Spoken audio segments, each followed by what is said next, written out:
we'll be able to influence more from deployment of agentic AIs or Gen AIs or the AIs of the world, because we understand processes better. We own the processes. I think with that, it'll be super, super critical for GBSs to step forward, or rather step up and see how they can actually make a difference for the organization and help the CXOs deliver what they are expected to. Thank you, Kapil. We'll do a quick round robin. So we'll start with you, Akshat. The question is the same for everyone, but we'll start from there. So the question is, if you had to pick one finance process where agentic AI will have the biggest impact in the next 24 months, which one do you think it is and why? Well, then I'll get into the shoes of a finance practitioner. And I would say book closing process, very tedious, rule-driven, high volume, timeline-driven, a lot of moving pieces. I believe that's where AI agents will have a big role to play.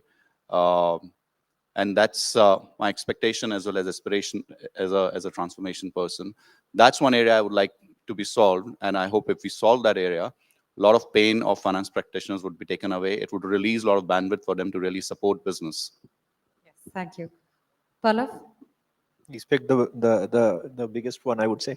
But I'll probably just talk about one more area. I mean, I think reconciliation nobody really likes to do. It's an absolute waste of effort.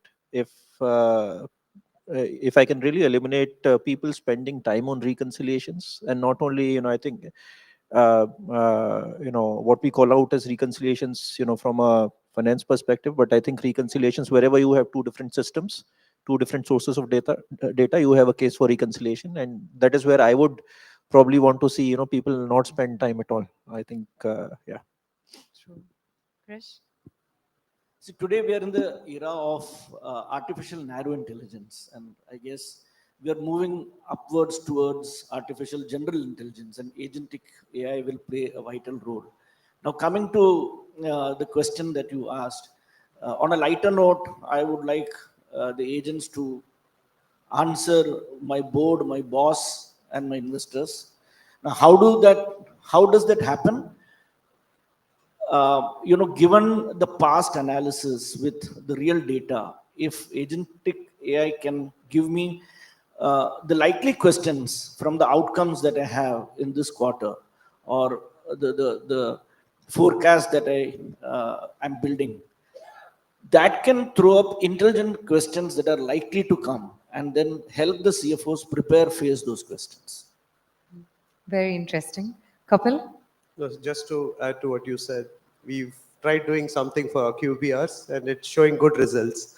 So I think there's no process that any transactional process can be converted.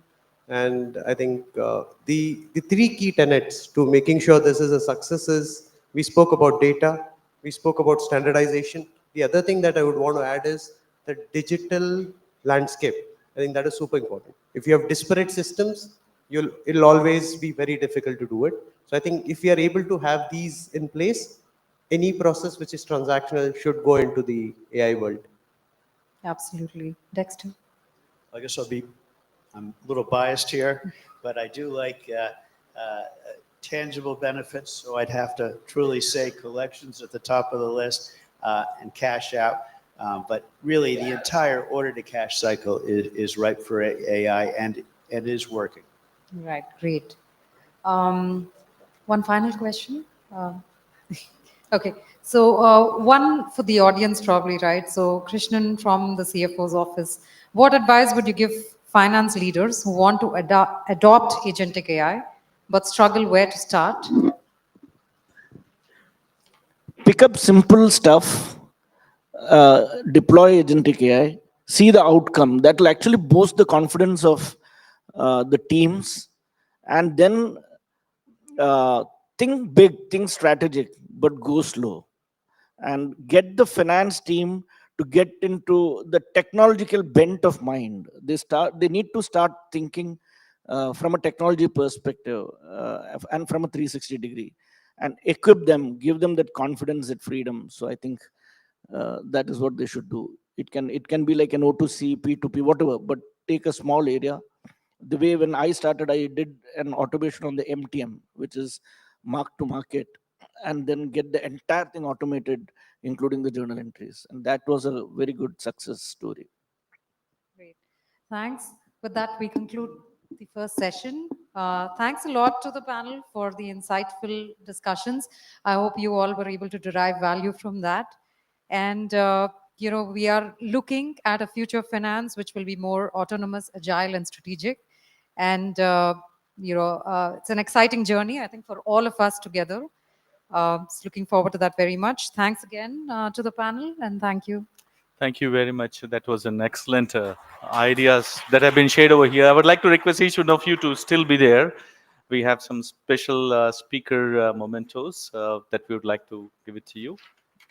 May I have the mementos for Purvi, please. Dexter, I would like to request you to please give the mementos to the speakers.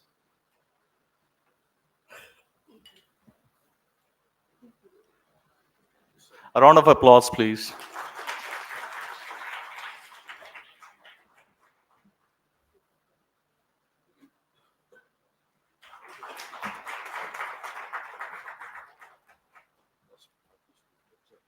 Okay, great.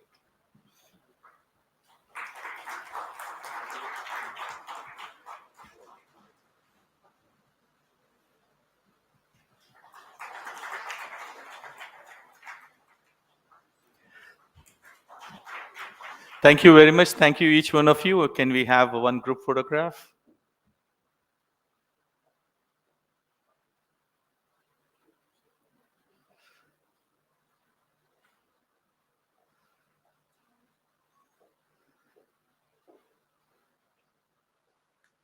Thank you all. I mean, great insights out there. I like the ones from Krishnan and Kapil already following it with his team. The last question, it was an interesting answer, Krishnan. Thanks a lot. We are going to take some cues from there. But having said that, as we just settle down, there is a lot of requests from the team over here. Just take a quick break. So we're going to have a quick 5-minute break. But hold on, we're going to have a great customer keynote story coming in from Phyllis in a short while. So looking forward to meet you all in a few minutes from now. Thank you.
Thank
you.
Hello, sound check.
We're just going to be beginning in a couple of minutes over here, so request everybody outside to come inside and then be here for a very interesting customer success story that we're going to have about in a few minutes from now.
Please settle down. We're going to start in about a minute from now. Thank you very much. Appreciate all of you standing out there at the back to come and take their seats.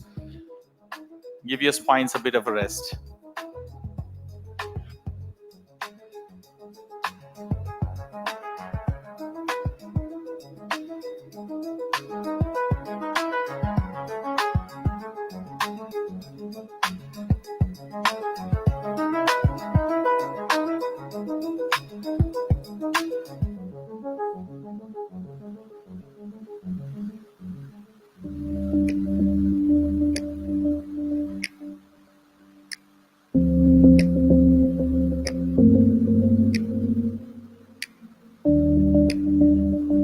I request all of your attention, requesting all of you take your seats, please.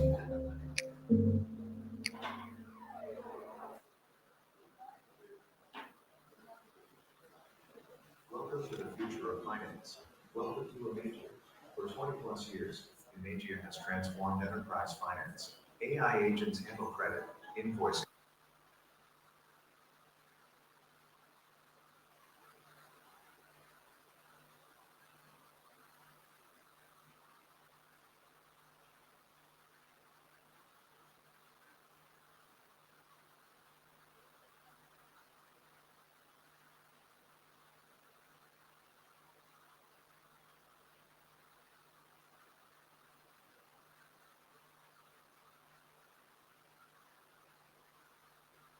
Resolution.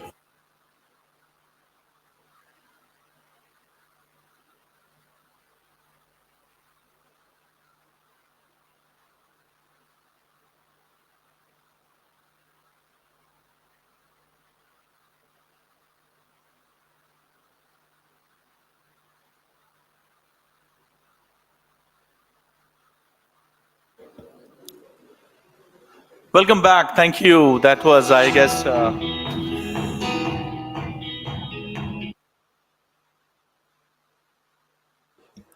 well, I loved it. Okay, as we get started, we have an exciting keynote coming up over here. Our next keynote is on customer success stories, on achieving next level world-class performance, and order to cash case study. Joining us for the keynote over here, will have 𝗬𝗫. 𝗬𝗫 is a distinguished order to cash leader with decades of experience in terms of digital transformation, finance transformations, backed by deep operational roots in senior order to cash roles. With an extensive global expertise across multiple industries and proven track records in automation, AI, and finance digitization, she brings a powerful end-to-end perspective to modern order to cash transformation. Let's give it a round of applause to invite 𝗬𝗫 over here. 𝗬𝗫, please come on board.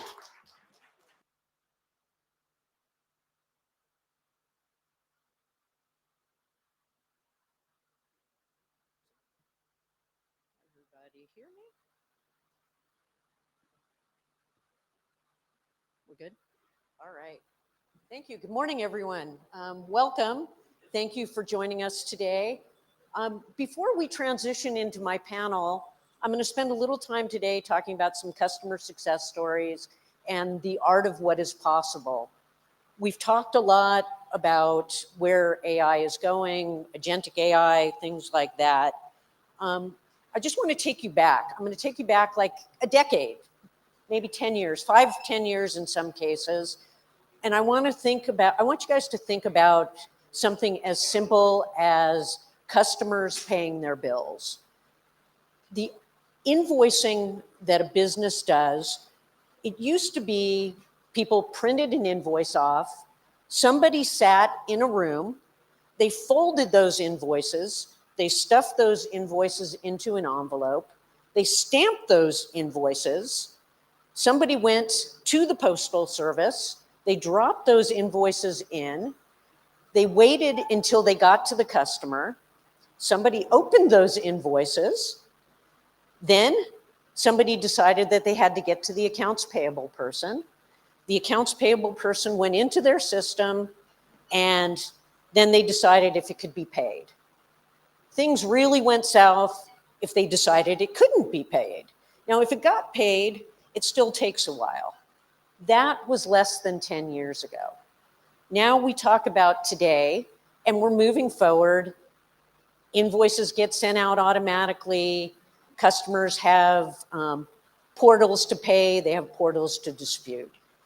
Where are we going to be in 2030, like Veena was talking about? Pretty much an autonomous and touchless solution that everybody can do. And when I specifically talk about something like invoicing, it's going to be really simple. Now we need people that are of more of a senior thought level that can go in and manage exceptions. So I'm just going to talk a little bit about the platform that we have today, how we're using agents today, and give you a little bit of framework before I bring up my esteemed panelists so that you can understand where we are today. We've come a long way in the past decade, and we've got a long way to go to get to 2030 where we need to be.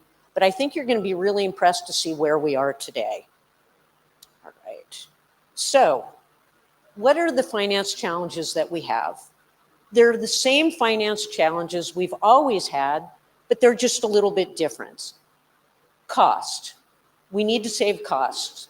In the order to cash world that I work in, it's always about working capital metrics, right? We're trying to bring in, reduce our AR, keep our AR current, generate cash flow so that our AP teams can pay the bills so that we can buy the inventory that we need if we're a tangible product company, or finance the R&D of our company.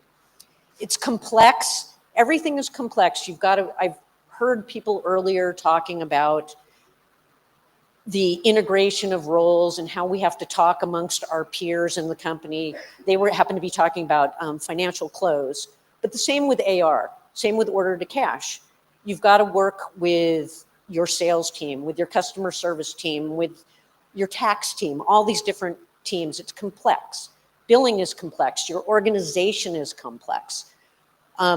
We fall under a lot of compliance, whether it's you're a publicly traded company, you've got regulatory compliance, our friends that are in the life sciences and healthcare industry, you've got, in the United States, we have things like FDA compliance. All of these different compliance levels we have to deal with. We have to worry about cash flow. We've got to worry about how we run our business. And we've got to, most importantly, worry about our customer. Customer first. Everything those of us that are in business do is for our customers. It's about getting that next sale. It's about getting them happy. It's about getting them as reference customers. In fact, that's kind of my job here at 𝗓𝗄𝗏 is to get reference customers. So I am very heavily focused on that customer experience.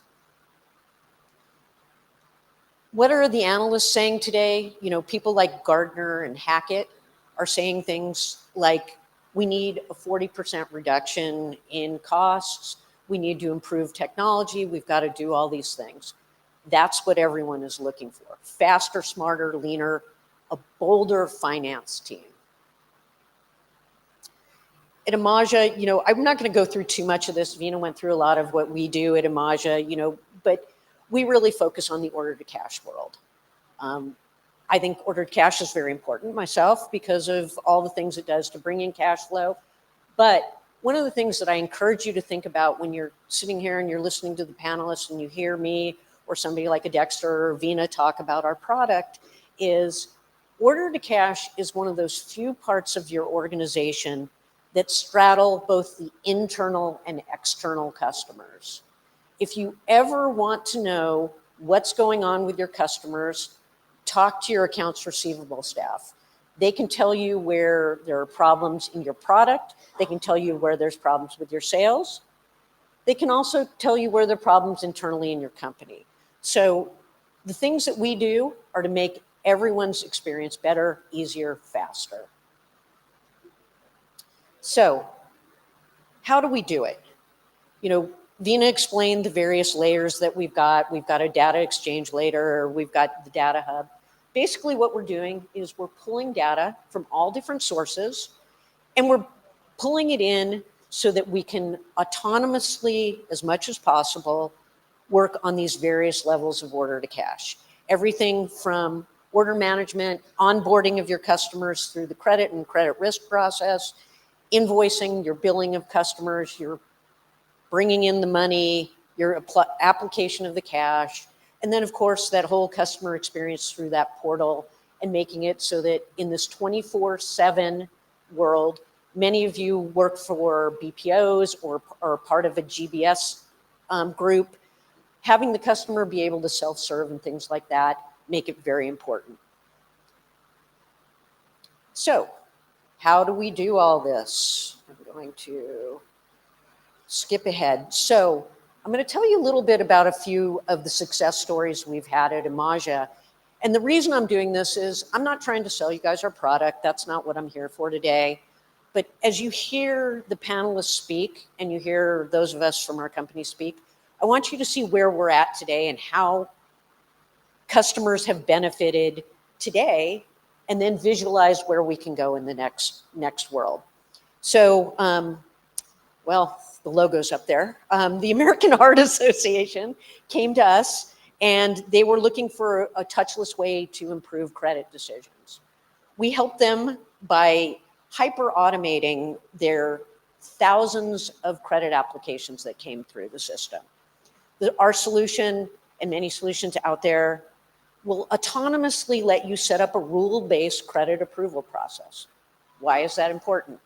You want to know and manage the risk of your customers. You want to make sure that that product that you shipped, that service that you provided, that sale that you made is going to turn into timely cash. Credit risk is super important. It's a front-end process on the business, but it is one of those areas of the business that is highly able to be automated. You can build strategies, you can build workflows, you can build credit decisioning. So what do we need the human for? We need them to make the exception decision. You've got a customer that's kind of on edge, it's kind of on the border, they make that decision. So the American Heart Association was very happy with us. We gave them an auto process. We helped them modernize their rules. I think we got to somewhere north of about 90% automated in credit applications. I put that up there in like best in class world. And so it's a great example for us. Another example, Convatec, okay? They're a global leader in medical supplies. They came to us, they had some issues with invoicing and collections. We helped them, you know, they have hundreds of thousands of transactions. If you think about where automation and AI really helps, and I think other people have said this earlier today, it helps with the automation. The more information you need to transition out of the business, like an invoice, the more automation helps. The more you can get payments in, the more you can send invoices out. The other component I would say where it really helps is the multilingual world we live in. I think somebody told me, and please don't quote me on this figure, but I was told that there are somewhere between about 15 and 1,600 outsourced companies here in Hyderabad. About over 600 of those, I believe, are in the financial services world. Think about all the different languages of documentation that's coming in and out of this area. Now, with the world of AI and agents, you know, we were talking to a potential client the other day. They said, we need, and this is a very big company that I bet all of you use, we need emails to come in, and we need it to know that it needs to go to a French-speaking person. What can you do for us? That's what the world of AI and agentic AI does. So with Convatec, of course, we were able to give them multilingual letters. We were able to get their invoices out. We were able to process in 25 different languages. Another really great customer experience. And you guys do realize I'm not going to bring up any of the customers where we've had challenges, right? So it's going to all be positive. Mouser is another company where we deployed AI cash application. I know this happens to be, I heard Dexter speaking earlier, Cash App seems to be one of his favorite areas. I think that's one of the areas where we've made some of the greatest leaps and successes. We've gotten to a place where we can use agents. It's 95% touchless. We did this with Mouser. We auto-process the remittances. We use Geodocs. We auto-post cash. This is one of those areas of great success where things can be done. All right. Deductions at Unilever. Spoke to somebody earlier that was telling me they were in the vertical of consumer products. Unilever is one of those CPG companies, consumer products, goods companies. Deductions are huge for these companies. They do things like rebates and marketing co-op and all of these different things. It's highly complex. They integrate with various portals that are out there. People like Amazon and Target and these payment portals like Ariba and Tungsten and all these different things. For Unilever, we were able to help them manage these deductions, track them. What benefit does that provide Unilever?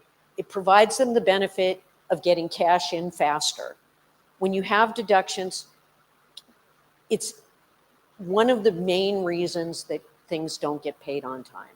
If the customer has a very easy flow, we send them an invoice, the invoice gets paid. But the biggest problem with things like DSO and cash flow are managing the exceptions, managing the deductions, managing them rapidly and being able to track them. Unilever was a great success story for us. And so, you know, we believe that we've gotten them much closer to best in class. So I know time is running short. What I'm going to say today is that if any of you have questions about any of our case studies, any of us at 𝗪𝗏, happy to share those with you. When we transition now to the panel, we're going to talk a lot about order to cash, finance transformation, and how we're seeing things today, and where my esteemed panelists are going to show you, if you're looking for areas to either to recommend to your customers or to your CFOs or ways to improve your business, we have real live, tangible ways today and 5 and 10 years from now that are going to help you and help the businesses grow. So with that, I thank you, and we will transition to the panel. Thank you very much, Phyllis. That was exceptional. As we transition, we are going to be having a next panel discussion starting in about a minute or so. The next session is all about transforming order to cash with Agentic AI. And then guess what? We're not just going to talk about the theory, but we're going to be diving deep into the cash flow accelerations, DSO reductions, customer experiences, and operational velocity. So we're going to begin in a moment from here. Thank you.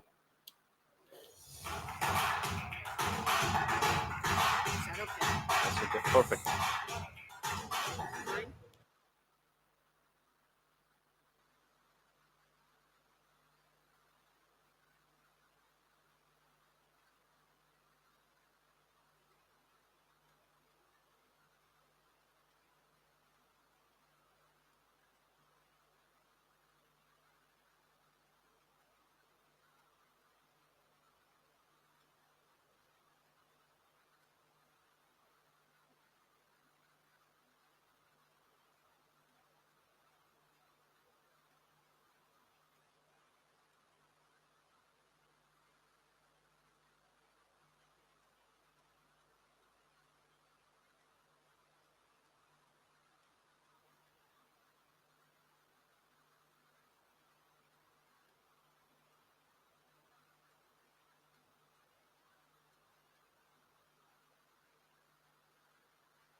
Well, I think we are getting used to that fabulous music, right? I mean, at least I am.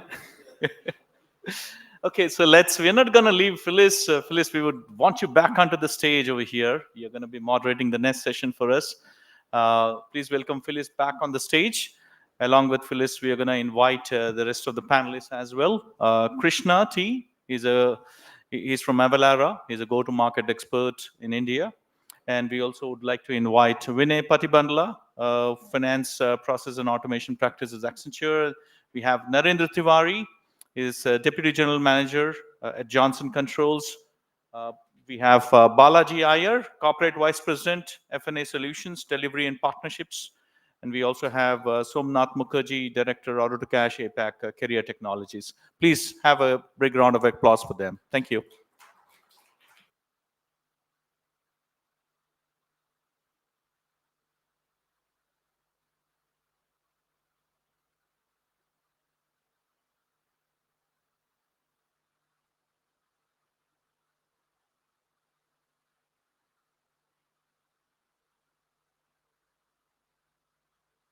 Welcome again, everyone.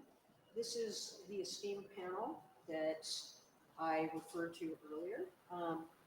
What we're going to talk about today is transforming order to cash with Agentic AI, how it can improve cash flow, DSO, customer experience, and operational efficiency. As we mentioned, there are some real tangible benefits that you can get from AI. I recently had a customer that just told me, I want AI. I was telling somebody this story earlier. I want AI, I don't know what I want, but my CEO wants me to have an AI project. Well, here are the real tangible benefits that we can get. My panelists see it every day. They see it in the various areas of finance and order to cash, whether it be as practitioners or they see it as service providers benefiting all of our mutual customers. So today we're going to explore how across the various enterprises we can accelerate cash flow, improve DSO, improve the customer experience, enhance operational efficiency, and improve, and very importantly, strengthen regulatory and compliance predictability. With that, I am going to hand it over and I'm going to ask sorry about that. I'm going to ask my esteemed panelists to do a quick introduction of themselves. I think you can speak best about yourselves and I wouldn't do you justice. So we'll start to my left and go from there. Hi, everyone. Good afternoon. I'm Krishna, and I'm part of a global tax technology company called 𝗬𝗓. I head the Asia Pacific division for 𝗬𝗓 for the past few years. So day in, day out, I eat, breathe, and sleep taxation. So anything on taxation, and more or less, like, I'm more kind of, that's my area of strength. Great to be on this panel. Thanks, Phyllis. Thank you, Phyllis.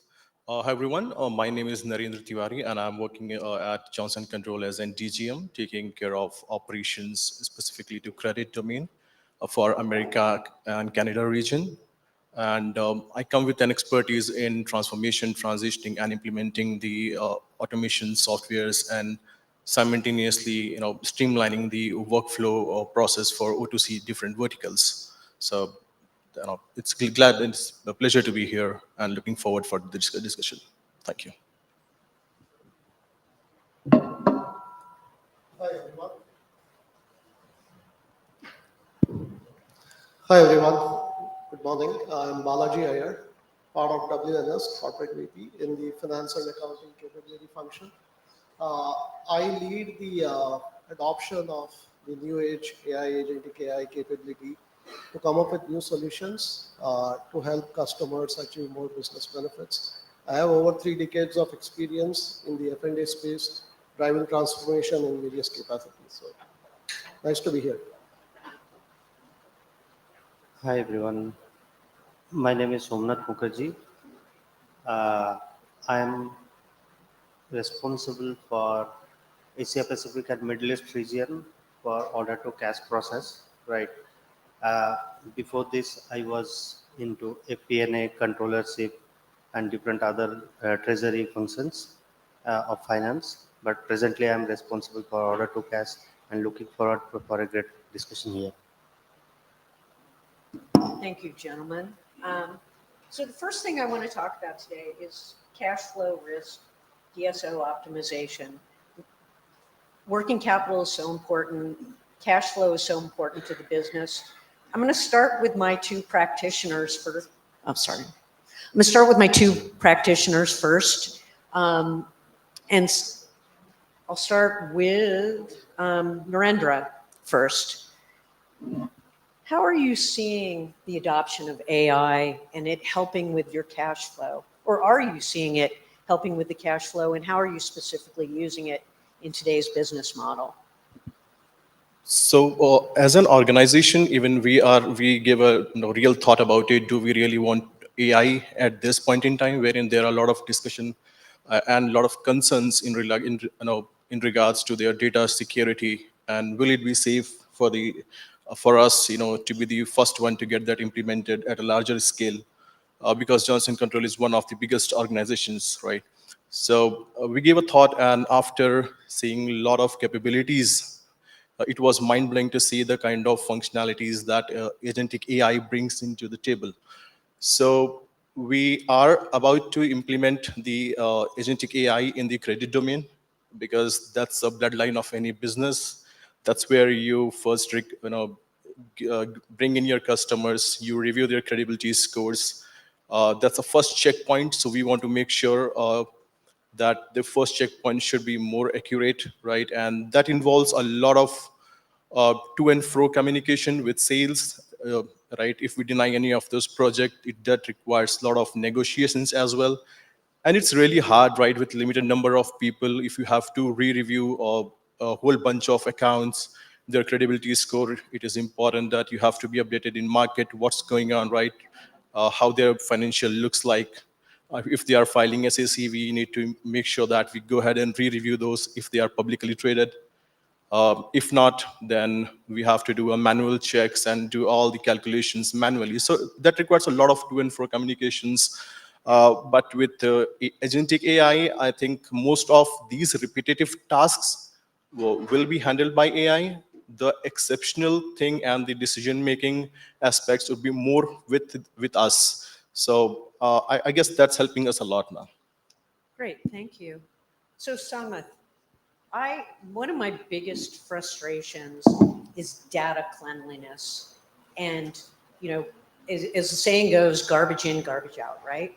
So how is Carrier preparing their AI layer of data to make sure that the information that's coming out in the future is clean, and that your order to cash processes will have solid information and the information that you're reporting out is accurate?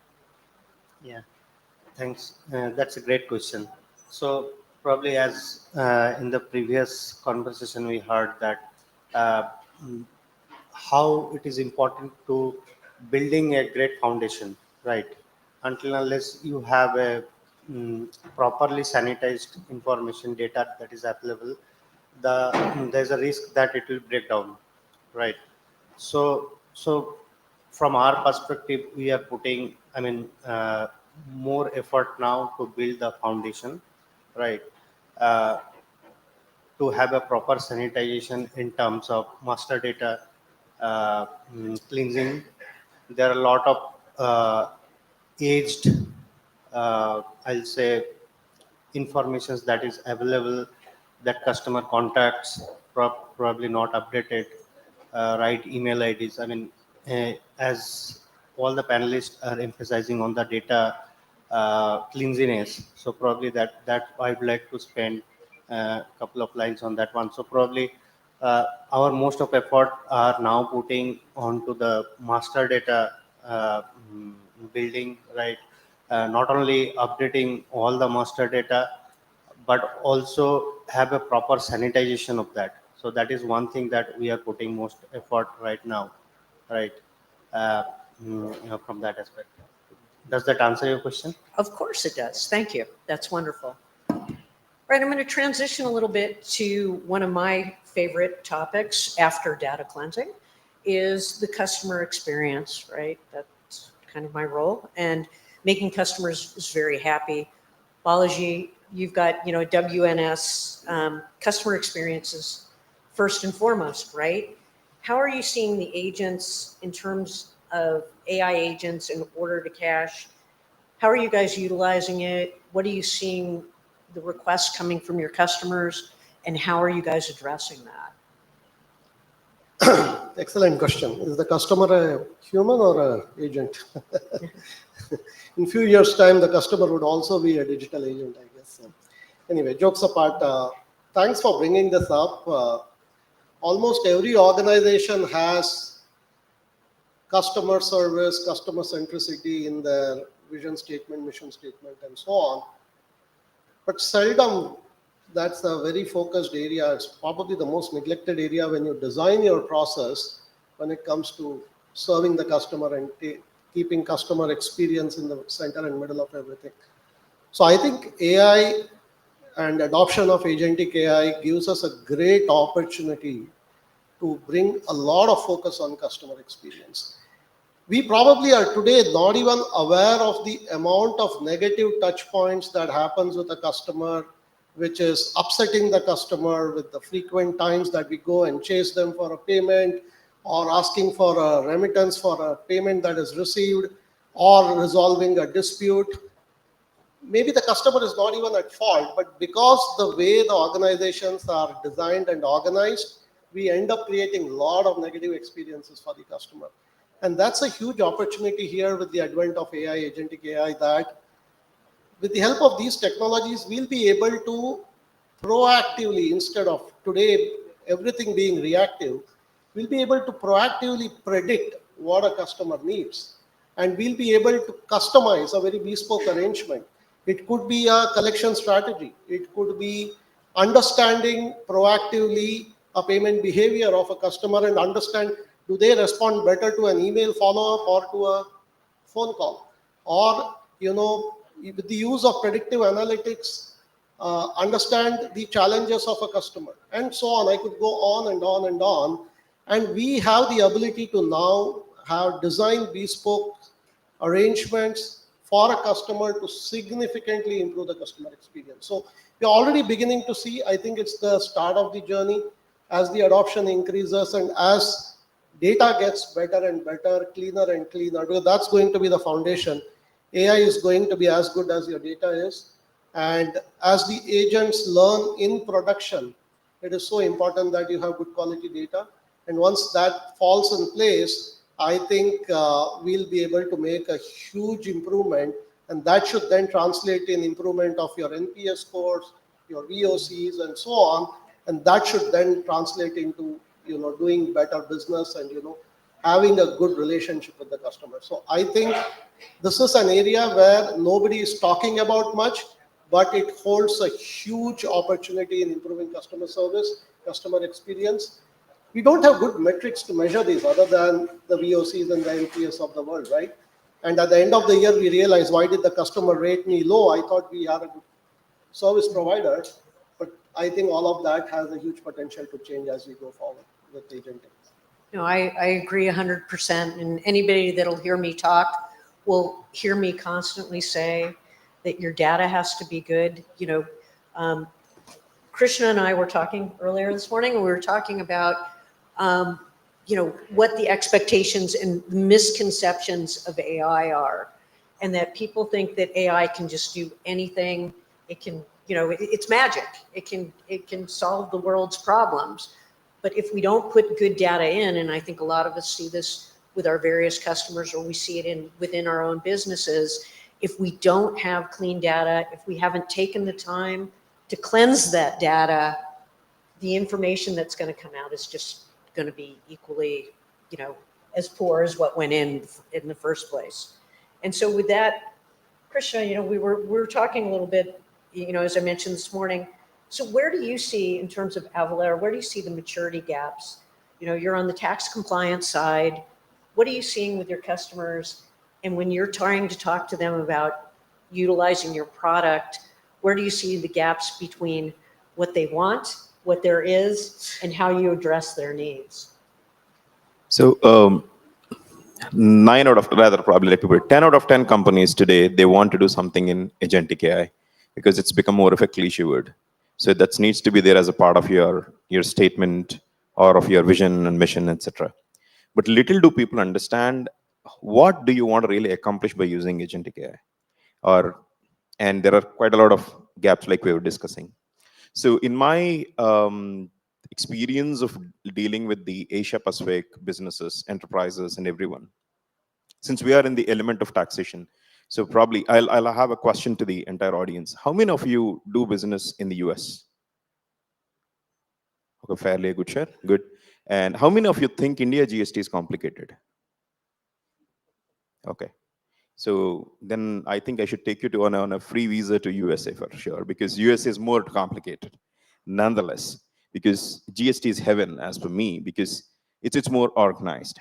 Well, that's a different topic altogether, because the primary maturity concerns which we see when I discuss with quite a lot of CFOs and the tax heads is, the first lever is about compliance. So they think taxation is a mere percentage, which is not the case.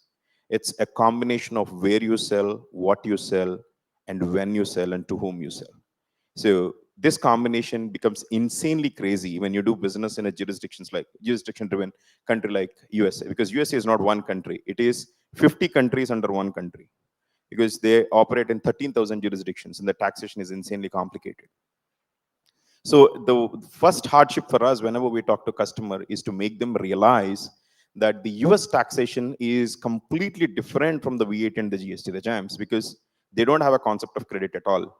So the customer would primarily ask me, like, why do they don't have a credit mechanism? Why are you not introducing it? But little they really understand, like, it's not we do it, it's the governments that take a call. And the notion for that is I'll deploy an 𝗓-GPT or an agent, and then we try and get an output of it.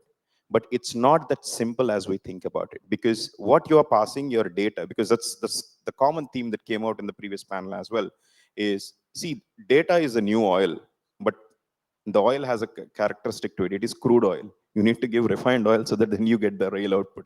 Then it becomes your petrol for your engine, right? So your data is never clean because you have multiple systems and all systems are disconnected.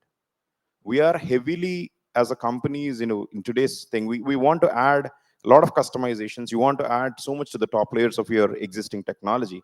But little do we are concerned, is your technology solutions talking to each other?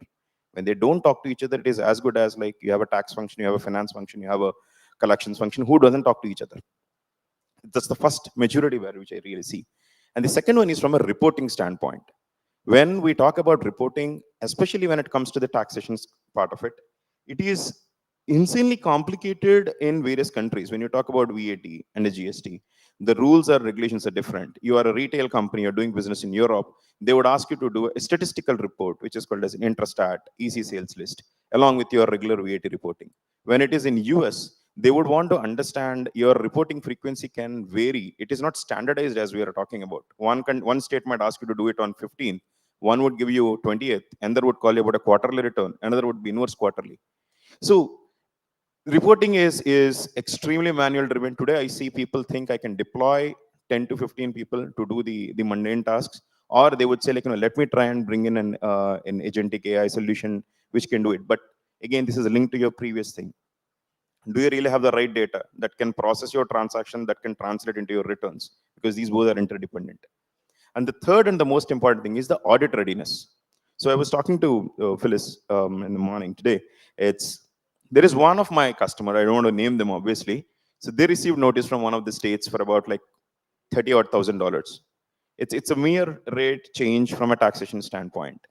So they went back to 𝗓-GPT and they have used it, and it gave some kind of reference, probably with some source. They went back to the tax authorities and quoted in the similar thing. This time the tax authorities are furious and they came back so strong, and now they are trying to investigate into the other transactions as well. So if you follow Sam Altman, Sam clearly mentioned, like, 𝗓-GPT is not a tax advisory bot for you, because he made an open statement because people are trying to do it. But it can turn as a potential advisory when you really cope up with the right intelligence. You need a solution that can go hand in glove. And the fourth and the most important thing which I see is, we feel, majority of the CFOs do ask me this question: if I get an agentic tax compliance solutions, will it replace my FTAs? Will I get a savings from an FTA standpoint? So to me, it is a major mindset issue for us as industry leaders, because AI is not here to replace people and give you an additional profitability. It is going to be a strong lever. It will definitely replace people who don't know how to use AI. So the point is, like, one of the CFO leaders in the previous panel was mentioning, like, it is our job as leaders to really train our resources to how to potentially utilize it for our benefit. It can save a lot. Now you ask, how many of you use Copilot? You see? So this is the most used agentic AI application. How many of you use 𝗓-GPT and Perplexity? Every one of us use it, right? Because it's given for free for a moment. So jokes apart. But this is the thing. We are more trained to use simple applications.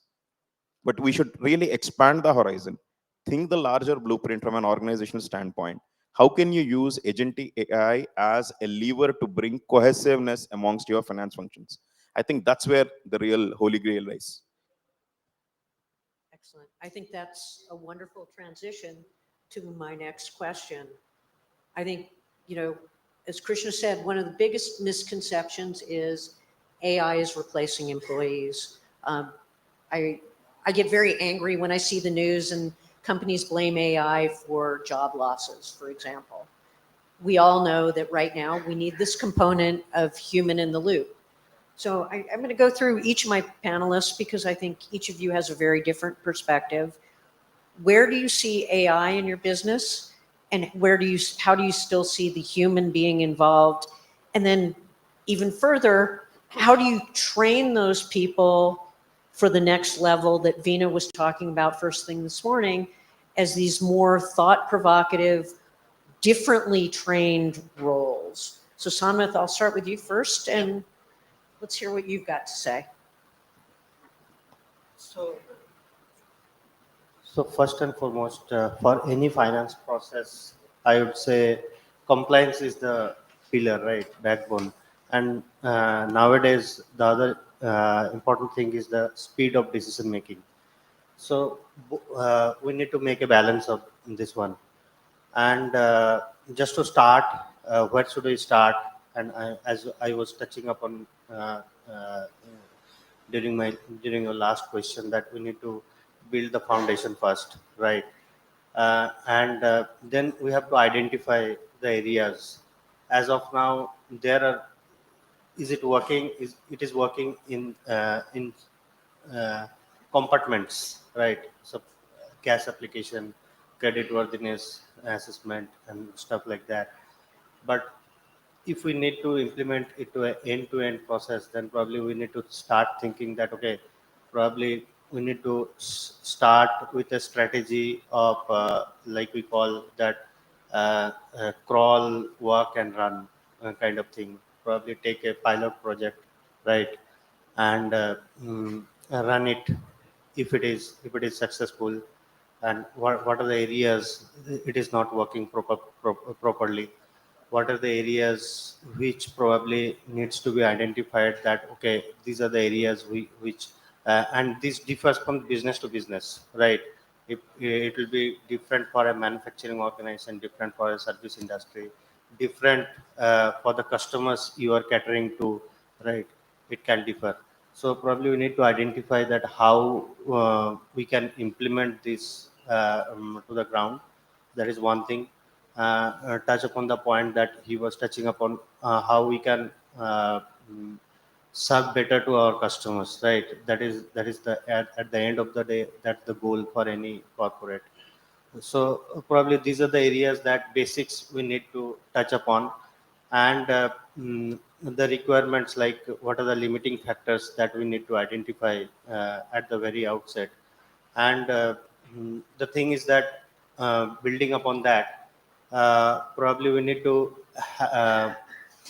identify the design, how we should design our agents, like that base suits our requirement. Uh, mm, if we design it well, then probably it will work well. We cannot keep it like, okay, we will do something after month. So probably that will create more problem or a blunder for all of us.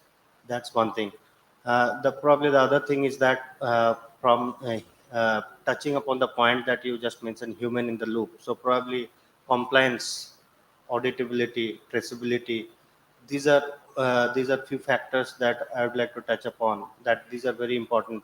Like, you have to have a proper log kind of system that is immutable, that give the auditors properly trace of the data, and what version of agents that we are using, right? What are the data that is being used for any specific decision making. These are also very, very important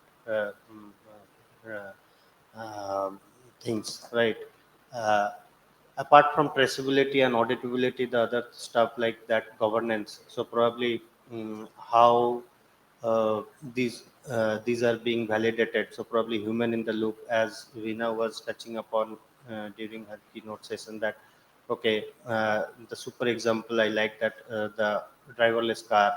So probably the drivers are being replaced by the people who are sitting in a control room and maneuvering that, right? So probably those kind of stuffs we need to think upon while building the system. Yeah, that's. Awesome. So, Balaji, you come from a little bit different perspective at WNS. How much are you driving of the change? How much are you recommending, and how much, I'm sure some of your customers, your clients are sort of driving it, and how are you addressing that fear of, you know, that big mean AI that's coming to take all our jobs? So we are definitely, evangelizing and very aggressively recommending the adoption of AI, agentic AI, because what it really makes possible is immense, right? So we are, but at the same time, we are doing it with a lot of caution, right? Right up front, we make a very detailed assessment of the maturity of the customer to even get onto this journey. The ultimate promise of this whole agentic journey is to make your processes touchless, your operations autonomous, right? But there are huge risks involved, right? So to begin with, we don't even recommend people to focus on straight throughput metric or a touchless metric. We say this is possible, we'll get there. Somebody might get there in 6 months, somebody may get there in 2 years, depending on where they are today, what is their maturity, their propensity to adapt and evolve and so on, right? So we do it with a lot of caution. That's first point. The other point is, it's extremely important as we adapt these technologies, the role of the people, right? Humans are not going to disappear. They are very much going to be there. Their roles might evolve, the roles will change.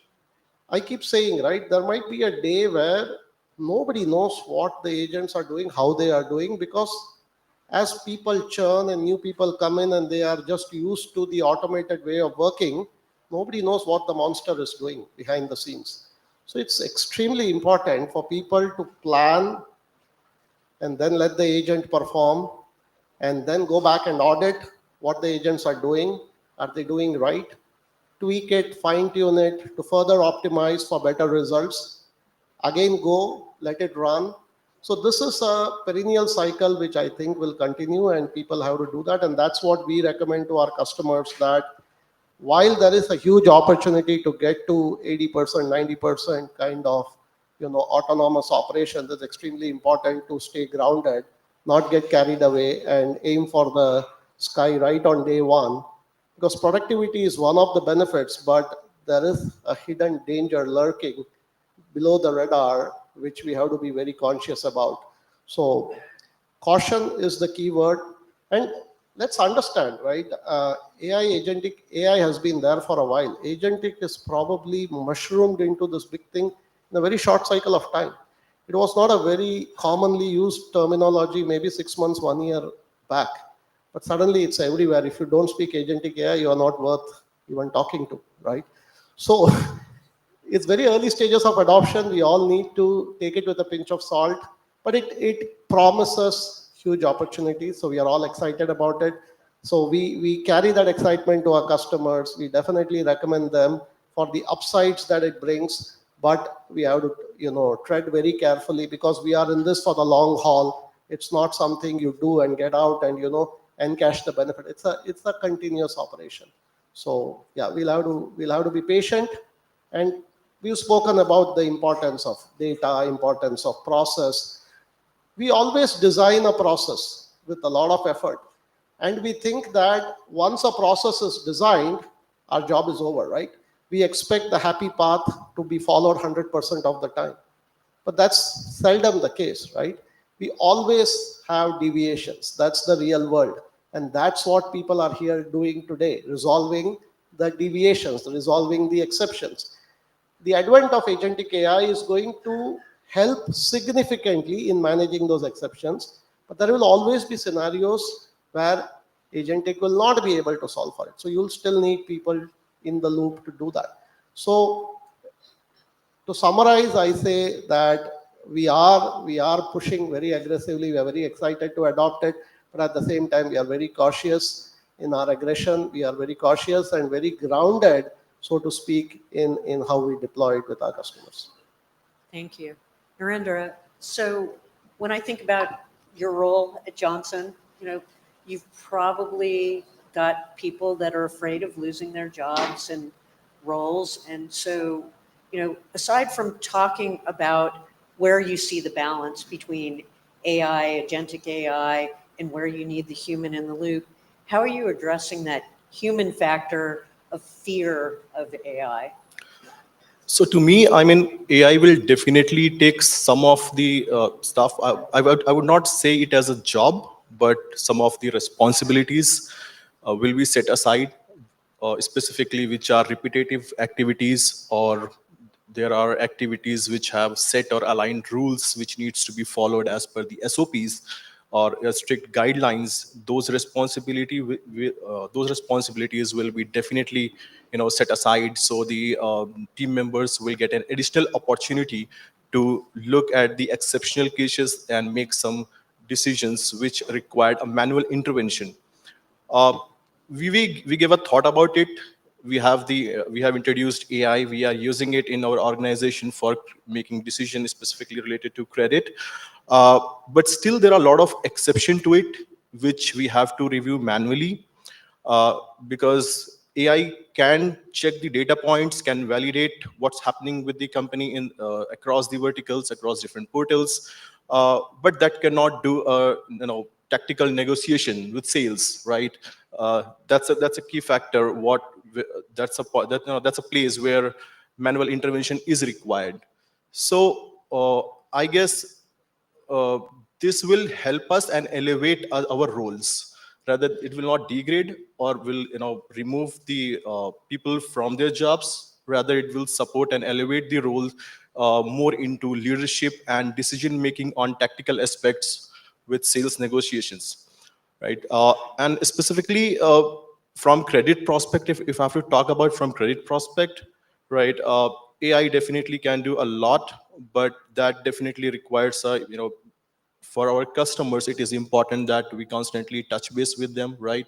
So I guess relationship management is something which will play a crucial role for the people managers and the people who are sitting and have some time.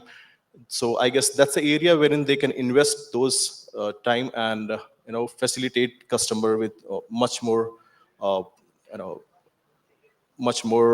support, right, at this point in time. So I don't take it as a challenge, but yeah, that will definitely help us to take a proactive approach, what currently we do not have. In most of the cases, we get a notification for bankruptcy once that takes place, right? Especially in 2021, 2022 scenario. Since after COVID, we have seen many companies, specifically in US, right? They have filed bankruptcy in healthcare sector and in retail domains. So this will definitely give us a dynamic dashboard to take a proactive approach, because if one analyst is handling around around 50,000 accounts, that's definitely not possible for anyone to go and look at on a daily basis, right?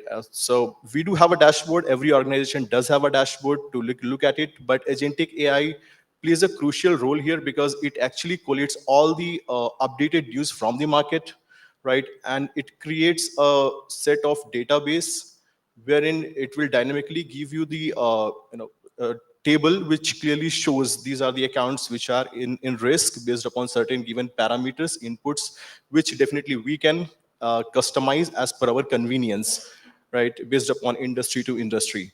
So I guess AI is definitely going to help us a lot in future. Excellent, thank you. That was very helpful.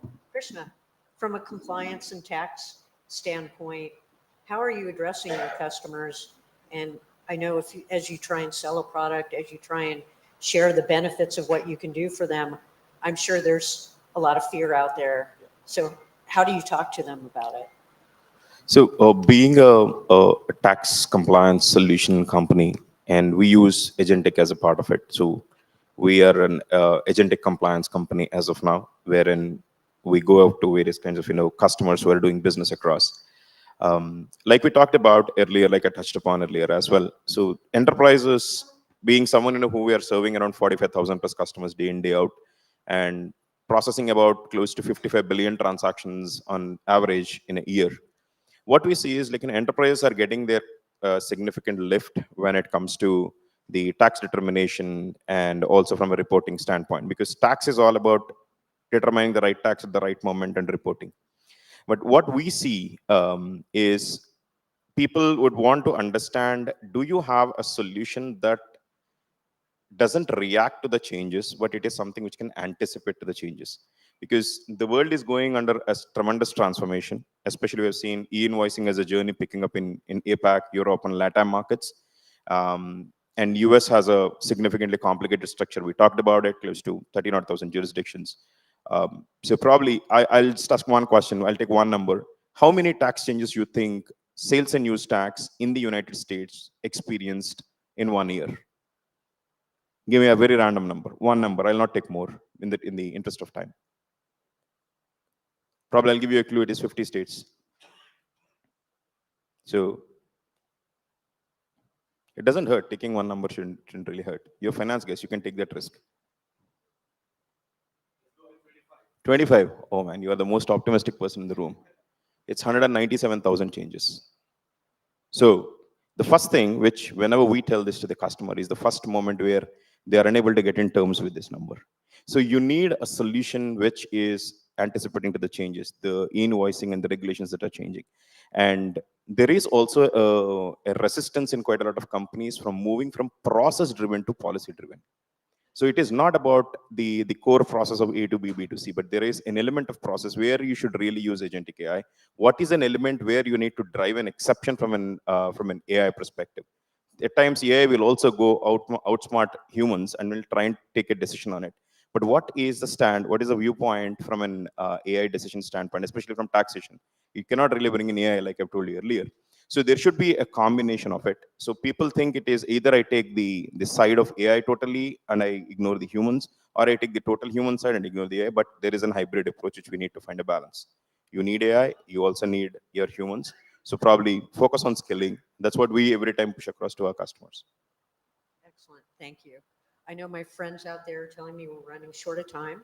So I am going to steal one of their rapid fire questions and go down the list. As we close out today, where do each of you think that AI is going to have the biggest impact in this life cycle of order to cash, say in the next 5 years? Start with Krishna first. I think my answer remains still, it's just more like right from the tax compliance part of it, because tax is an integral part of the OTC completely. Yeah, in terms of invoicing and all of that, yes. So I'll say that will actually autonomous the cash applications process, because that's an easy one, right? You need to tally out a lot of things. That's the biggest mess what most of the companies have at the moment. The unapplied cash, we have the cash sitting out there, but we cannot record it, right? So that is something I'll tell. Excellent. Apology.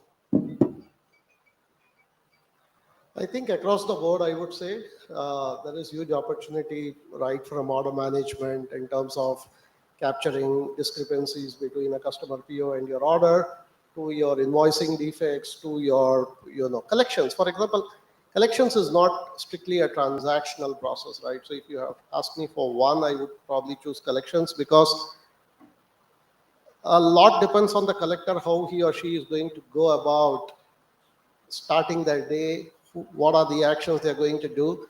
And all this is going to be hugely simplified with the help of AI and agentic AI.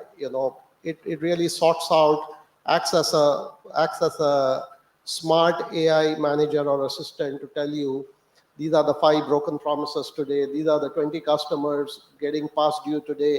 These are the, 3, customer complaints which have come in.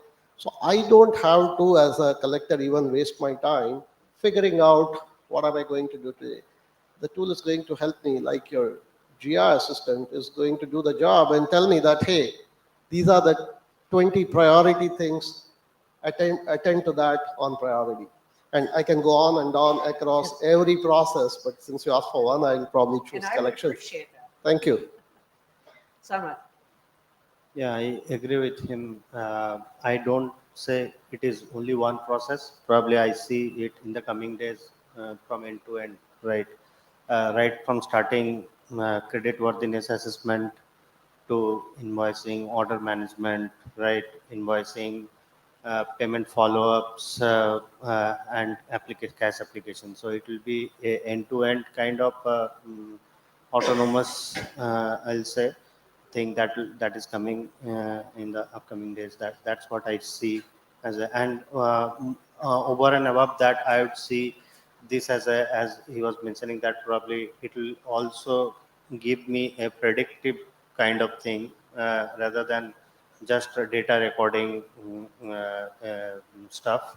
So probably it will give me that, okay, based on the payment behavior of this list of customers from the past data sets, the agent will say, throw me a list of 20 or 30 or 100 customers that I need to put it on radar.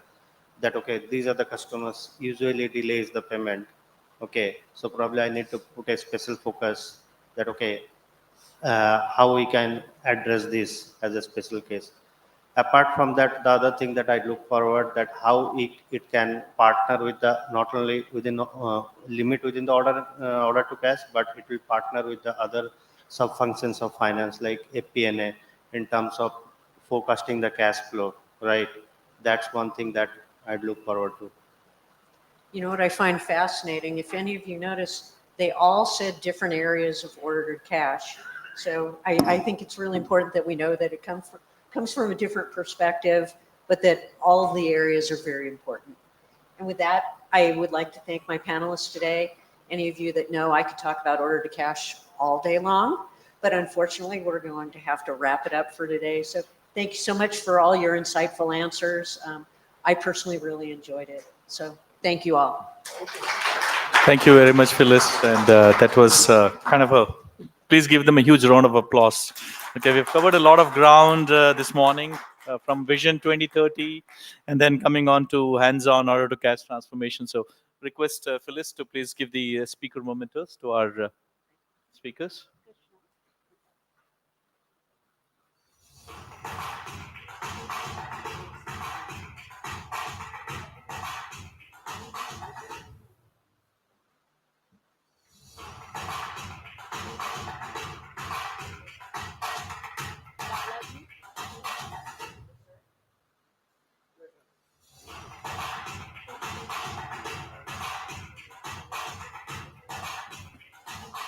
Thanks a lot, everyone. And now it's time for our refueling. Okay, it's time for our lunch. So we have a wonderful networking lunch out there for you. So along with the sponsors having the exhibit area, and then where you could explore cutting edge solutions and connect with the experts. So we'll regroup back after lunch in about next 40-45 minutes. Thanks a lot.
Our 𝗘𝗁 platform has processed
Apologies for the delay.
Sound check, sound check, sound check.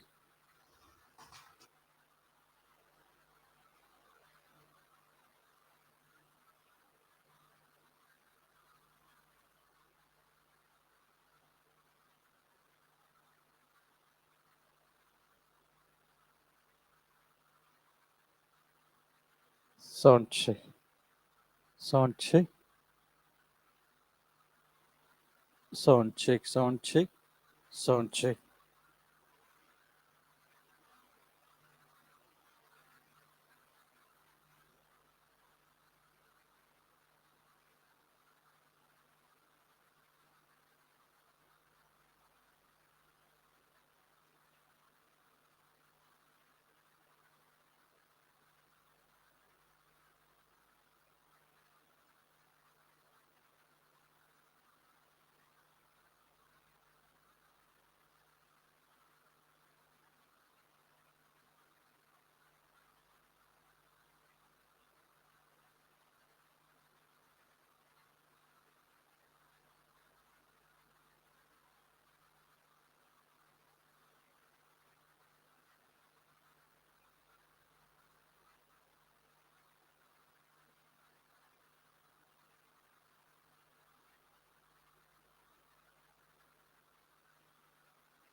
We are going to give it a couple of more minutes and then we get started. Thank you for your patience.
Request everybody to please be seated.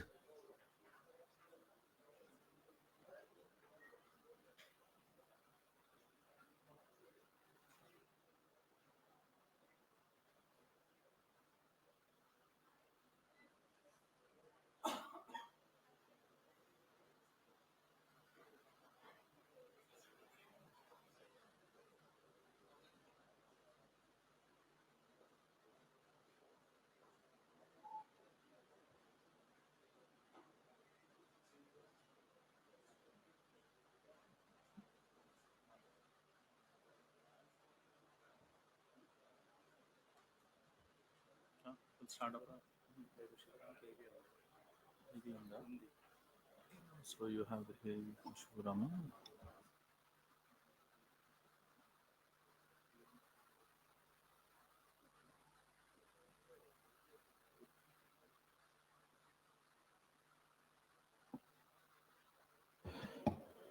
So welcome back, everyone. I hope you all had a fantastic lunch and some great conversations. Just a quick show of hands of everybody over here who are actually feeling sleepy after having the lunch. Can you raise your hands? I see a few hands. They're feeling sleepy. So can somebody can you please raise your hands of some folks who are already asleep? I did see some hands also going up. Okay.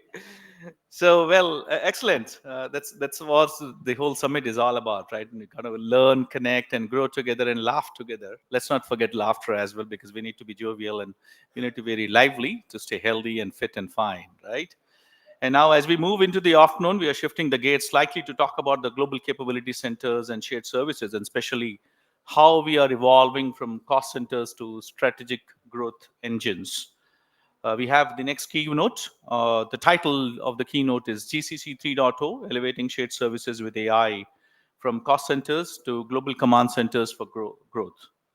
And please welcome me, our keynote speaker, Shiva. Shiva is a chartered accountant and cost management accountant with over 3 decades of experience in finance and accounting, including 23 plus years in the BPM industry. He leads F&A capabilities, digital transformation, CFO advisories at WNS Global as a corporate senior vice president WNS Global.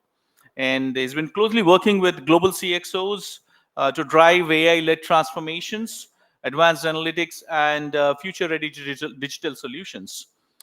He's known as an accountant at heart, but digital by mind. And he celebrated his innovative techno-functional leadership with lots of global executives. And we are looking forward to have him over here. Can we have a NAV, please, for Shiva?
I think I've been given the most difficult time of the day, and I don't want you to raise hands, but yeah, it's kind of the non-veg guys seem to have had a good party out there. The vegetarians had a bit of a challenge though.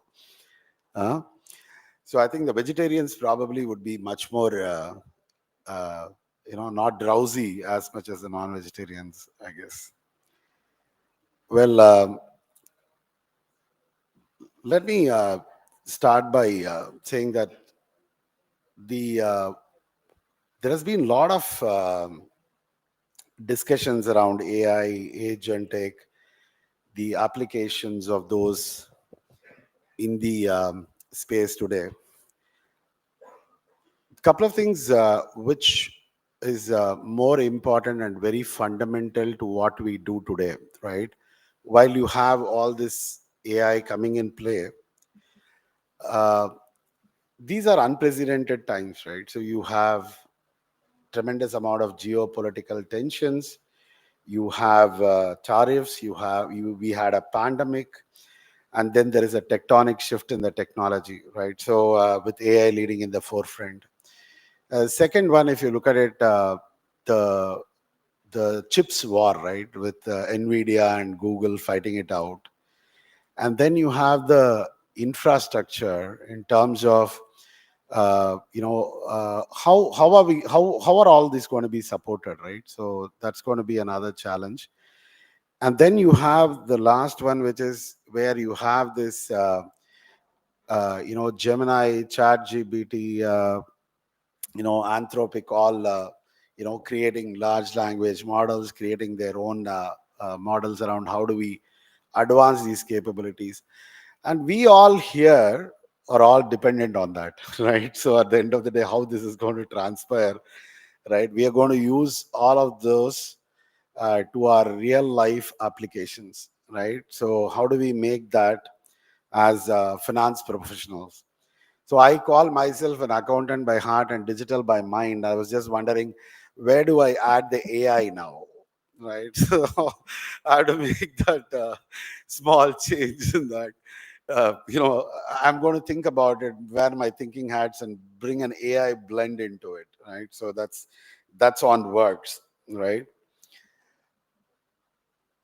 As I speak to a lot of our customers today, the biggest fundamental problem is that they say that we want to do AI.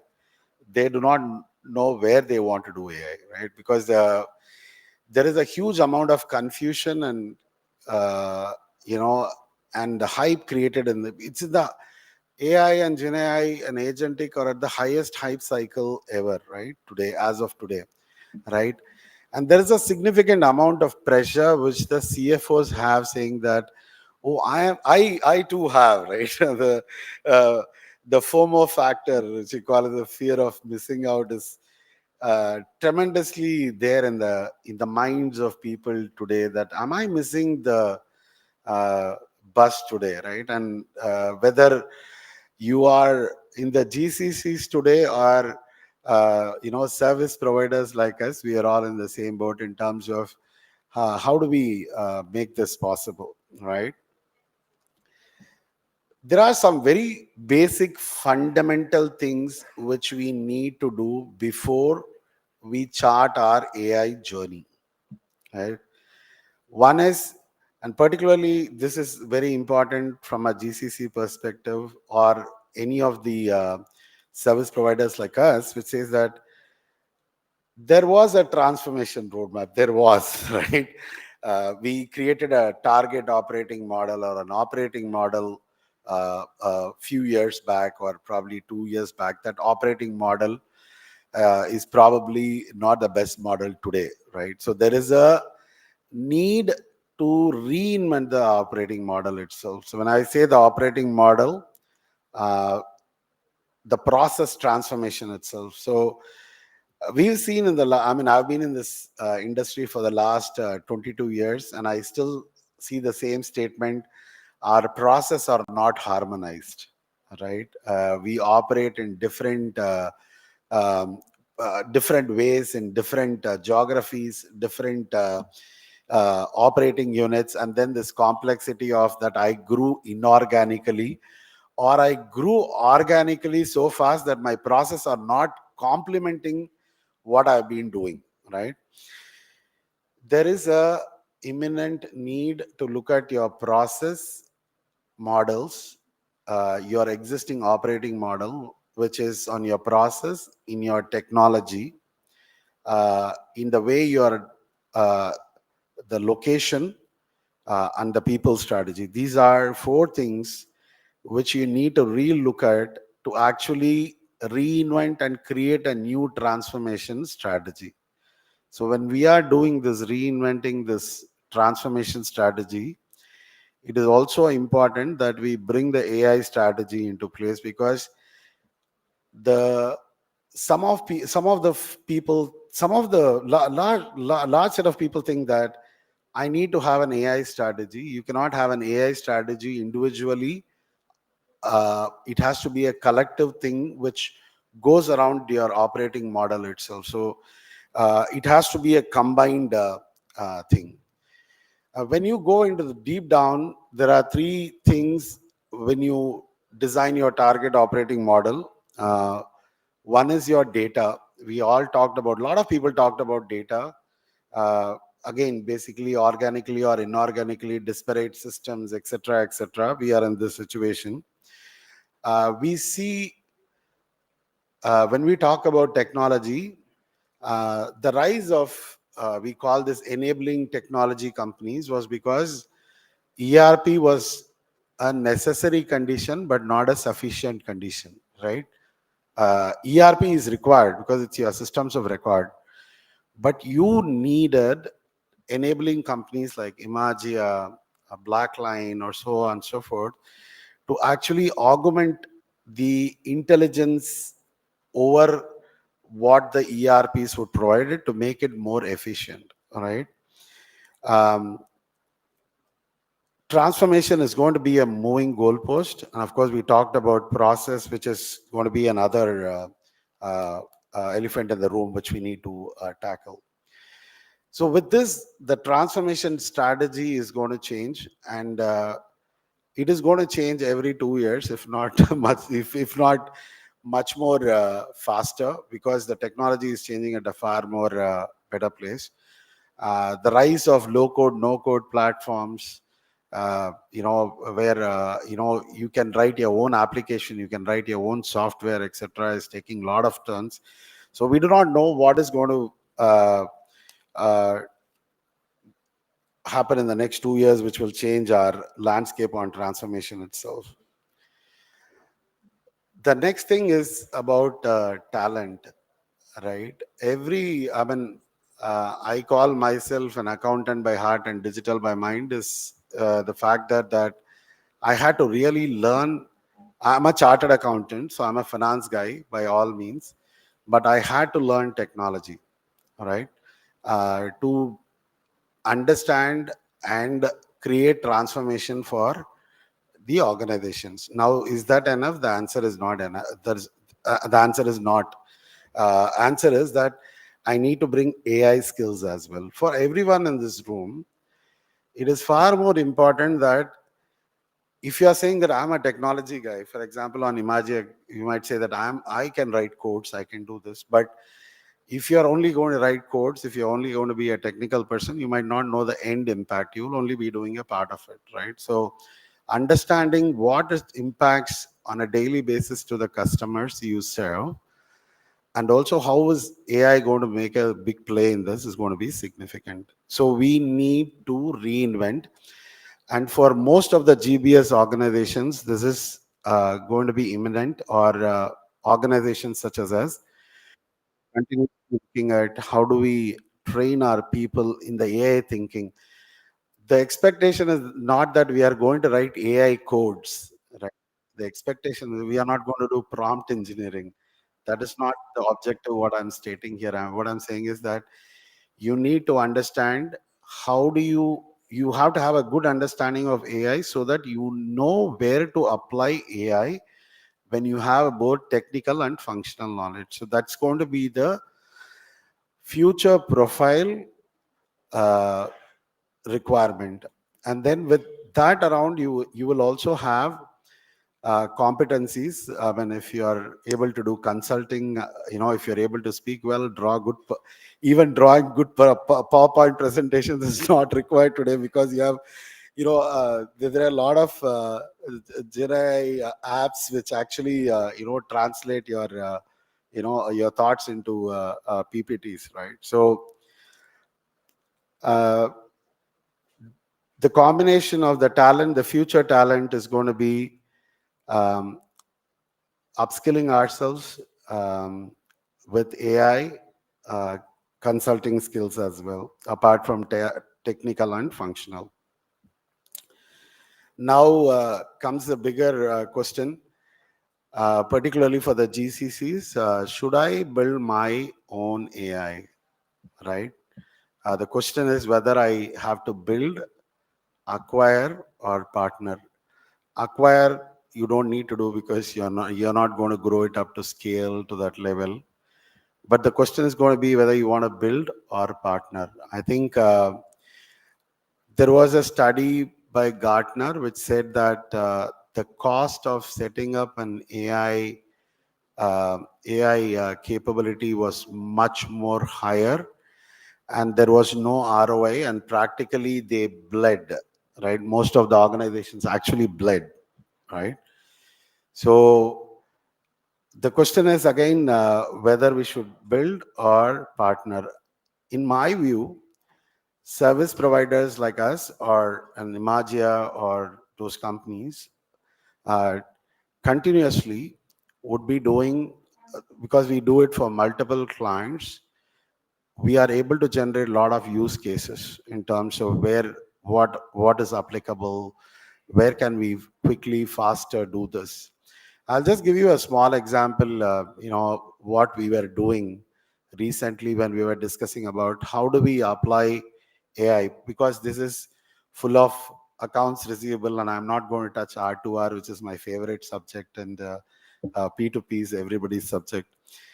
We were just thinking about it. What can we do with AI for collections? So we were having a 3-hour brainstorming session. We looked ourselves into the mirror and said that we all go to office every day, and the first 30 minutes we are scratching our head to where to start our day, right? And there are like 30 emails or 50 emails or 100 emails based on what role you have, if not more, right? And then you are going and looking at what are your meetings, where, what is your priority meeting, what do you need to prepare for that? And then comes the bigger thing, right? What is the muck which is going to be thrown at you that day, right? That you need to solve. There are going to be a lot of firefightings, everything, all of that, which we end up doing, right? So we thought, okay, let's look at a collector as a persona, right? So we started thinking a bit differently and said that let's approach AI with the persona view. Let's solve the human problem first, right? So actually, it came very wonderfully. So we designed a prototype of saying that what it means. So when a collector comes into office, there are like he or she had 50 promises to pay, right? And then the system, the AI already, for example, has done the work of saying that I have looked at all the data out of 50 which was committed, only 20 came in, 30 did not come, right? So then it creates recommended actions. It drafts an email. It has to send a dunning letter, or it sends another reminder based on the criticality of the customer, or based on the customer's propensity to pay, etc., right? Imagine everything is done by the AI. You just get in, you know that you don't need to do an Excel download, do a reconciliation saying that I have 30, and then you start drafting emails, etc., It's all done by AI. Imagine that. And then it gives that saying that you've been interacting with 30 customers, and these 30 customers, here is the responses of those customers, and I have drafted the response for you.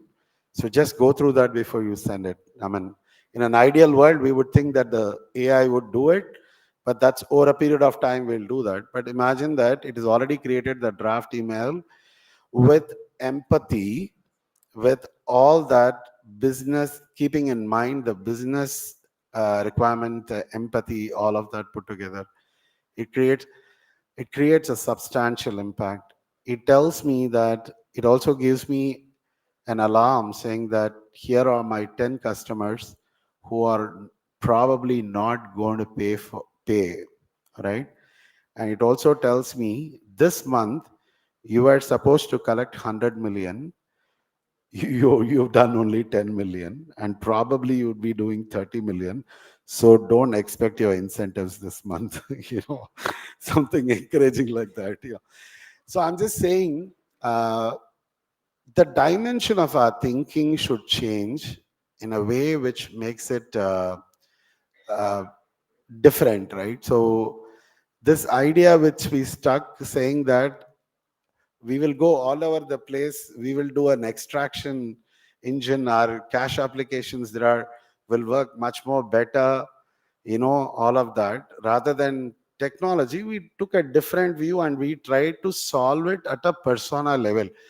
What am I doing every day? How can I use my day much more better? How I can organize myself better? And I can tell you, every day I spend 2 hours organizing myself, right? So it's like, for me, it's 30% of my time, which is 20%, 25% of my time gone in addressing what I want to do, right? So what I'm saying is that while there are a lot of discussions about AI, what are the art of possible? The art of possible is endless, right? The thinking on which we need to go is much more important. So you are able to solve those problems.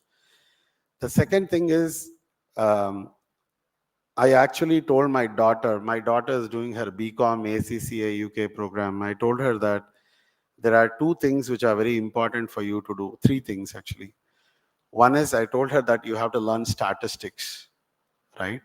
A lot of people actually talked about forecasting, right? And this today, I used to be, I still think that we are doing the same forecasting what we used to do, like, when I used to do like 15, 20 years back, it was an Excel sheet, put 4% there, 3% here, 10% there, just make it up, right? So imagine this situation where I know statistics, I know data, I have statistics, I understand R and Python programming, right? So I can translate those needs. And then the third one is that I know how to translate that result into presentable formats for people to understand. And the reason I'm saying is that statistics is a very complex subject. So I have a couple of doctorates in my team who would give me fantastic forecasting, saying univariate forecasting, multivariate forecasting.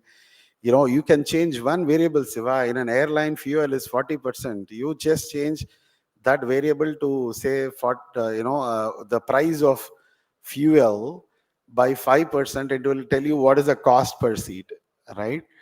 But when I look at it, all of those are statistical models. So what we figured out is that to make it understandable, Gen AI became very important because we were able to create translations between statistics and analytical inferences to actionables, right? So the future is not going to be about simple Excel sheets of forecasting, but I'm talking about multivariate forecasting. That's another different subject for a different day. But this is going to be the future. So what we are seeing is that we are only seeing today people are struggling for use cases. There are use cases available. You don't need to reinvent, many things. Create forums for AI within your organizations where you're solving the problems what you have, right? Don't look at what others are doing, or what you can look at what others are doing because best practices are required, but you have to do what is required to solve the problems for your today, right? And that is number two. One more challenge, I'm not sure which, I do not know, because we are more client facing and we do a lot of solutions. While clients are asking, the business wants AI, the AI councils, they say no AI. So I have at least 5 customers. I had one customer yesterday, one of the largest, I would say Fortune 100 customers, who said that they do not want AI, right? And that's not there are some industries which said no AI. When I'm saying AI, I'm talking about Gen AI, right? So here, in this particular context, when I look at music industry, for example, is a very prime example where they do not want to use Gen AI a lot. I'm seeing traditional organizations still not. We do all the 9 yards of effort because the business wants. So the business and the AI councils are not aligned at all. So it's going to take some time. I'm seeing at least 3 out of 10 customers at this point of time where we go the whole 9 yards and we end up saying that we don't. So we had to remove all the Gen AI components and prove that it did not have anything to do with Gen AI, right? So, and that's another step which you also had to face. Finally, responsible AI. We see that the hallucinations, etc., and how this can get into the larger learning models of what you have today into the larger ecosystem, right? That is something which we need to figure out. there is still a lot of work which is being done in terms of how this can evolve, and how do you create how do you create walls to ensure that you are not getting into those challenges, right? And in summary, AI is going to be the future. AI without technology, without process, without the larger ecosystem, and I want to have an AI strategy without a combination of all of this stuff, I think is a non-starter. Second is look for what are the problems you need to solve for your organization from within. You'll find a lot of answers. And third one is look for service providers like us, or technology providers like Imagia, who have ready-made solutions where you don't need to reinvent the wheel, because the cost of investment and the ROI is so significant that you will end up wasting a lot of money, resources, and most importantly, time, which is crucial in this fast-paced world. And I can tell you that we struggle to keep pace with the advancements. And imagine that if you're going to build something for yourself, to keep yourself at that pace is going to be really next to impossible. With that, I would say thank you for this wonderful opportunity, and wish you all the best. And I hope, by the way, I'm a good singer. I'm not sure whether my voice was so soothing that you all fell asleep, but I'm hoping that I was giving some messages which would have been good enough, possibly. Yeah. Thank you. Thank you.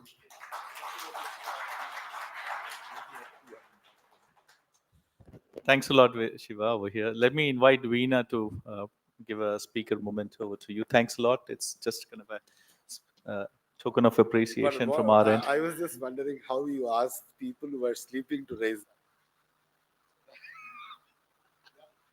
I was just wondering. That was a trick question. Just wanted to check, but maybe you were just wondering who was going to be awake. Yes, exactly. I did see some hands go up for that question as well.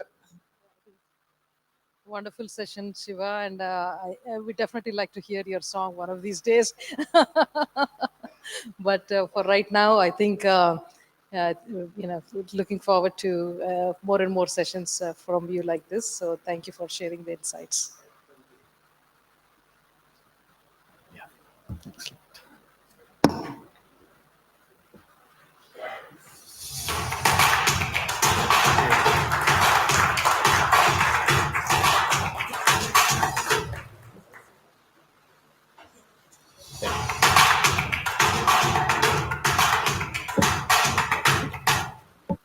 Thanks a lot again, Shiva, for that. I mean, since we have a next panel discussion coming up as we settle down with the chairs and all, I mean, I'd like to kind of give you a quick background on what this panel is all about. This is all about something I think you have been all looking forward to: AI agents and human in the loop. So these days, we cannot get away with AI agents, and AI agents cannot get away with humans. So we always have to be in the loop for the AI agents to work correctly, right? You don't want them to be bad boys. We need some monitors to actually bring them into discipline. So with humans in the system as monitors and AI agents like children trying to do their own stuff, I think we are going to be talking about how AI agents and human in the loop are getting ready for the shared services workforce ready model. So with that, I think in fact, we had a fascinating session from Shiva. And as we get from process executors to strategic partners is really the story of the last decade, right? And as we bring on board, one of the most important questions that we have, or that we are facing today as finance leaders, how do we prepare our workforce for this autonomous finance, right? And because here's the thing, I mean, AI agents can automate tasks, but humans do provide their judgment, empathy, and strategic thinking. The future isn't about replacing people. It's all about empowering them to do higher value work. Our next panel explores exactly that, and which is AI agents and human in the loop, getting ready your shared services, for which we have our moderator. Let me invite our panel members to just get ready as we get the things started off over here.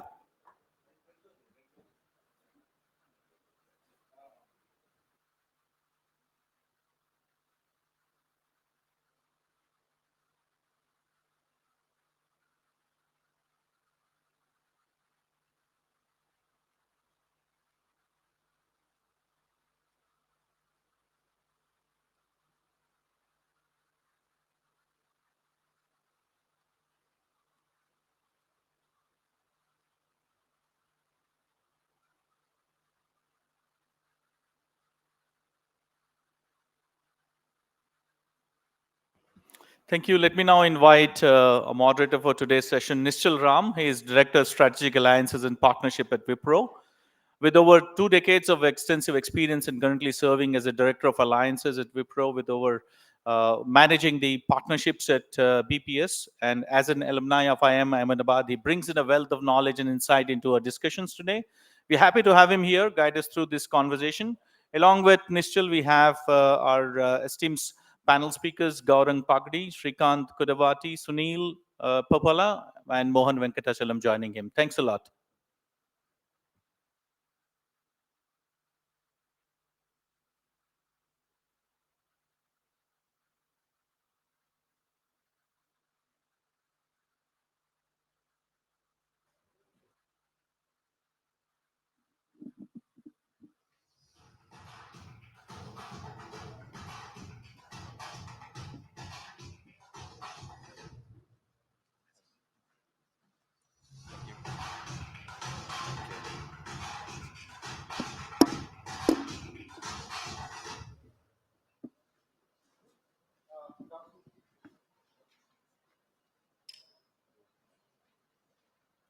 Good afternoon, everyone. I hope we're trying to make this session a little more lively post-lunch. So our talk is on AI agents, human in the loop, and getting your shared services workplace ready. Some of the questions we'd like to answer are how ready are the shared services workplace today with AI agents? Have we designed the right kind of human oversight? And are we reskilling our teams enough to be handling exceptions, looking at governance, and looking at judgment? I'd like to welcome my esteemed panel here, and could you start by introducing yourselves, please?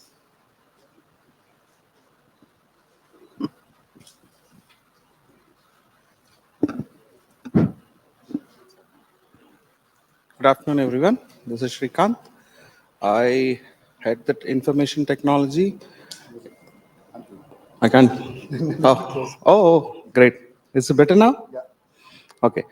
I handles the technology, cloud basically into hyperclouds. I take care of AWS, Azure, and GCP. Started with Azure, now looking into AWS, GCP, transforming right now. We have working on last 6 years. I'm working with solutioning, architecting, designing, and implementation as well, with a team force of around 300 folks around the globe. This is a brief introduction. Good afternoon, everyone. This is Sunil from Imagia Pre-Sales and Solution Engineering. My career largely stints around both operational and financial delivery. And then last 7 years, I have been part of core solutioning and also responsible for closing, working with the customers in terms of what are the current challenges do they face in order to cash, and how do we solve through process excellence as well as the transformation. Glad to be part of this session today. Thank you. Okay, thank you. Hi, good afternoon, everyone. My name is Mohan. I've been in this industry for about 20 plus years. I'm part of 𝗘𝗵𝗋. I lead the order to cash practice for 𝗘𝗵𝗋. So me and my team, we help our clients to design the transformation framework and We help the shared services team to gear up for the next evolving technology, which is AI or maybe the RPAs. Well, glad to be a part of this forum. Looking forward for a meaningful discussion. Thank you. Hi all, Gaurang Pagri. So I am an analyst, but a practitioner turned analyst. So don't look down upon me. It's 20 years of experience working and handling finance operations with HSBC, Amazon. But now I'm associated with ISG, which is a research and advisory firm. And I lead a couple of studies. One is, of course, finance and accounting, services, platform, and additionally GCC. And yeah, glad to be here. Looking forward to the discussion. Thank you so much. Gaurang, we'll start with you. From an analyst perspective, right? How mature are enterprises today in adopting human-in-the-loop AI models, and what capability gaps do you constantly observe in the shared services industry? Sure. So from a maturity perspective, specifically to human-in-the-loop AI, I would say the maturity is still uneven, but definitely accelerating, right? So we do see that a lot of AI, and I'm going to say AI as a whole, okay, because it's all the same in a sense.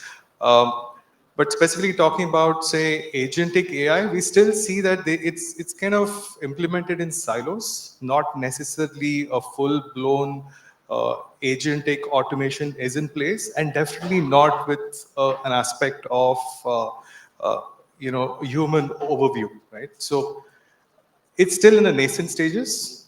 Of course, there are many challenges which have been spoken about earlier. May it be data fragmented systems. So I don't want to touch upon that. I think enough is said about it. But what I'll probably talk about is the enterprise readiness to enable human-in-the-loop AI, right? I think three facets, and I'm sure the speakers earlier have also covered it, but I can break it down. So first being readiness from a perspective of process readiness, right? Because today's processes, as we know it, are quite siloed and are linear in nature, right? You know in terms of what you're supposed to do and not do. And the same might not work in an environment where you have agentic. Right? I think because there is going to be a whole lot of cross-pollination, if I can say that. And as it was touched upon earlier as well, you can't implement agentic AI or AI in silos, you might not get the full value out of it. It has to be implemented across the full value chain of your enterprise. I'm not going to even limit it to finance, but the whole enterprise, right? So that's where the true value will come, right? And unless you kind of redesign these processes, take into account how the future processes are going to look like, don't try to force fit the current processes with agentic AI. So that's one. Secondly, it's about workforce. Again, I think Shiva also touched upon it, right? You have to relook at the workforce you have. You don't want doers anymore, right? You need someone with greater skills. And when I say greater skills, maybe that's contextual, right? Of course, techno-functional role is what we hear. Contextual knowledge is what we hear, because the role will change from doers to, maybe supervising AI, okay? Or potentially, I don't know. I'm just saying it, maybe prompt engineering. So whatever those possibilities are. But the role's definitely going to change. And I think Emerging providers as such, I think you will be able to define in terms of what the roles looks like in the future and help enterprises, with that role. Thirdly, most importantly, I think there's always discussion about responsible AI, and that kind of, brings in the aspect of governance and trust, right? Unless you have the right governance in place, it's going to be challenging to implement AI. You got to have the right guardrails. Again, I think touched upon earlier was from a traceability, auditability. You need to be able to, audit what the agents are doing. Okay, you need to have the right controls, ensure that the agents have limited access, right? Like governance works in today's business anyway. So To sum it up, I would say technology alone will not help enterprises get the value. It's going to be equal parts of operating model, re-looking at the whole operating model, and secondly the talent. Right? I think that also needs to be given enough thought. Fascinating. Let me get to Srikanth. From a technology perspective, how do you see AI agents reshaping enterprise workflows? And what foundational or cloud elements do you think you need for adoption? I think this is a carry forward from what Gurang was just mentioning.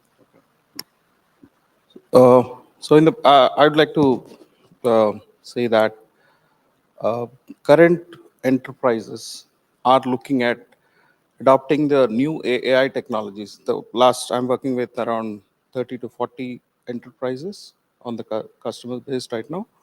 In whole synergy, what I'm looking at, AI integration, automation, fine. You're doing very good, great. I don't want that. What is the business challenge that you're going to bring to the table? Solve the problem. How is that you're adding value to my business? Is the first question from the customer. So how are we solving those? We are solving step by step.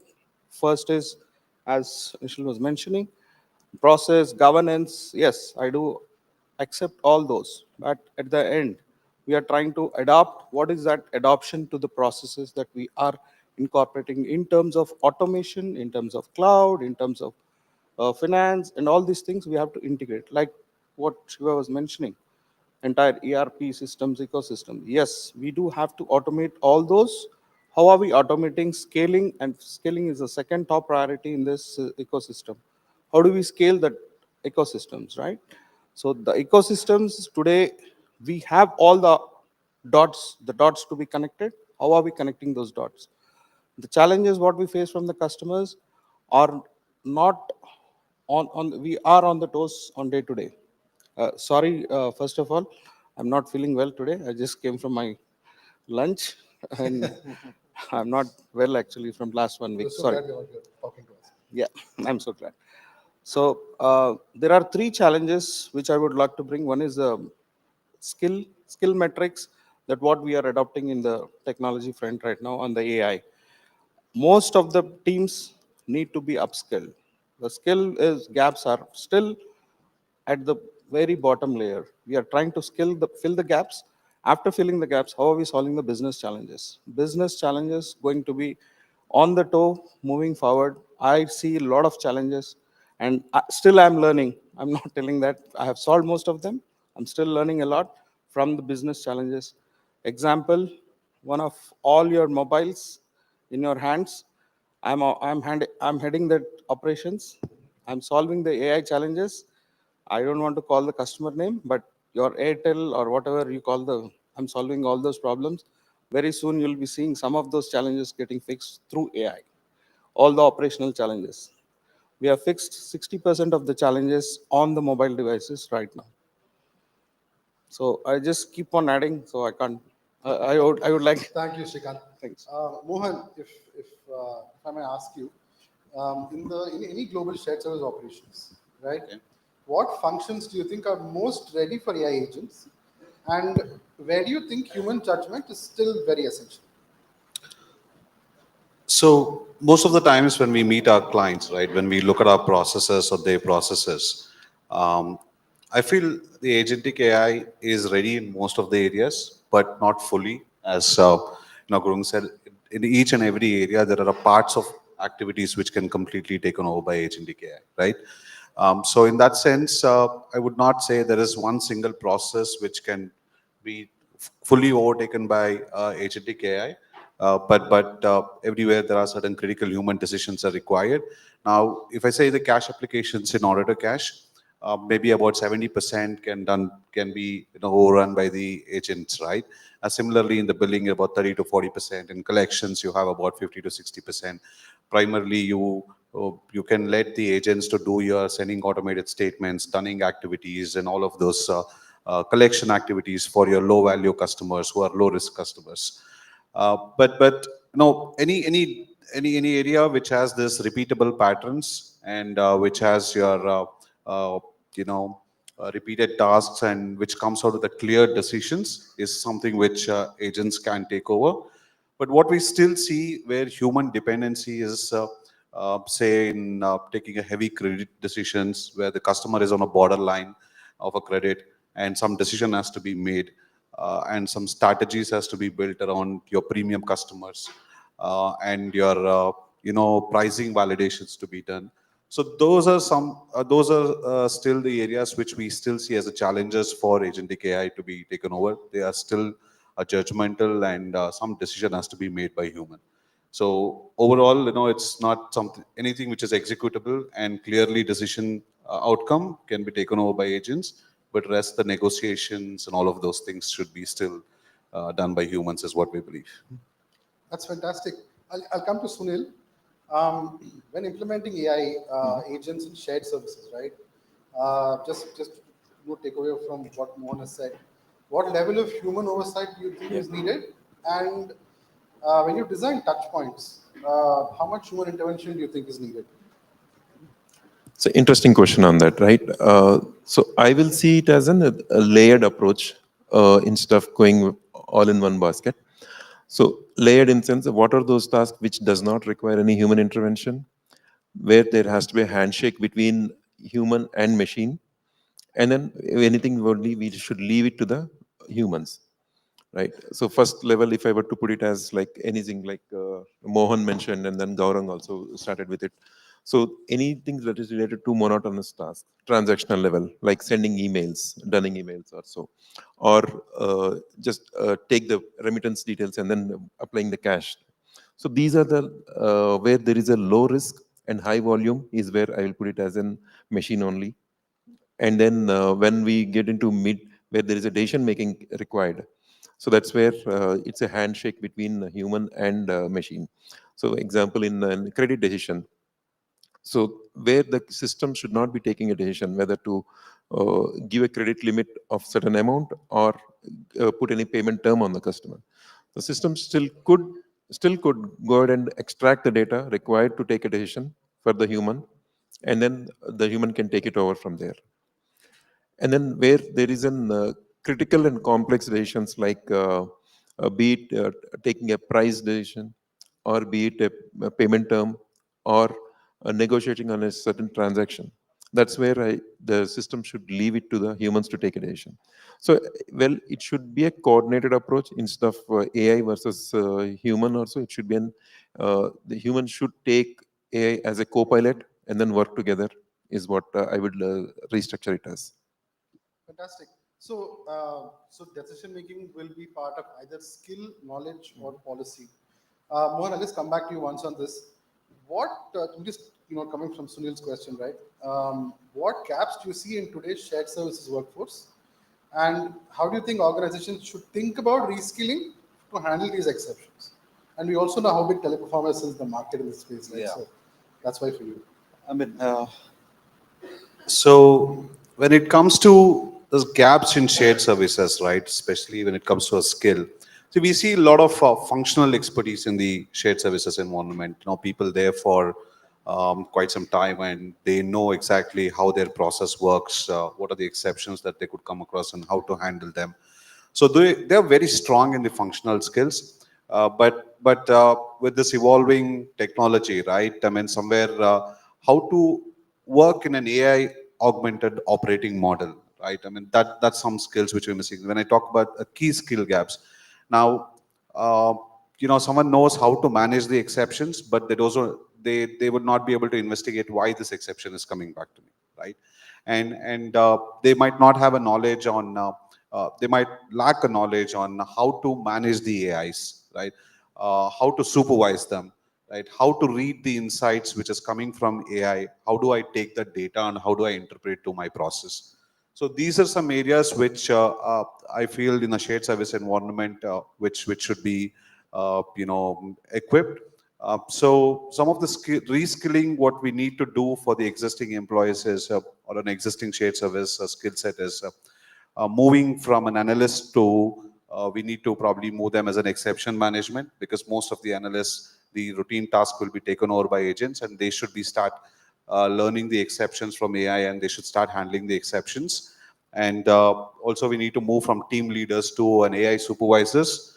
Rather, monitoring your people work, you should start monitoring and understanding your AI outputs, how it comes, and probably we also should train them how to give the effective instructions to or prompts to AI agents to get the desired outcomes, right? And we should probably train the employees on data interpretation.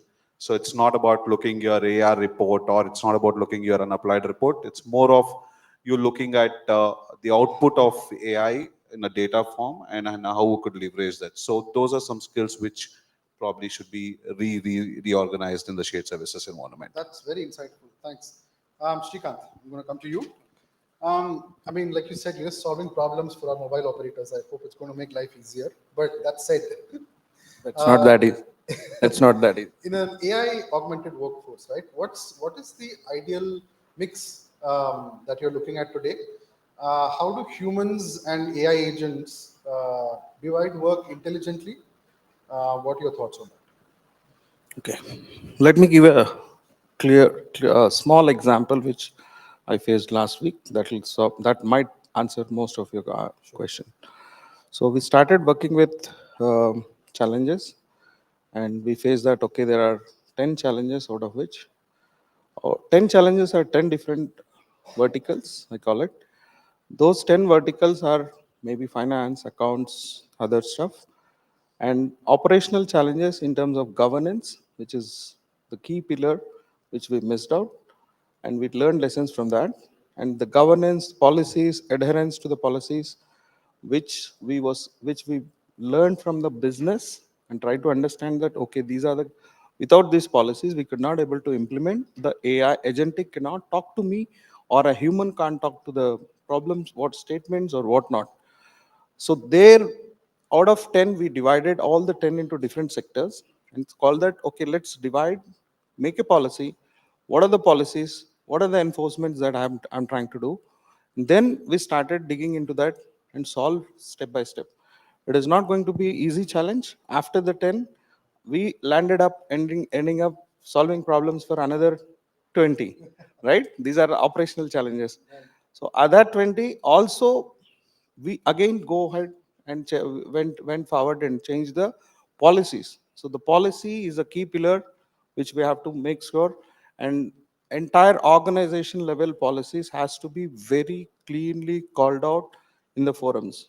And please go through the policy makers, define, derive, come back, give your feedbacks. Continuous feedback systems has to be enabled in the ecosystem so that we enable that feedback, take the policies, go to the right direction, build the right technology, involve the technology, make sure technology can evolve with the policies is what I am just learned the lessons from the live scenarios. So this is an operational reality. Yes. So, the next best person to answer the next question is Gurran. From pure an operational standpoint, right? We want to understand what are the trends that you're seeing globally, whether from an autonomous AI in shared services. Are these centralized? Are these federated? Are these hybrid models? How are they being implemented? What's the trend looking like right now? How do you think it's going to go in the next 2 years? Just from a global perspective. Yeah, I mean, look, each of these models has its own advantages and say disadvantages, right? So for example, when you say a centralized operating model, I think that works really well when you're in a regulated industry, like some BFSI, farm, or healthcare or pharma, right? Where everything is controlled because it's regulated. You need to have those guardrails. I think what it does is kind of curbs the innovation that is, the potential of innovation. Which was the other one? Sorry, you said? Federated and federated, hybrid. yeah. So federated, again, I think what it refers to is, I think where it all lies with, say, the business units, right? I think the shots are taken, or for example, even from a AI agentic development can happen at a business unit level, right? It's got its advantages because there is contextual knowledge that is at that business unit level. But again, what that leads to is while you have a lot of freedom to develop solutions, but then I think it also leads to more of fragmented solutions, a lot of duplication, of solutions that are kind of built, right? So that's a disadvantage. So what this leads to is, I think hybrid is a perfect combination where you have more of a control autonomy, right? So from a platform perspective or a governance perspective, everything is centralized. But at the same time, you have the ability to innovate. So I would say, yeah, it has to be hybrid as a way forward. Interesting. So the scaling happens in hybrid going forward. Yeah, I think definitely, because if you consider, right, I mean, when I said innovation is not going to happen, right, you potentially will have more innovation happening in hybrid than in the centralized. And you will build solutions which can work as a blueprint, not just for, say, one vertical, which can be replicated into other verticals as well. So I think in that sense, it's easier for scaling, or will be the right, it's a right mix to help scale AI. We'll go from trends to where the money comes from. So Sunil, I'll come to you. When we have AI agents deliver any kind of solution, right? Where do you think the fastest operational ROI comes from? Are these from decision making, customer interaction, self-service workflows, routing? Where is the quickest ROI cycle right now? So again, the quickest ROI comes from where there is a low risk and more transaction, right? So where the human intervention need not be there. 20 years before, if I go with, there are around 100 collectors just sending emails to the customers. So in today's world, we don't say, no one sends an email to the customer, right? I mean, it's an automated running that is set up, and it is sequenced. And similarly, cash analyst, even the ERPs, all the ERPs comes with at least 60 to 70% automation by default. And when layers like Imagia, take them from 70 to 90, 95%. But from a role-wise, like these have, they have these orchestration in terms of how the roles are defined. And the so you're also mentioning about how these ROI comes from, right? Where do these ROIs come from? I think these are the roles that we look at. Okay, what are the transactional roles that are there? And then looking at in terms of be it a credit or in deductions, where the decisions are being taken, right? Whether to issue a credit or not, or whether the deduction is valid or invalid. Today's world, the AI agents can define if the deduction is a valid or invalid, but that is backed up by data. There are scenarios we have seen in our real-time use cases where there are decisions beyond data, right? So that is where the ROI is like, okay, ROI is limited to where the data aggregation is there, not the decisioning. So, and then comes the, particularly in the sourcing or the procurement areas where the decisioning is heavy in terms of human interaction. I think that's where we will need to again augment with AI, and then it has to be a balanced approach, is what I say. Interesting. So let's understand that ROI, and then we'll move from ROI to how we measure productivity, right? So now that we have these agents, I'll ask Mohan this question. Right? Once we have these agents in place and there's some adoption, do you think we need to change how productivity is measured? How do KPIs need to evolve beyond efficiency and cost? Because of course, this has to be evolving with agents. These agents don't sleep or rest. Of course, or yes. holidays. Of course, so yeah. They how have do we think about this? Well, it's really crucial that we come up with a new parameters to measure the health of the process, right? While we shift from most of the human orchestra to the agentic AI perform tasks. In a traditional way today, we primarily measure AHT, DSO, and your revenue percentage and all of those stuff. But as we evolve to the agentic world, it becomes important to know how the agents are performing, what's the quality of agent. Say, for example, we probably have to look at the autonomy percentage, end-to-end what percentage the agents are performing. Then we probably have to look at it, the human load on the taking care of agents, how much percentage of human is involved to handle the exceptions provided by agents. So there are multiple parameters which probably depending on the process to process, which definitely need to be cultivated with our existing traditional metrics. Yep. Okay, interesting. So we'll get to Gurang. You want to understand, have you seen any changes in standards or governance frameworks as far as AI operations are concerned? I know it's still early days, still early stages, but when you talk to your customers or some of the rest of the analyst community, are you seeing something in this space? Yeah, I mean, everyone is definitely focused on ensuring that there is a AI governance. Everyone understands the importance having an AI governance, right? Is there a global standard for governance? I don't think so. Of course, there are a lot of governance models out there. And yeah, everyone understands the whole responsible AI piece, having the, the governance model to ensure that they have a safe and secure, operations, right? They are covered. May that be regulatory or, enterprise focus. So no, there is nothing centralized as such, but there's a lot of discussion around it. While I'm definitely not an expert on, what governance should look like, but typically what we see is covered as part of these governance models and are very basic. Right? I think governance models, the fundamentals remain the same. Probably the controls will change.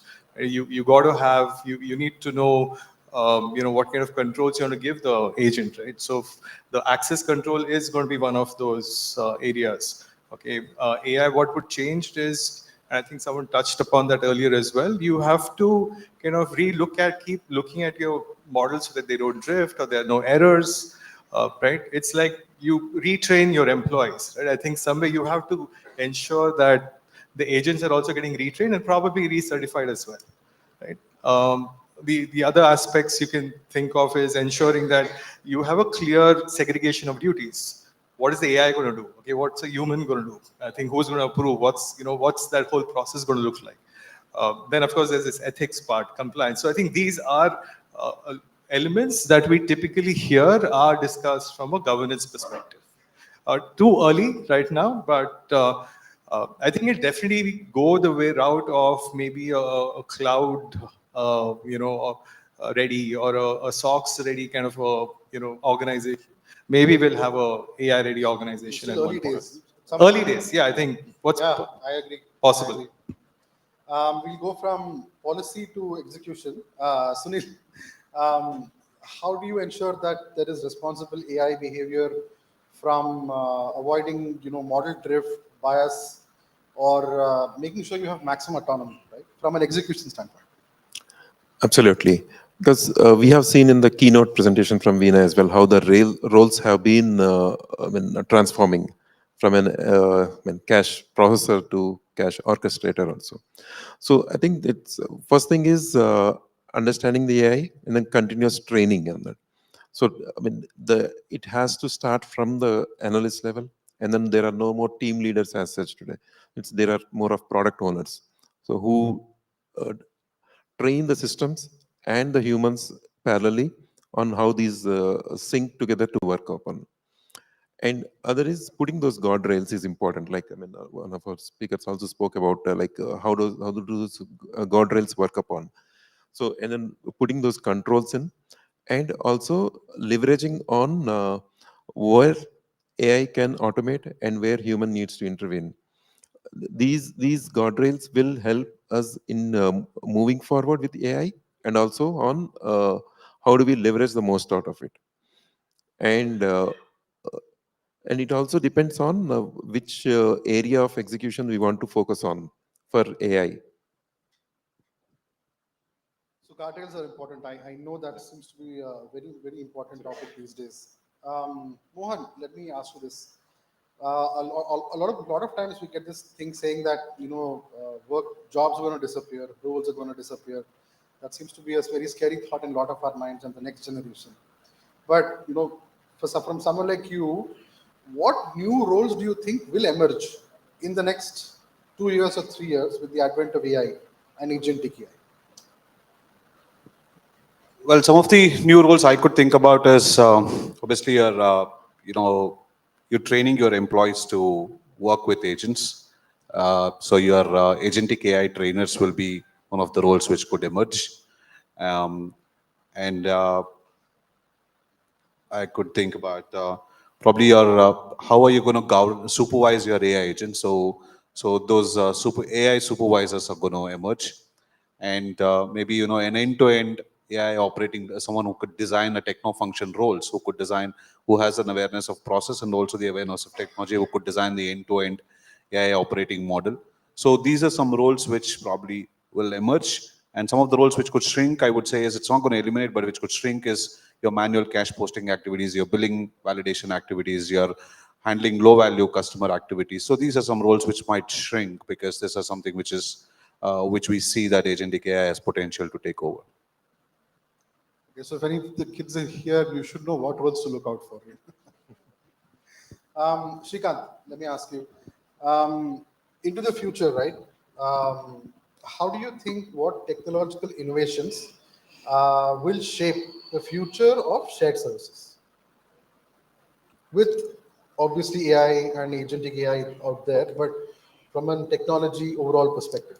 From technology point of view, if you see the last 3 or 4 years what we have evolved, I see that there's a huge last 50. Let's go back to the 15 years back. We have done some automation. We have done so many integrated tools for many tool integrations, build the entire ecosystem, automation and all.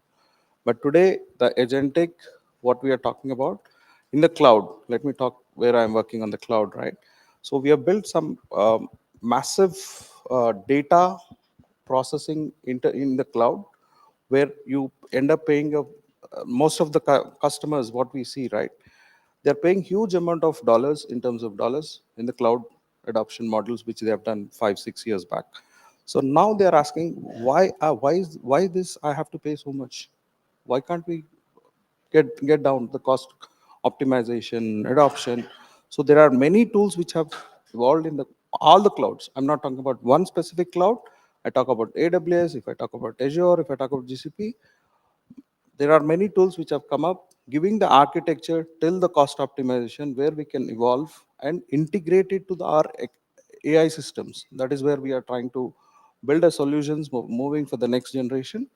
Maybe by 2027, we will be able to achieve that, is what the target which I have planned and for the next generation. 27 is aggressive, I think. Yeah, but okay. We are targeting. So, this will be the last round of questions, but I want to make it a little exciting. I'm going to ask each panelist 3 questions, and it will be rapid fire. Think on your feet. 1-word answers or maybe 1 sentence. Keep it short. We'll start with Gurang, and we'll start with start here and we'll then go. One task you'd happily let AI agents take over forever. Think fast. My tickets. Okay. One misconception about AI you wish would disappear. Most of the processes. Okay. One essential skill for the AI-driven workforce. Automation. Automation. Okay. So I'm going to ask the same set of questions to all 3 of you, but think fast. You can't take too long. One task you'd happily let AI agents take over. My scheduling. Your? My day scheduling. Your day scheduling. One misconception about AI you wish you would disappear. AI will take my job. AI will take your job. Never. You never know. Yeah? One essential skill for the AI-driven workforce. I think continuous learning. I'll put it as. Amazing. Mohan, your turn. One task you'd happily let any AI agent take over. On the QA work. Quality work. Yeah. QA work. Yeah. Sorry. One misconception about AI you wish would disappear. Jobs. Jobs. One essential skill for the AI-driven workforce. Someone should have really good questioning skills. Really good? Have questioning skills. Questioning skills. Yeah. Oh, interesting. All right, Gurang. One task you'd happily let AI agents take over forever. I've already outsourced writing, so that's been a blessing. One misconception about AI you wish that would disappear. Cliched answer, jobs. Really? I mean, same I think answer. it's cliche. You're I thinking on can't your think feet, of yeah. saying fast as well. This is So. like copy paste. One essential skill for the AI-driven work. Critical thinking. Critical thinking. That's a good answer. Anyway, thank you so much, gentlemen. I would like to thank the panelists for their valuable insights to everything they've given. Sorry, you have a question? Oh, sure. Does somebody have a mic? Can somebody pass it a mic? Right here. You specified that you were saying that by 2027 the cost may go down, right? The cost of the automation.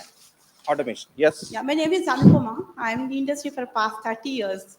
Okay. What I learned is I started career in 96. There was a little amount that the companies were spending on the software and automation. Okay. Today, there's nothing less than $1 billion. Okay. And the value is going up. The cost is going up and the value is also going up. So how do we think that the 27, the cost will come down?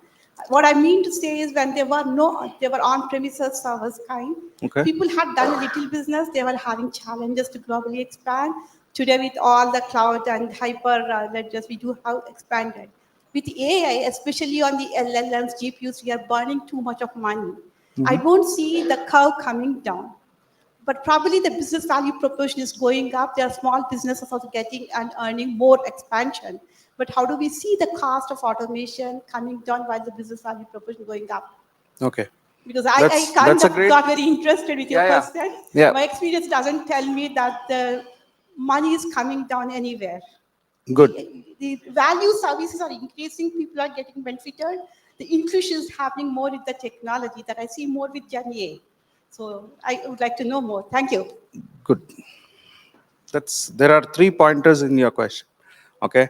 So the first I would like to answer from on-prem to cloud, what we moved. Markets made huge money, companies. I know the challenges what you came from is what automation made me solve all these problems, right? So there were only 10 to 20% of the business challenges we could have been able to solve in that automation model. That's what we did, right? The next gen, maybe after go back to 10 years, we have solved, okay, some cloud has come in, some, I'm not talking about specific to one cloud. Clouds have came in, we have done some tool integration, automation. You have done so much of efforts. Your ROI is gone high. How did we solve those problems? I'm coming to the right answer right now. So we have scaled the teams, right? We have learned, we have made the team scale. Okay, the problem what we solved is step-by-step automation. What we have learned from on-prem to cloud, we took the base templates, frameworks, adopted here in the cloud. There's nothing new in the cloud in terms of automation. Yeah, DevOps cycles or some few. See, I started my career as a release manager, right? So way back in 25 years back. Right now, I'm at scaling my teams. I'm scaling myself from on-prem to cloud. I was part of Cisco for 10 years journey, okay? From on-prem to cloud, I know how panic we were in that state, right? All the people who are telling AI will kill our jobs. I don't think so. Sorry for that, all the gentlemen. AI will create more jobs. What I see in the business challenges, AI will create more jobs because AI has potential of creating more technology adoption in terms of automation. If I tell about what the question she asked, she has went through the panic situations, what the ground functional, operational, everything that I understand. And the third part of your question, how clouds have solved these problems. Yes, we use on-prem cloud basics, what we started in 2012, 13, 14. Then we moved to the adoption. I'll solve the problem. What was your question? Bedrock, I see one of the solution for that. Now, I used to draw a solution architect, right? As a 15 years back, we used to draw a solution for that. Take 3 weeks, 4 weeks for this automation. Taking tools, integration, this. No, now agents or frameworks have come up. That whole work can be done within a week. Within a week. Within a week, you can build entire solution with your automation, with your frameworks ready. Build your solution, go to your CEO and say that, boss, you have spent 100 million for this. Now I'm spending only 10 million. Out of all, come down. Yes. Operational cost. Yes. Is saving. Bottom line, you are saving. The ROI is saved already. That is where I'm talking about. The cloud journeys will change, and even agentic AI will come. Many things will come. People will evolve. Technology will not evolve. That's my respect to the technology. Thank you very much. Thank you, Srikanth, Thank you for the for question. great Any insights. other questions? Yeah. I think we have more.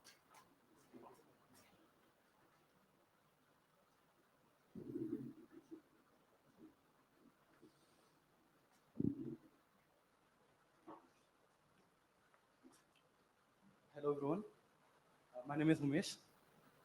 I'm a 21 years old solar developer. So you were speaking about the cloud tools which are used for developing solutions, the AI agents. So I can see there are many tools which can work on different aspects. Like there are compliance tools, there are diagramming tools. But are there any integrated solutions which work from end to end, from planning to the deployment? So the finance obviously perspective. It's not only finance. It's not only about finance. It's about what can I explain is basically drifts. So when you are developing a cloud architecture, the architect configures every service according to the user's requirements. So drifts happen. The architect might configure something and the engineer might create configuration documents which conflict. So is there any tool which prevents this drift? Because drifts can be expensive. So you have the answer in you only. So you wanted from end to end solution, right? Plan, build, execute, deploy, whatever you want in the solution. You want everything, right? You have your answer in you. You create all those. Come up with this, build it, deliver it, then create an agent. You no need to do your repetitive daily, right? There is no tool in this world who can solve end to end problem. You are the one who is going to create that for the future. All the AI engineers, I'm talking, AI engineers are the one who is going to create all those. I have that confidence. Yeah, I think that let's deserves look at a that. round of applause. Okay, thank you very much. Thank you so much Thanks for your a lot. question. Thank you I very know much. we've gone over time. I'd like to thank the panelists, and could you have a round of applause for them, please? Yes, exactly. And then I would like each one of you to be still stay there. We have some speaker mementos for every one of you. Oh, wonderful.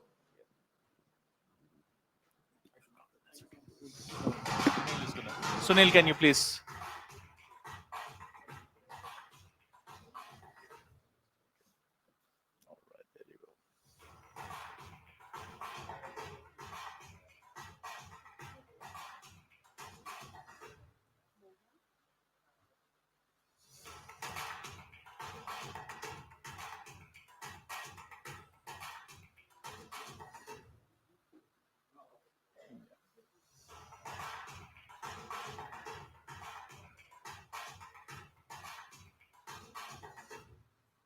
Can we have a quick photo op?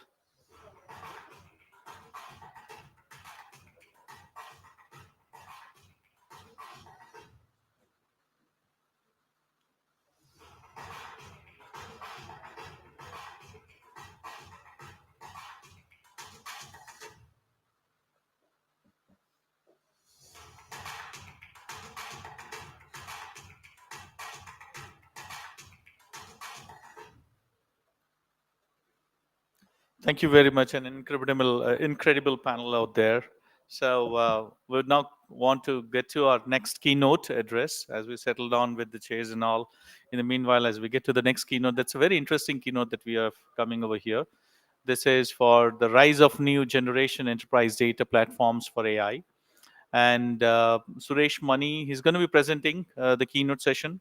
So as we all know that this is an incredible scenario that where we are currently into in terms of AI capabilities, sitting on top of. I like the background music. Thank you. Okay, so oh yeah, I mean Suresh is already over here. So as he's coming on board, let me just introduce. Oh yes, AI is calling you. So Suresh is the Vice President of Engineering and the Chief AI Architect at Solix Technologies. He's leading the wave in terms of developing the 4th generation enterprise AI platforms at Solix, which is primarily a governed first framework and enabling secure, compliant, and AI-ready data estates. With over a few decades of experience in data-centric AI, multi-agent systems, and enterprise intelligence, he has built scalable solutions all across pharmaceuticals, healthcare, e-commerce, logistics, and finance. Please welcome with a round of applause, Suresh over here. Thank you.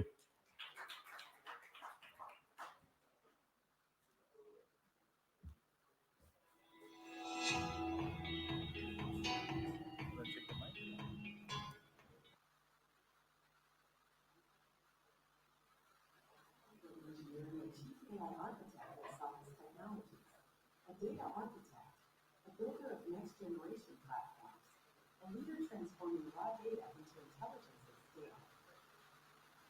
Solix, the 20-year enterprise.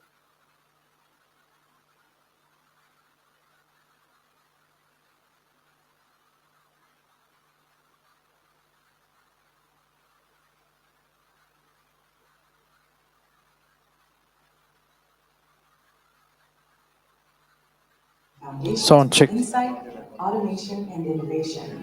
Today, he unveils how next-generation data platforms the rules, enabling real-time AI, scalable insights, and enterprise-wide intelligence for companies ready to lead, not follow. For leaders who see data not as a backlog, but as a launchpad. Here to show us the future of enterprise data. Please welcome 𝗬-𝗛𝗏𝗏. Thank you. Actually, before we start, I have to thank a lot of people, starting with Veena for giving us the opportunity for representing Solix. Whatever I'm going to give here today is a wholesome of the whole teamwork conducted by all the members of Solix. And I want to thank, starting with Sai, setting up the vision. What I'm going to present is the vision driven by Sai. Plus, I want to thank Kishore to drive this transformation within the engineering organization. Most of the time, when you use AI, it is not about what we show it to others, it is how we practice inside. So the transformation is critical. It is harder said than easily said. So that transformation is also happening, like how we want to treat our customers, we want to treat ourselves and put us in their shoes and see how this journey is going to happen. So just to okay. Yeah, that's forward. This is forward.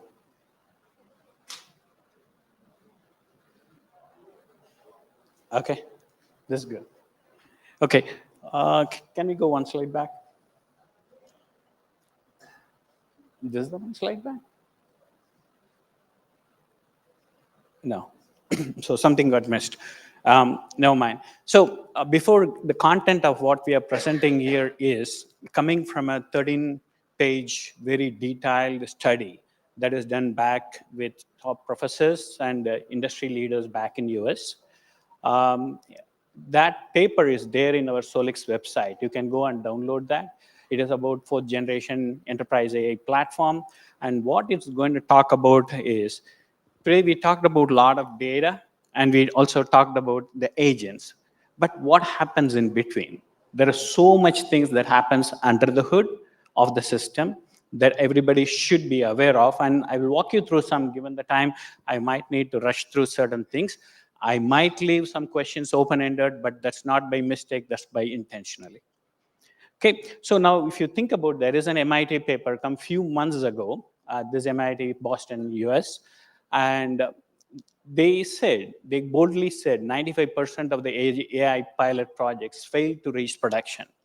Now, you can see that as a researcher, because these are all coming from an academic side, right? Now, outside that, if you can also see and read this as a practitioner or a solution provider or even a consultant, doesn't matter. But at the end, it is going to hit through why these pilot projects are not able to make to production is for these reasons. For the interest of time, I'm not going to read all these things. I want to call out one or two. We all talked about federated data, but the most important thing in this space is also the rise of unstructured data.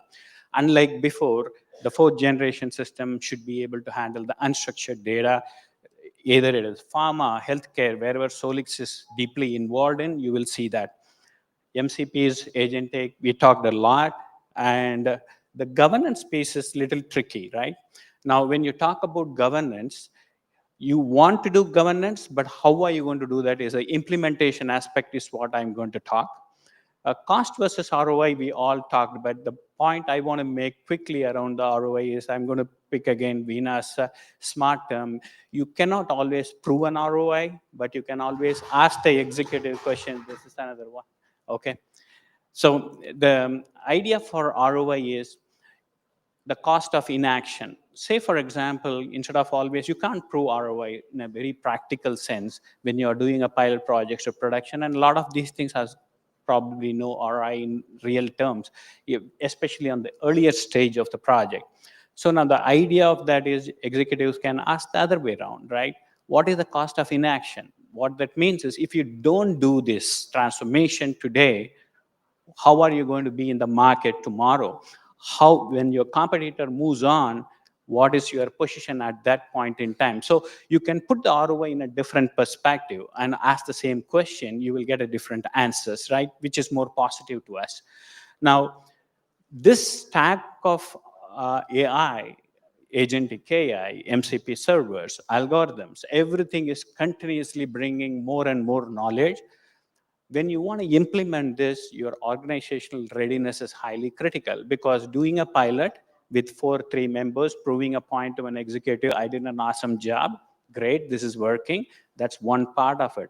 But when you take that to a production grade system, you have to consider the entire SDLC process, all the people involved from top to bottom, whether they are equipped with these kind of technologies, whether they are cross-skilled, upskilled, wherever it is necessary, whether you have the new process for the new technologies when you introduce an agent, if it fails or if it is hallucinating, what are your actions? What is your SOP for that? So you need to clearly understand. These are all some of the critical things.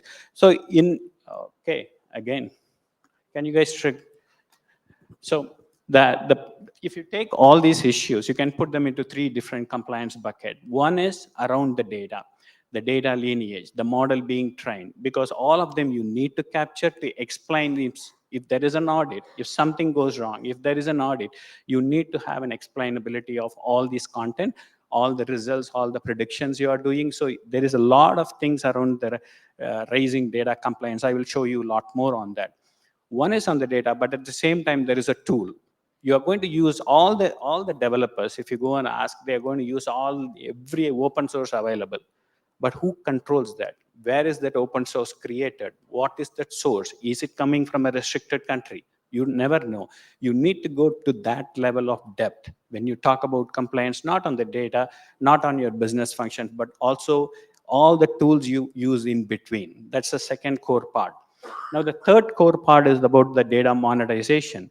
When AI comes into play, your historical intelligence is going to come into play. Now, what that means is when you unarchive this unarchived data should go to the compliance. For example, every country, they want to protect their data now. They are not ready to share to any other country. That becomes the federated governance policies. Now, for that, when you unarchive, historically, you might say, okay, take all the data and put it in a central container and operate. But when you unarchive, now you have to start governing it in the respective locations. Otherwise, you are not following the data sovereignty principles. So this is at the 3 big buckets within the compliance you need to be careful to address in different senses. Flip. Yeah. So now on the agentic side, we all talk about agents, but I want to pick, right? What is an ethical oversight to an agent? if a human does it, if you simply think about what is an agent doing, agent is basically you are going to replace a human's monotonous, result-oriented, target-driven activity to an agent, which has a thinking, reasoning skills. And on top of it, now you are adding an ethical. Now, what is this ethical in a real world to a human? How are you going to apply? Is it, if the same task done by a human, what is ethical means to a human? So you need to balance that act. What is ethical means to an agent, right? Of course, it has to come with the tools, technologies, skills that we are adding. But agentic services, when you enable, that has a very specific set, not system controls, but human level controls has to be tested there. One other big area which not much explode is agent are like, every agent is like a human workforce, right? They have their own private spaces in the infrastructure. So it is going to enormously increase your infrastructure cost. But it is for a good thing. So you have to optimize them. You have to have a circulation process and then connectivity between the agents when they handshake every other task inputs and outputs. So that space in which resource optimizations and whatever exchanges are happening has to be tightly controlled and governed, in addition to whatever we talked. Check. Now, irrespective of all these compliance restrictions, if you see the surveys coming from enterprises, 78% of enterprises saying they are actively involved in AI projects moving towards the next step. Now, this is 23% net increase from year over year, from 23 to 24. So the engine has already passed. Whether you are going to get on or catch up, it doesn't matter. The engine has started. It's moving at a fast pace. Now, you have to make sure you are adapting to that. Otherwise, you could become obsolete. So the idea here is how fast you are transforming. And there are platforms like Solix where we are going to help. I will show you how we are helping the industries to transform to this speed, taking you from where you are today to become AI ready. And that's the story of the 4th generation AI platforms. Now, when you look into the market, across every other industry, there are compliance. These are all anticipatory. Morning, we heard 190,000 anticipatory, like regulations being changed every year.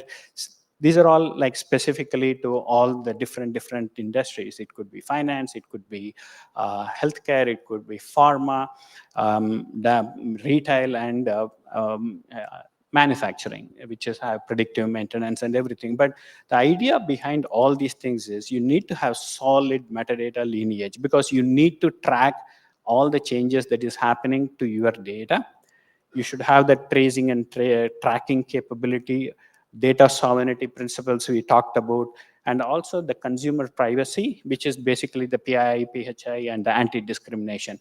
All of them also falls into the agentic ethics we talked about, the bias we talk about. These are all very, very standard when it comes to the default applications. Anything you build with AI, you should consider all these things. Now, for finance specific, these are all the, we already talked, I'm not going to spend time here, all the applications that you can enable with the AI. But fundamentally, the goal of all these things, when you enable AI, is still has to be in real time. It should be making faster decision to get the money you want to capture, right? It should help fundamentally the revenue. If it doesn't apply to the revenue increase, then these agents are not. So the use cases you select from finance or any industry perspective from the get-go is highly critical. Otherwise, you are not going to see the value of any of these agents that is going to be in play.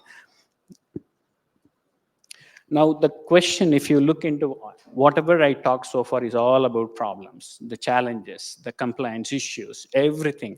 Now, what does this really means to the next generation is criticality, right? If you think about this, now, the basic fundamental question we have to ask is this really, with so much complexity, so much tools, that can we even govern this properly with all the things in between that is happening? Now, what does governance mean here is very simple, right? when you take it down to the root level, it is nothing but your enterprise assets are spread all over the place. Now, can you make them when the user, when I say user is an endpoint, user, agent, application, reporting, whatever it means, right? At the endpoint, between the data and between the endpoint, can you convert these data to be easily consumed at the endpoint so that you can make the source wherever the assets, estates, or data AI ready, right? So if you can make that one thing good, like wherever your data assets, you make governance and compliance at source, and we'll talk about the techniques and all, but the idea here is to say, you take your existing information architecture, do certain XYZ things for AI governance, so that it becomes fully controlled and compliant, then any AI applications or any end applications can start taking advantage of. So how we are going to do that, right? So fundamentally, within the fourth generation platforms, there are 6 principles. We talked some of them. Today morning, you can see some of them are correlating to some of the panel discussions we had, right?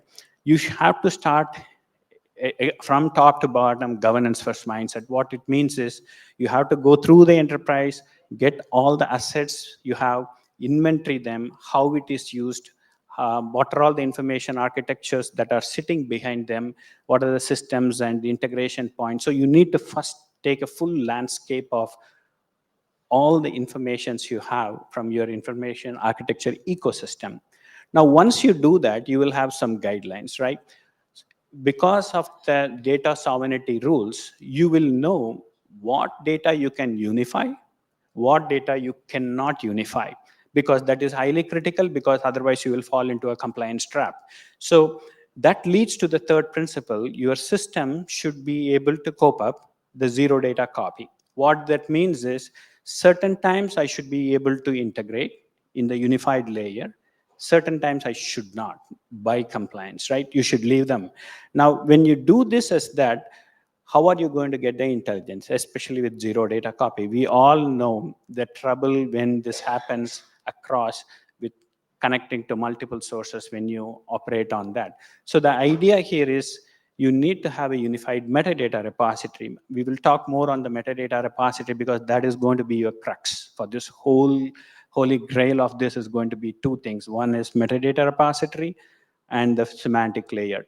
What is metadata repository is basically you should take every asset in your data estate, discover and assess them for what is a classification, what are the sensitivity levels, and keep adding metadata, which is more knowledge, SME, subject matter expertise, right? That's what they provide to that, right? In a real world, when we put human into that, there is a subject matter expertise. So the metadata will drive all the information about your data.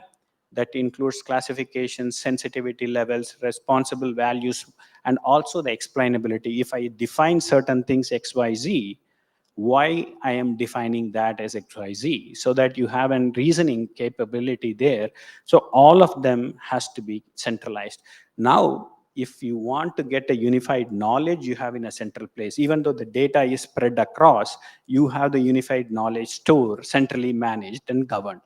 Now, on top of that, now you bring the semantic layer. What is a semantic layer is, take this metadata, add your business ontologies and taxonomies, here I want to talk about a little bit security, right? Because when you want to access this information outside, semantic layer is the gateway.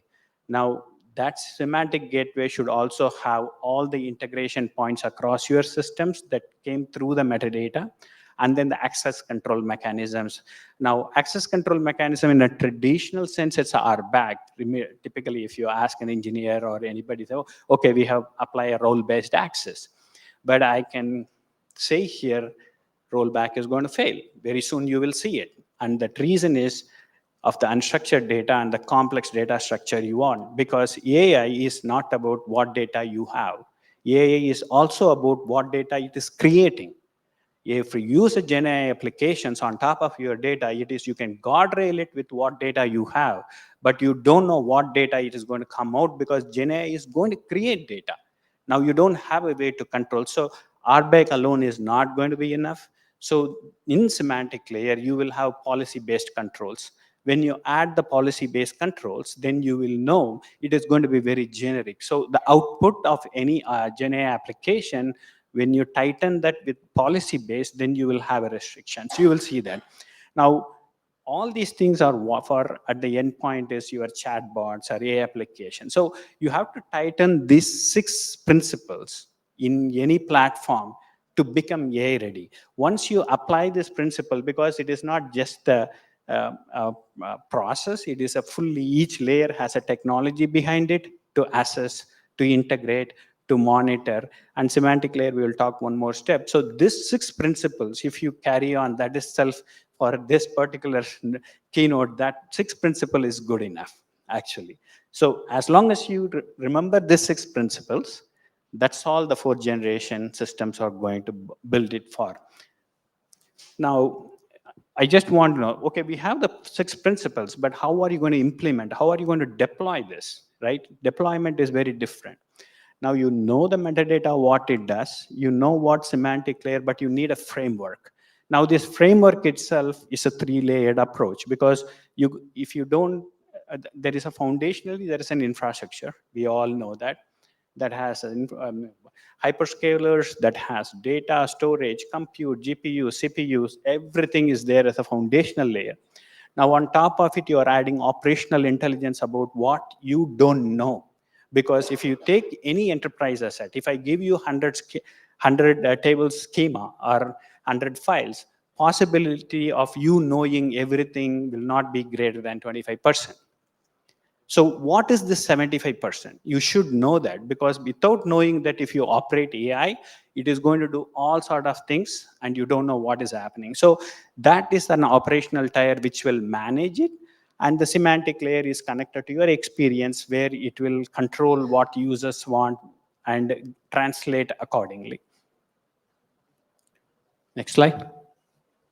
So now we talked about what is this metadata layer, right? Because unified metadata layer is the holy grail, I already mentioned, because that is the connecting tissue for your existing information architecture to become AI-enabled application. And the reason is, this particular layer, we already talked about having the entire knowledge base across all the application systems, controls you have, even though they are in different places. Now, on top of it, this metadata is core, and it is like your business data for AI. Unlike the past, usually metadata is a last thought process till now, if you think about it. If you take and if you ask, hey, I have 1,000 columns, 1,000 informations, how many informations really you know the definition? It will be very, very less. Now, this particular one, you have to make at least 90% plus, because you have so many tools on the other end, free form, that can operate very differently. For them to be knowledgeable at a SME level capacity, you need to have all these informations. Now, you should treat this metadata also like a business data. And why? You should have a lineage, like if a metadata definition changes, your result on 2 different points, what you predict, what you respond, everything changes. Now, if there is an audit, you need to be able to explain why you made the decision on that day, and that decision should be archived, right? If you change the definition, your past definition is different than a new definition. ACV, AOV, TCV, whatever you do, it is going to change based on your sales and other processes. Now, you need to have those lineages. You need to have, every time it changes, there is a date stamp, time stamp, everything you do, you need to have it. And on the semantic layer, this is where the human controls come. Because semantic layer consolidated already your metadata. Now you already have the taxonomies, you have ontologies. Now human control is, basically when I say humans here, they're all the top stewards, SMEs, who knows what is going behind, and they should verify whatever, at least all the AI created, so that they can validate and approve these changes. This is a central control, because this is the gateway for consumption layer. So they will control, humans has to control, and this will be owned and controlled by them, especially stewards, maybe custodians in some cases, depending upon the subject matter. Yeah. Now, if you see, this is what we talked about, right? The foundational layer is to establish the control at your infrastructure. Second layer is around operational, and the third. The 6 principles, if you see, the first 3 principles are foundational. The intelligent data classification we talked about is an operational tier where you enrich your metadata. The semantic layer is your experience, which is the 5th and 6th, right? So this layer, you have to arrange it accordingly and tighten this in the deployment. And when we say deployment, I'm talking about even Solix product has this entire stack. We will talk about that offline. So what Solix has is, if you see here, we can manage all the federated data managements plus the entire lifecycle. Information lifecycle management is bundled as a core layer. We have a Solix lakehouse. We have inbuilt data fabric layers and the IDCs, IDGs, all the semantic layers. These are all different technologies, tools that are powered by AI as much as possible. And this one is telling you the entire architecture. Only one point I want is too technical, or the abstract of this is only one thing. The first 3 generations, you have enough time, right? If you think about starting from, like, it took 20 years to move to the 2nd generation. Then it took another 10 years to go to the 3rd generation. When I say generation, I'm saying Oracle, then big data, Hadoop, then Snowflake, Databricks, etc. Now from there, it took only 4 years. We are talking about this. So in the past, till 3rd generation, you have the luxury of time and money to do data movement across every time. You don't have that luxury anymore. People are going to ask you 10x speed, 20x speed. And if you keep moving data, you are 80% of the dollar spent is in there today, if you think about it. So all of them will go away. So the idea for Solix platform is we take these governance, compliance controls, everything is a microservice-based architecture. We take this wherever your data is. We don't want to bring unless it is needed, which means that that's the fastest way of implementing, not now, even for future. There will not be any more data movement. It's very, very high cost experience. Now, we talked about this. We can skip. The idea here is to show, given the tools and technologies you have with vibe coding or Copilot, the number of ETL steps can be drastically reduced. And this is also because the metadata layer, because metadata layer is your SME already. If you do it right, it has got all the intelligence you need. And with vibe coding, with the proper metadata and semantic layer, your ETL process can be redefined in a different way. Of course, architecturally, it is not like a pass, drag, and drop kind of thing. That's not going to be very efficient. But using agentic, that's what I'm talking about here. With that flow, you can definitely save the time and speed. That's how you're going to get the results. The idea is how fast you can deliver the key capabilities that has high ROI, delivering at a less time. Less time means less money you are delivering it, right? So what is the plan? Typically, how we do it is it's 0 to 6 months or 9 months plan. The first step is more focus on getting the foundations ready. All the things I talked about is foundational. Once you finish the foundational, then 9 to 18 months, you can choose your choice and then start building the use cases, because that is the easier part once you know, because you have tremendous amount of AI tools, open sources, the existing technologies and everything. So the first 3 to 9 months goal to create the foundation is highly critical. All the 6 principles I mentioned hacked in this 3 to 9 months period. So organizational commitments are a little different, right? We talked about everything, but the resourcing I want to talk because that's critical here. What are the new kind of skills that is going to evolve? I want to touch a bit. I'm not sure how many of you know, like if you are 25 years of experience, you have a deep expertise in this, what are you going to do with this AI? Also you're coding, right? So if you think about it, you will see every stack is going to uplift themselves. A 60% person is now going to work as an 80% efficiency. And 80% person with AI tools will go to 90. The biggest break where it is going to happen is this, right? In the past, experience played a critical role. not for tomorrow, because AI give you the experience you want for the first 5 years at a minimum. If I am a fresher, I'm coming out of college, where I am stuck today is I don't have the industry knowledge. I don't have the industry experience about a subject. Now I cross that barrier with AI, because when I ask that, it is going to tell me at least 60% correct. So that is the place it is going to play, and we have to keep pushing that. Now there are many roles. AI product management is a very highly critical role because of the complex ecosystem that is coming up. The tools and technologies, the integration is highly critical. Especially I'm talking about AI integration and building small language models specific to your niche area. That is going to become core. Not the least, if you have not heard, there is a new role that is evolving called basically FDEs. This is deployed, front-end deployed engineers. Who they are is these are all strategic advisors who has both technical, functional, and business knowledge.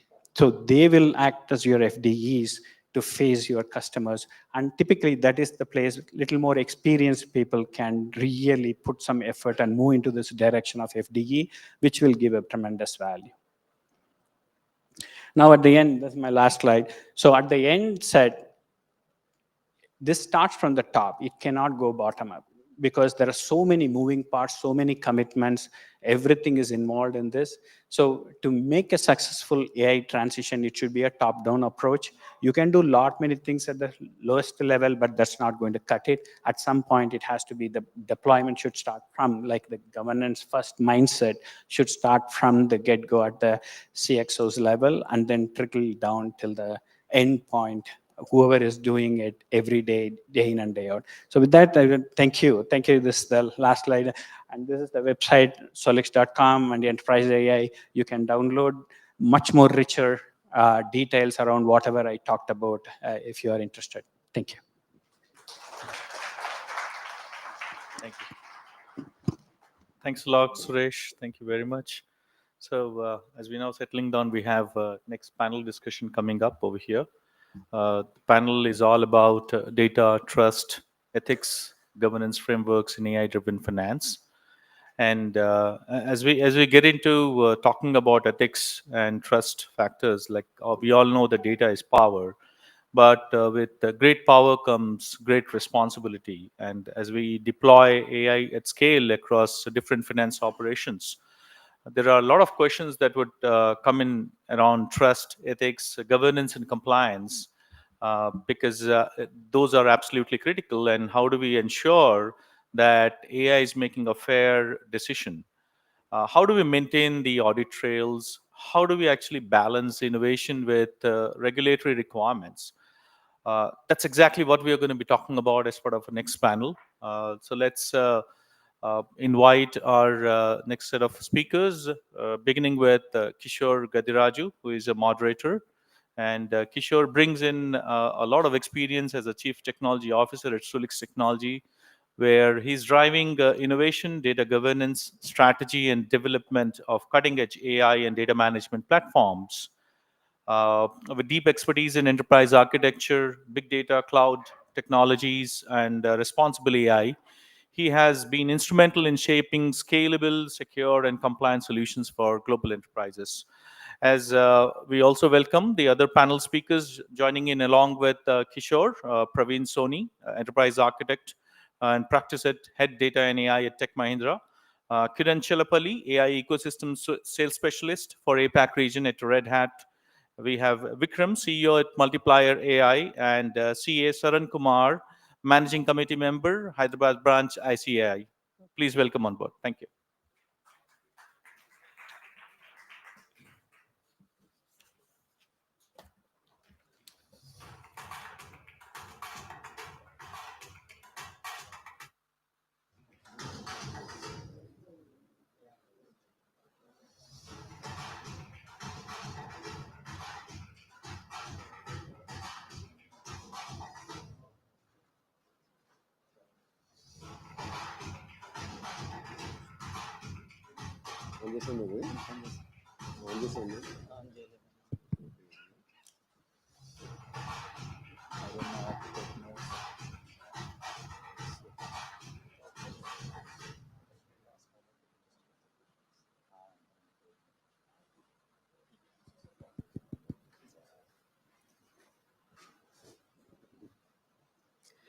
Okay, thank you everyone. Good afternoon. I think we have been having a very good sessions, and especially the keynote just we had. I think you would have got some good information about the Solix fourth generation platform. And we also covered some of the data governance aspects of it. But our focus today is going to be on the data, the governance, the trust, and the ethics side of the data. So I think since the morning, we've been talking a lot about AI, agentic AI, and so much of the different use cases, how this can be leveraged. But I think behind the scenes, what we're going to talk about just now is going to be the real, the background, the crux of it. So without the data, and if you cannot trust it, if you cannot really have the right data set, we can't really use any sort of AI, Gen AI, agentic AI. Any AI is not a good AI. So with that, in today's session, we're going to touch upon 4 different aspects of the governance and the data aspects of it. I think most of you maybe know already what is data governance. We'll start with that, just to bring everybody onto the same page. And we also touch upon some of the new concepts that are more relevant in the age of AI, like transparency, trustworthiness, and also ethics and responsible AI. And we also talk about AI governance and compliance. So those are all the topics that we'll touch.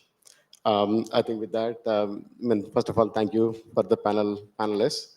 And I think everybody has a great the background. So hopefully we'll make it a very good, useful session for everybody.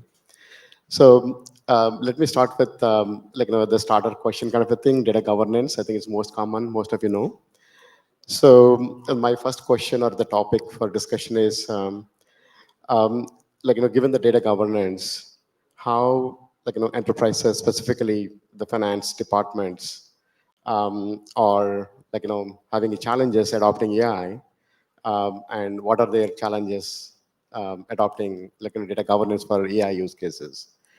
Are there why are they not able to deploy? I think we heard that 95% of the projects are failing and they're not successful. Can we talk about what are the real hindering reasons or issues that are stopping them? Maybe I'll start with Sony. Can you talk about it? No. Yeah. Hey, hello everyone. Thanks. First of all, thanks. I'm not sure it's audible. Yeah.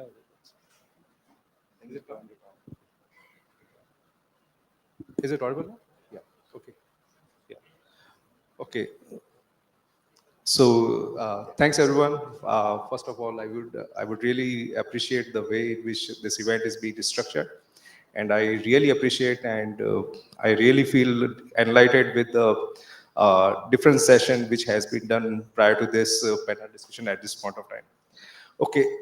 So first of all, I would like to just talk about the data governance part. Okay. So when we are talking about AI, adoption of AI and so many things we are talking. But governance, I would say it's the backbone of the AI. I would simply say that, okay. What is the meaning of that? If your data is not in place, your data is not correct, your quality is not up to the mark, it is not going to work with the AI at all. This is the first thing I would like to say. And just during this discussion, I was looking at the LinkedIn, and I just came to know about a very cartoonish, I would say, picture there, where everybody is talking about AI strategy, which was just like a tip of iceberg. But behind the scene, there are a lot of things which are not yet fixed. First thing I would say that data is being siloed. This is the first thing. No one is talking about that. Okay. Yes, there is a lot of challenges around it. Like if we are going by the transformation route, it is going to cost you a lot. This is the first thing. Most organizations are facing. Why should I move my data? They are first asking this. Second thing is about if I am going by the transformation route, how much cost I am going to incur? Okay, this is another question being asked. And third question is, I have so many legacy applications. If I am going to cover those business area with the help of AI, or I want to introduce AI into it, how I'm going to first modernize them and then I can untap their actual business value of it. So this is another challenge, I mean, organizations are facing. So if I am just summarize my thoughts, it is basically governance is actually sticking in the 4 core areas. Data has been siloed, legacy issues, modernization cost, and undocumented your business processes. Thanks. No, I think you need the 4th generation platform, I think, to solve these problems, I think. So just a quick follow-up question on that. And maybe, like, I mean, what should finance departments or enterprises should do to get the real outcomes? Like, maybe fixing some data governance issues or data issues. What should they do to get some outcomes? Yeah, see, honestly speaking, although I am very much, a technology freak kind of person, but I feel sometimes that if we are not addressing business challenges or our thoughts are not aligning with the business processes, I mean, we are not succeeding in the manner we want to, right? What is the meaning of that? I mean, if you ask me how I am approaching to my customer, I'm always saying that, okay, well, technology is fine, but technologies keep changing over the period of time. So go by the business use case implementation manner. I mean, if you have like some certain processes, first fix that, think that how many manual steps are there, use AI there. I mean, to address such kind of problem, I would say that go by business process way, understand that how data can speak in the business language. Okay. Nowadays, I mean, we are all talking about like different sort of data models, how we can introduce data as a product, or maybe like data product kind of scenarios are there. But thing is, if those data products or data as a service are not speaking from the business point of view, there's no use of it, right? So usually, I mean, in my understanding, or I would say it's a kind of like a favorite thing for me. I mean, to just go by some sort of like taxonomies, or I would say recently like semantic layer or ontology. So I'm usually talking in those terms because see, if you're looking at the certain products which are already there in the market, like Palantir and all those things, they are talking from the ontologist point of view, and their results about, results in terms of business outcome, they are fantastic. I mean, they are churning the data in such a way that they are speaking the business language, not the technical one. So that's where I feel that there has to be some shift we have to make where data should speak business processes and business language rather than just technology thing, because technologies are keep changing at this point of time. Yeah. Thanks. Thank you so much. And now let's, Praveen Sonia fixed all the data problems. So now we have a very good data. So the next topic is like, how do we trust it? What kind of transparency, trust that we can apply AI on top of the data? So my next question to Sharon is, so, I mean, what should the organizations, finance organizations, how do they deploy the AI? Of course, we have the right data, but how do they deploy, especially from the regulator's perspective or the customer's perspective? How can they bring the transparency and the trustworthiness? Yeah, being a CA, more like I'll answer like a CA. Coming back to the question of data, then we'll go into the transparency. I'm sure we all are. How many of you are having private limited companies here?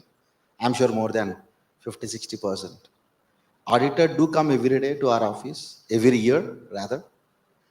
We know what set of data which is required auditors to audit, even though audit time is year on year goes more. See, I strongly believe business is there for centuries. Technology started coming in between. Whatever the business having the challenges, be it with respect to the data, with respect to anything, transparency, the same challenges will continue even in the AI in a simple way. When it comes to the transparency, this is what I always, surprise. Recently, I being a forensic auditor, I do help CBI, 𝗬-𝗎 in solving some of the cases. I closely work with them. Normally, when you give an answer, we appreciate. When ChatGPT give an answer, AI agent give a result, we appreciate. But if you go and tell the same thing to CBI or any regulator for that matter, they'll say, no. Give me the evidence. I wanted to know how it's solved.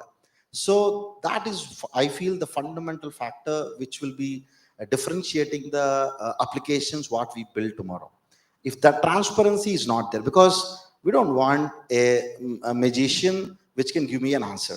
So I strongly feel AI should not be a magician. Without explaining if AI can give an answer, I appreciate it, but I don't continue for my regular work. We always ask the question, how? We being a chartered accountant, of course, in the finance domain, we don't believe with the answers. We believe with the transparency. Starts from what data we keyed in. That's what the plays very important, the starting point. Then how it processed.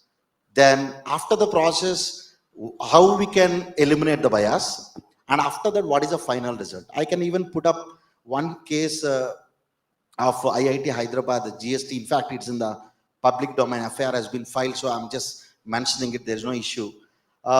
There was a hard coding in the system program that some of the GST numbers can be eliminated while scrutinizing. Let's say if tomorrow AI can do this, who will be responsible? We can't make anyone responsible. So that is what very, very important. I feel these all are case studies. These all problems are there for the last many decades and centuries. I'm sure these will continue with AI. However, we just need to understand each and every problem with the case study, fix it, and get up the second case study, fix it, and so on. Probably, if you allow me, I'll put one more thing. Sure. When it comes to the cyber, that's what we always, find it. There was a guy, 𝗘𝗵𝗂𝗁, who established the first cyber commission rate in the country. Very excellent person when it comes to the cyber crimes.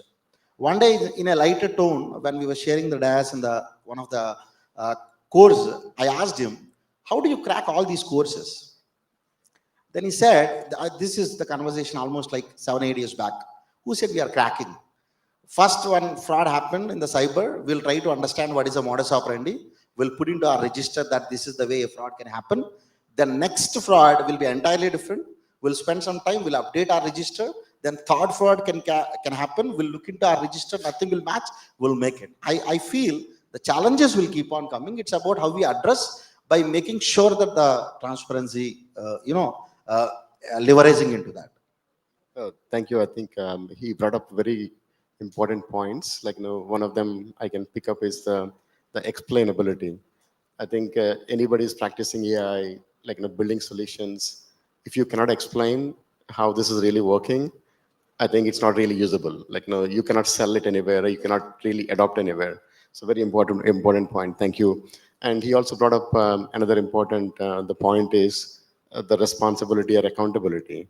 That's sort of my follow-up question. I think, so if decisions are made by, of course, humans and also some of the algorithms, who should own the accountability? Maybe if you can throw your light, like some your experience, who should own the accountability when humans and algorithms are jointly making decisions? Yeah, in fact, that even in my previous answer, that was partly answered. It should be both. That's what the strong policy should be made in the organization. That's the reason there should be clearly defined roles, which are very important. In fact, that is there already in our organization, every organization. Now you should make the data owner who is clear, and who is the guy supervising the model, that has to be clear. And there should be a clear-cut accountability, because I am sure even if you keep all these things, something will miss it. And I look into always as a chartered accountant in a different angle. The litigation will certainly come, because unless you make a strong documentation, keeping the accountability with the definitions, it will be very difficult. Okay, I'm sure I can even foresee in next 5 to 10 years, the most of the court cases when it comes to the IT Act would be, we both implemented, we have done our job, but this mistake belongs to whether audit or whether data or whether model. So I'm sure these type of litigations will come. Those all can be easily avoided by making a strong documentation, role bifurcation at the time of, making at every step level. If we can make the person accountable, I'm sure that will be at least accountable in the court of law. Thank you. Thank you so much. So that kind of leads to the next question topic. And one of the biggest challenge, especially adopting AI, is the ethical, responsible AI and sort of a bias. So, our question is, and how, especially the finance organizations, should be aware of it, and what kind of systems they have to build, so that the systems unintentionally will not discriminate in terms of responses or the activities or actions. So, Kiran, can you throw some light on how AI finance systems should adopt and manage the risk with the responsible AI? Yeah, thank you. First of all, thank you very much for inviting me here. It's a privilege to be sitting with you guys. Thanks a lot, Veena. And thank you very much for listening to us. So in terms of bias, right, like you pointed out, sir, if you don't trust the data, there's nothing, garbage in, garbage out, right? You can't trust the model, right? But trust goes beyond model. I think you need to have the proper governance tools, you talked about it, to ensure that, you know, we have the right in to the training to get the right out. There are three pillars from a bias detection perspective that, you know, industry generally follows, right? First is you detect the data itself. You think about it of auditing the data, auditing the model once a training is done to check if there's any bias in there. So those are typical practices that they follow. The second is, you know, you try to mitigate, you know, maybe you nudge the model a little bit. If there is a bias towards the model is already created, you couldn't properly fix it, it's in production, now you need to make sure there's no gender bias, for example, right? So how do you do that? You have to nudge it. There are ways in which you can mitigate that. So that's the second way, proper testing and so on. That is the second mitigation.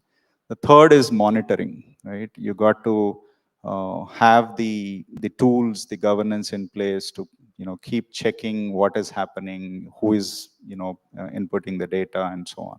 So those three ways are standard ways in the traditional classical ML approach. Now with generative AI, you know, that adds another dimension of its own. These models come pre-trained, right? So you don't even do any training on your own. Very rarely, I mean, not yet. I haven't seen many organizations that do fine-tuning or customization.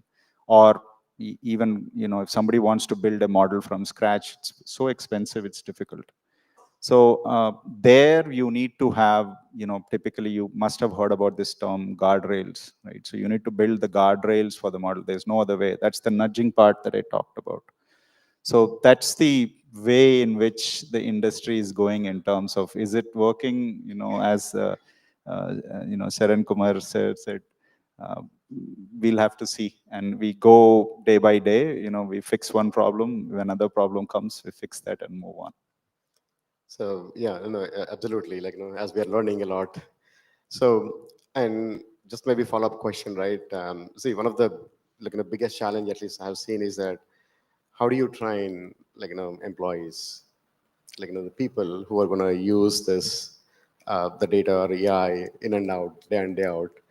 Like, you know, how do you prepare the people or the teams, in especially in the finance organizations, so that they can successfully adopt and like, you know, should be able to use it and they can trust it? Yeah, I think, are you going more from the ethics side of things, or are you talking from how do you encourage them to use it? Which side are you? Ethics perspective. Yes. Okay. Yeah. So ethics is a beast of its own, right? So once we go into ethics, there's no policy that can control ethics, right? Ethics is an evolving thing, right? It's part of your culture. Number one is it should be ingrained in the culture, right? So you need to involve the right set of folks from disparate, you know, teams within the organization or even backgrounds. The second part of it is you got to, you know, I don't want to say tools, but maybe you got to do some social engineering by doing things like ensuring default behavior. For example, if you're training a model and you want to go into production, the default process is that, oh, so-and-so have to review it. This is the way, this is the testing that needs to be done before it even you think about going into production, right? So that's the social engineering part that you plug it into play. And then the last part, I guess, you can think about, you know, from an ethics perspective is it's the team, right? The culture is there, but end of the day, you got to continuously train, because ethics is a moving goalpost. What is ethical 5 years ago? You talk to my daughter and she'll say, no, what you're doing, what you're saying, the language you're using, this is all wrong, right? So that keeps changing. So you need to have a continuous learning process. You can't keep it as though, okay, I've defined it, now let's go. You can't do that. Yeah, no, I think you're absolutely right. And it's not like a one-time thing, and we have to continuously train, continuously learn. So that kind of takes me to the next topic and next question. Again, Vikram, is so now we've been talking about we talked about data governance, how do we trust the data and all.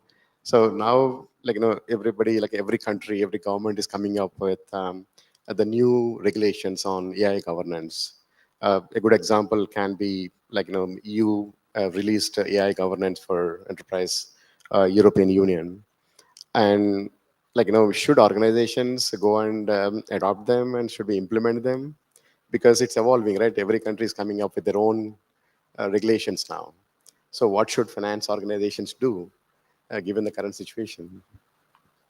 Okay, so obviously first, thanks to Vinay and our team. I think the team executes well for every event, and there's lots of events you are doing. I'll repeat the question. The question is you have all these acts that are coming in, and should you build for them proactively or not? And I'll give a short answer and a long answer. The short answer is ask Indigo Airlines. Should you proactively build for a regulation or not? Right? So that's okay. And I'll talk about a longer answer. And there are two things you have to understand. You have to understand the crux of these laws. Right? So Europe is a very clear guarded castle type, where the law says if you are into this type of AI, this is what you do, and you will get this penalty. India is a very Panchayati Raj kind of model, where you are told a free AI act guidance, and the law is not clear, and suddenly the law gets defined or changed. For example, I'll not digress into high frequency trading and Jane Street, but the law gets sometimes invented. I will ask a very simple quiz that will elaborate things. Okay. Now, when should you implement? I want you to clearly understand the penalties that are there, right? Europe has a very clear 35 million or 7% of turnover. And I'm going to ask you just 2 or 3 simple scenarios, and I want you to let me know whether they qualify for getting a 35 million penalty or not. One simple thing is you are making a bank app and you have a buy now button, right? You are an insurance bank, you are selling insurance, you are a bank and you have a buy now button in which you want to upsell and cross-sell people based on whatever behavior they have been doing. Okay. So that's situation one. Second situation, you do scoring of people, whether you should give them a loan or not, based on parameters that are non-financial. Is the person healthy or not? Is the person, for example, visited a certain set of sites or not? 2 questions. Third, your manager decides, or somebody in the IT decides, that I have developed a new model where I'll be able to scan faces or scan their profiles or photograph, and based on that give some scoring on whether we should give it to them or not. That detects where. My simple question to all of you is 1, 2, 3. Which of these, how many of these you think will not make you eligible for a clear 35 million euro penalty? Anybody thinks less than 3? Let me know. So all 3 make you eligible today for getting a penalty of $35 million. And all 3 are very common practices. So start implementing now. Yeah, absolutely, absolutely. No, thank you. And the other maybe relevant question or related question, Vikram, is that we've been hearing about model drifting, data drifting, maybe misuse of these models, right? And maybe this can happen, because that model might have trained, some time back, and data has changed, the business scenarios have changed, and how should especially the finance department should be prepared and deal with this kind of a model drifts and data drifts and misuses? Yeah, so I think I'll try to keep this answer shorter, but I think misuse is like any other misuse by an employer breaking any law. You have to get it signed in the document, you have to read that, retrain that and others. I think the problem comes in the data and the AI model. With a person, you're very clear, you have an onboarding process, you have an offboarding process, and you have some review process in the middle. This is exactly what you have to follow for data and AI, because what happens is people don't follow that. If there is an AI project shut down, do you have an offboarding process for it? One of the largest pharma companies globally 2 weeks ago brought down 60 AI projects running globally to 5 and put the team under watch that if this does not get delivered this quarter, then there is a major shakedown coming. So when you are doing offboarding, and I think the theme for 2026 is going to be a lot of AI garage sale rationalization, because last year CEOs had signed up with NVIDIA and others agreements. So can you, for data drift, set that same thing when data is not in use? So other part is continuous. I'll just talk about one mistake people make in the continuous monitoring. You cannot have the same software that manages the data used for monitoring the data.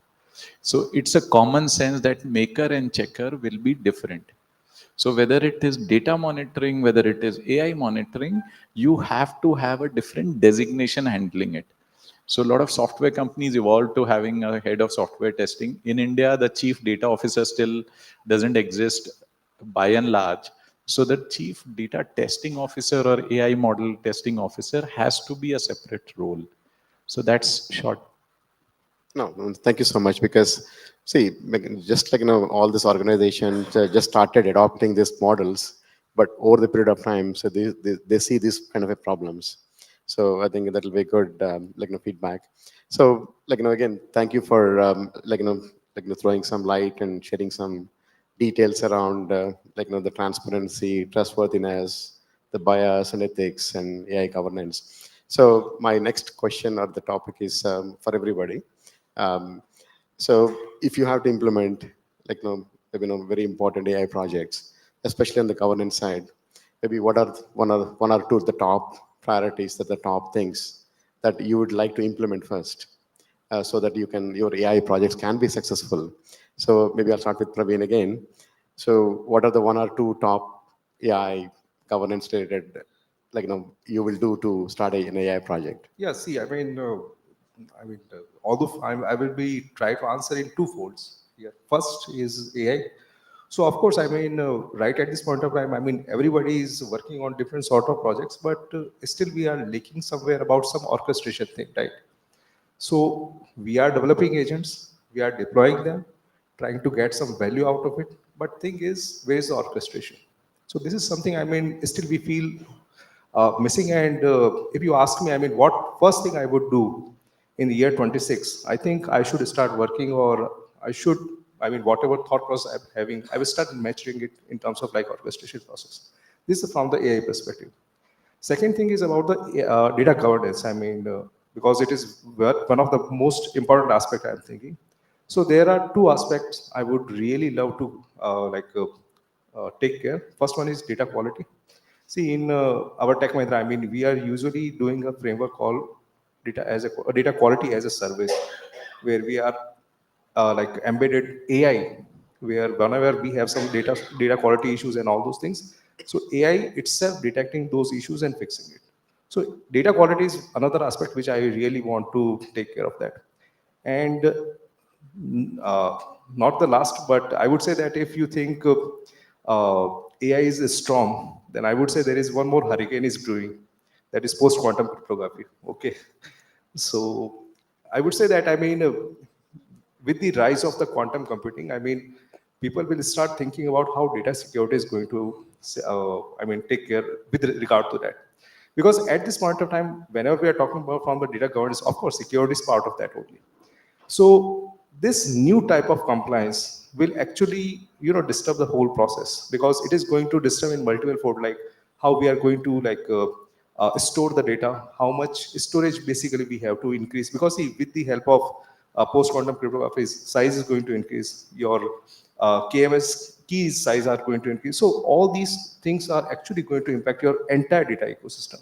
So yes, from the compliance standpoint, this is something we have to have a very seamless process, where if there is some new compliance are come into the picture, they are seamlessly integrated with our frameworks and all. So this is something I feel that we have to take care of that. Absolutely. I think those are all the foundational things that you should consider before you start an AI project. Maybe Kiran, if you want to add, maybe what are your top 2 or 3 aspects that you would consider before you start an AI project, like in the data aspects or training aspects or the tools aspects, what do you think is your priority for 2026 before you start an AI project? Yeah, being part of Red Hat, I'm all about open. So I think open standards is something that we should implement before starting, because it ensures consistency. It ensures there are standardization of connectivity, because we're talking about agentic AI. It's about connecting your models to tools or data or systems. So that, for me, building an open standardization around that is something I think is very, very critical. Of course, the whole bias and ethical aspects will always be there, but I think this is critical. Thank you. So Vikram, I know, I think your company and your team has built agentic platform by yourself. Can you advise or give some guidance to the audience here in terms of governance perspective? Of course, this panel is focused on governance. What are all the aspects they should consider before they adopt or use or build agents like what you guys did? Yeah, so thank you for giving me the chance to talk about. I think both Solix team and I have always been encouraging. So I think I'll talk about agents. So 2 things are there. Okay, first you have to believe in, because we had a lot of data steward, data analyst, and the bottleneck is always comes down to me and a lot of people. We didn't believe, and you have to get a separate set of people to drive who have done that before. So I think agentic, our key learning was to come down to 3 things. One is that either you are a full agent workflow or you're not an agentic workflow. There's nothing in between. Human in a loop also has certain timeline on that. And that mindset change is the number 1 thing that we are trying to get me and everybody to do. So when we moved from a team of 25 analysts and data steward, it came down to 2 with higher quality. And implementing this, sorry to say, cannot be done with a lot of people who don't convert. Everybody should be given a chance to convert because they stay and others. I'll tell you the difference between a digital person and an agentic person. If you give a digital person a website to make, they will say, I need designer, developer, all that. Somebody which is a true agentic person will think about how do I implement this in agentic workflow. So I think the work is moving to agents. The faster you're able to move, the more you will be freed up to do other things. So that's there. And our focus is more heavily pharma and regulated industries. Happy to talk more about multiplier AI. Thanks for the opportunity. Yeah, no, of course, because see, the platforms are all end of the day, governance is same, irrespective of whatever the domain that you're building. The governance is kind of same thing. So I think finally, sir, you want to add any advice, guidance in terms of what should they do from the governance aspect before they start AI projects, any AI projects? Honestly, if it is an AI, ask the same question 4th time, it will be into hallucination. Hopefully, I will not be into. In fact, adding to all the people, I'll just add one point which I strongly believe that is missing in any of the AI products. In fact, this I identified from one of the person. One day, one guy came to me with a very interesting concept like, Sharon, why should be a double entry system there in the market? I'll speak, it should post an entry in the system, double entry. I'll speak, it will query the thing. Then everything is perfect. Natural language to accounting to already systems are there from ledger posting, balance sheet, P&L, and retrieving. Then I said, excellent concept, but 𝗓𝗓, Perplexity, every AI at the bottom they put it. I may give you wrong answers sometimes. For your product, will you keep this? Okay, so the point I'm trying to stretch is keeping the temperature, like we can call in the technical language, or how are you, when are you going to tell that my product is 80% accurate or 90% accurate? Because you can't build an accounting product that I may do mistakes. Gone, right? You can't make a product to make the payments to the other person. I may sometimes be biased. So he'll push it to his relatives' accounts. So I strongly believe there should be a standardization where the product should confidently tell a percentage that this is what the percentage I can be correct. I think at that point of time, even taking the decision would be very simple.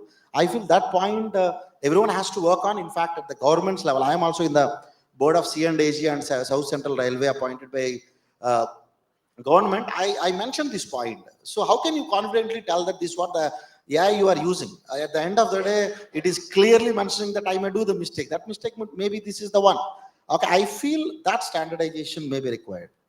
Absolutely, I think it's a very important point. Like, if you ask LLM, obviously every time you ask, it will give you a different answer.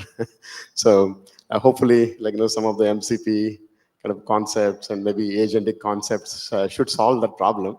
But hopefully we'll see how that goes. Thank you so much. And would like to open up for any questions from the audience. Any questions, please let us know. Okay. Thank you, guys. Thank you so much. Thanks for joining us and talking about this governance topic. Thank you so much.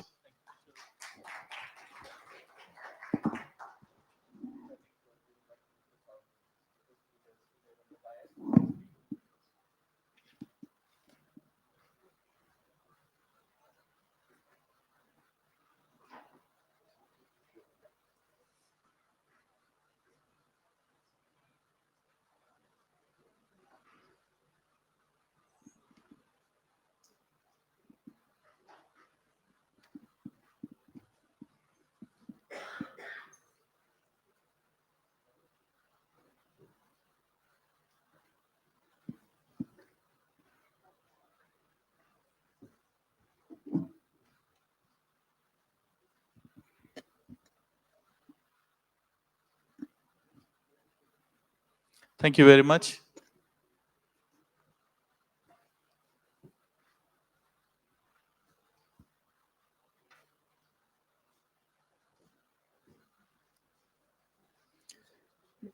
Can we have one photo op, please, with everybody? Kishore?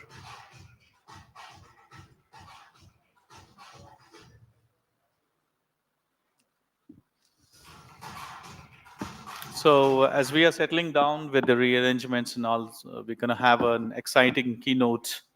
The keynote is all about transformation blueprint for autonomous finance, order to cash, world-class KPIs, cost optimization, strategic transformation, versioning, and deployment.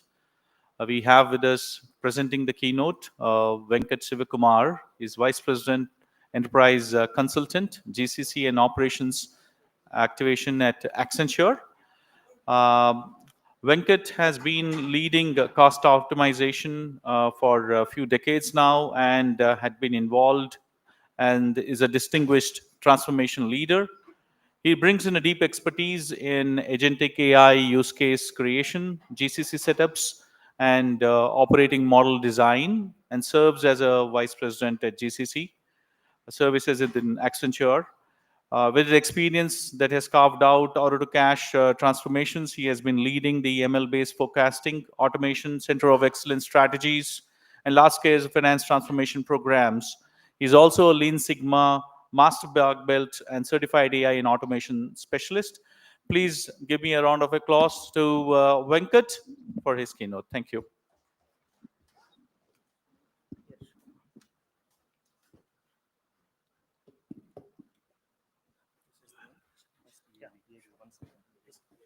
So thank you, everyone. See, creating AI is not expensive, but running AI is costly, actually. Okay, that's the fact we need to understand. Okay, that's the reason why Zoho is.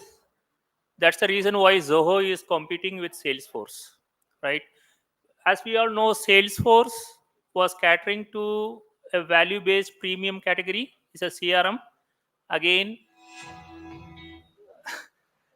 Zoho. Previously, it was focusing on cost leadership. Now that particular boundary has been erased because of the AI agents. But who is going to be standing in the market? The one who designs it well. They are going to stand in the market. All right. So that's the reason. If I just look back in 2017, when Imagia was there, we had Jia as a chatbot. Now it has evolved to a agentic level. It's because of the design. It's not because of the speed of scale, actually. Right?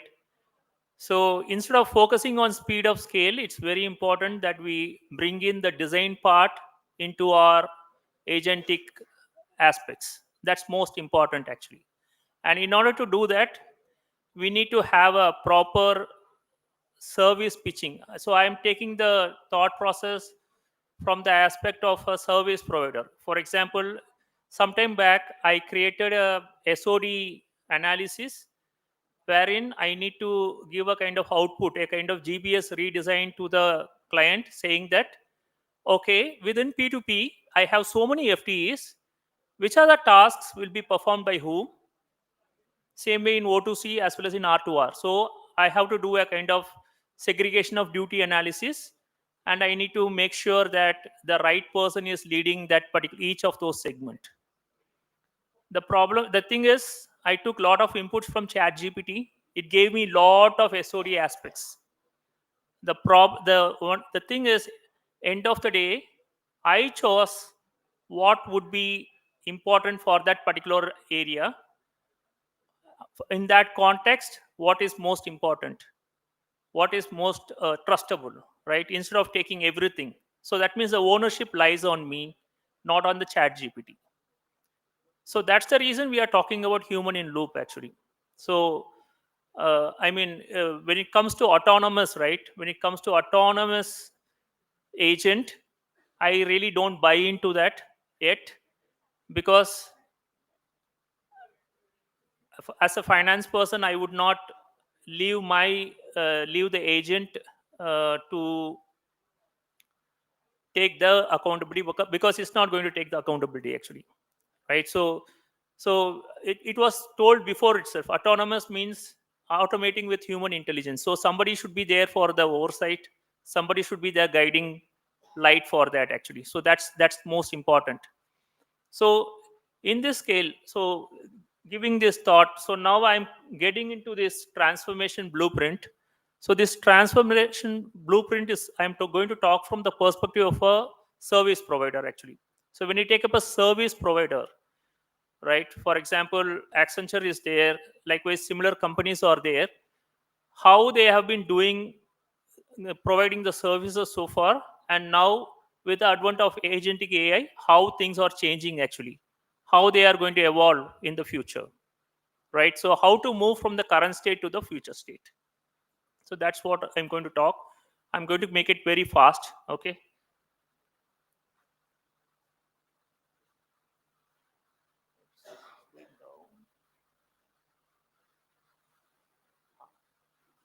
So this is the agenda. So I'm going to talk about what are the world-class KPIs are there, what are the service positioning models we are having, how we have to move from the classic service positioning to future-ready model, actually, right? So if you see here, we have certain usual strategic metrics. So I will not go through this. All of you know about it. So with the advent of the agentic AI, we are talking about these additional matrices. This is what this is the first metric I'm really concerned about, right?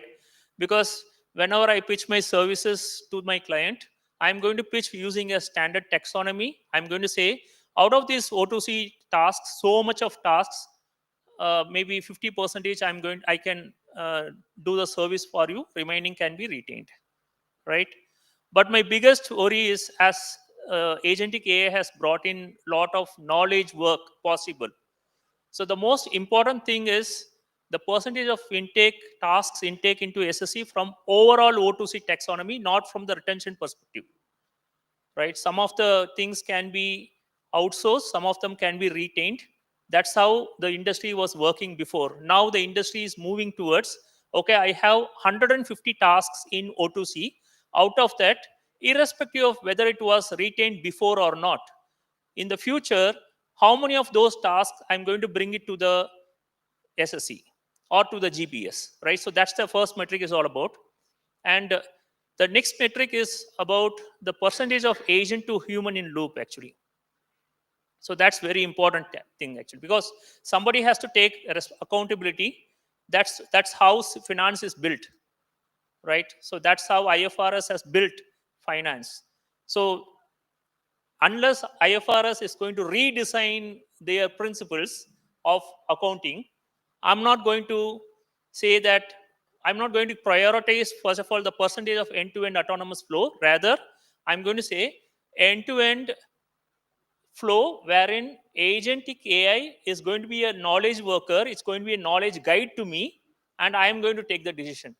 So that's the reason, in order to balance out both the things, I want to balance out agentic AI's capability as well as I want to balance out the human oversight. So that's the reason I have given the second one, percentage of agent to human in loop.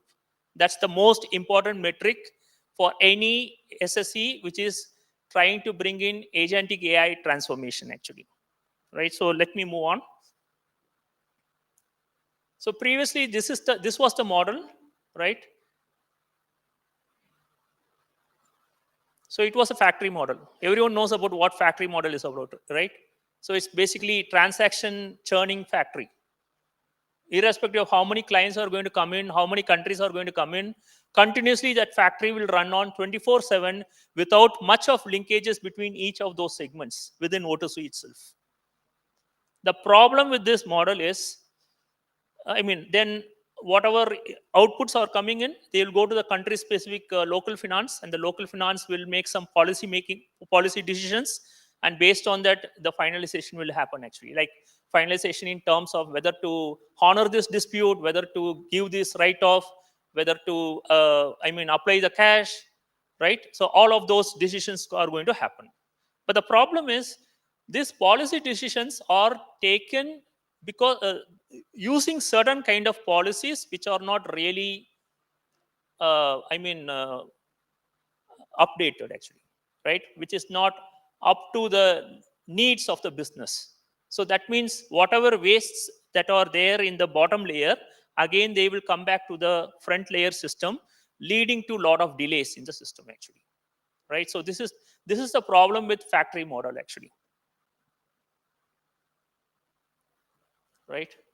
So that's why if you look at the accounts receivable period close, out of so many reconciliations that we are doing, what percentage of the reconciliations are important or mandatory? What percentage of the reconciliations are actually because of some wastes or some problems that has occurred in the upstream process? Can we give a percentage? What percentage of reconciliations that I do in AR close, what percentage of them are actually need for that process, and what percentage are because of certain problems that has occurred in the upstream and I'm correcting it, or I'm trying to detect it, or I'm trying to set it right, as a result I'm doing the reconciliations? Any guesses?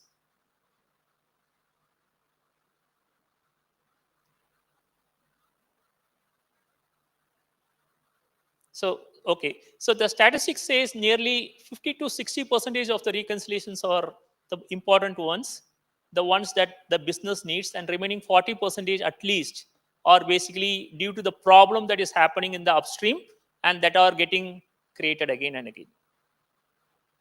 Right? So this is the problem with this model. So now we are talking about intermediate is basically, it's not a hybrid model. We cannot move from the current state to the target state immediately. Right? So when I say target state, technology will vary. So that means I am going to take up a chatbot, I am going to put an AI assistant there. That doesn't mean my target operating model is changing. No, it is not changing. The technology has made it better. I have found a better option. As a result, my target operating model is refined. It has not changed. But I cannot move to the target state immediately. I have to move step by step. So this is the intermediate step I'm talking about.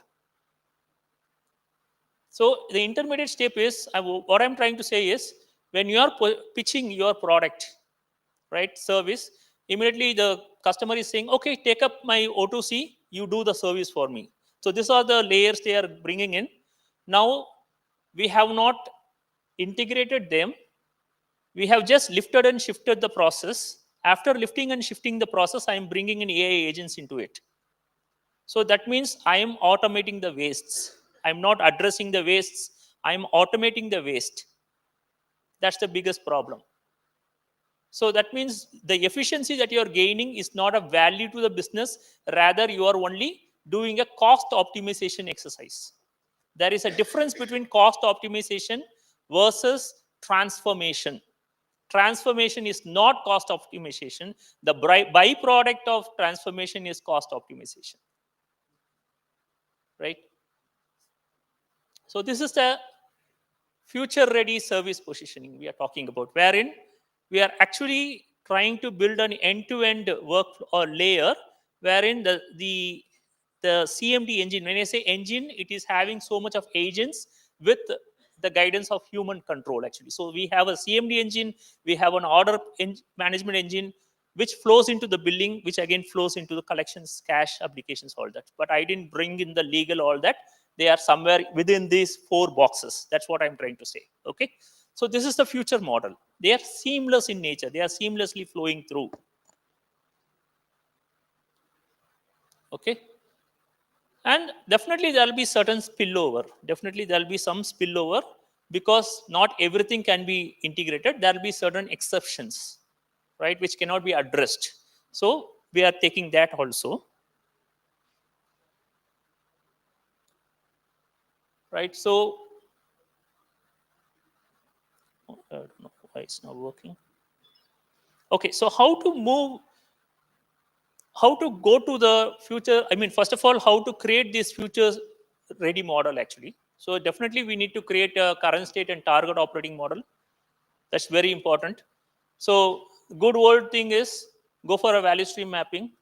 Everyone knows what a value stream mapping is all about. It's a Lean Six Sigma concept. So we can bring in the value stream mapping, do it, go with the current state, future state map, or we can use design thinking also to come out with the future state map, actually. Okay. And so there are some examples. So we need to bring in a lot of standardization and streamlining processes that needs to be introduced. We need to address the data gaps, process validation gaps, SOP gaps, policy gaps, all these things. The one more biggest problem with agentic AI is we need to define a policy. We are not very sure whatever policies that we are having right now with human intervention, I mean, majorly human intervention, whether that can be applied directly, lifted and shifted to the agentic AI. I don't think it's possible, actually. So we need to bring in a customized policy, not only from the process perspective, also from how the agentic AI is going to use the policies. Okay, what policies will govern them, actually. That's very important. And we need to locate the unused APIs also. So if you take up finance worlds, there are unused applications also. I have seen in one of the organizations where they had Blackline, the entire Blackline was lying unused for so many years, actually. And they had a big R2R system, and they are operating in 165 plus countries actually. Such large organization is not using Blackline, right? So that means there are a lot of unused APIs. We might have existing RPAs. So for example, yesterday I was attending a seminar and UiPath was mentioning that they are very okay to, I mean, they have enough amount of endpoints to connect to the bots that are created in Blue Prism actually. So that's the level of collaboration the organizations are moving towards actually. Okay. So we need to identify what are the existing RPAs. Why we are doing all this? Because we don't want to reinvent anything. Rather, we wanted to reuse them.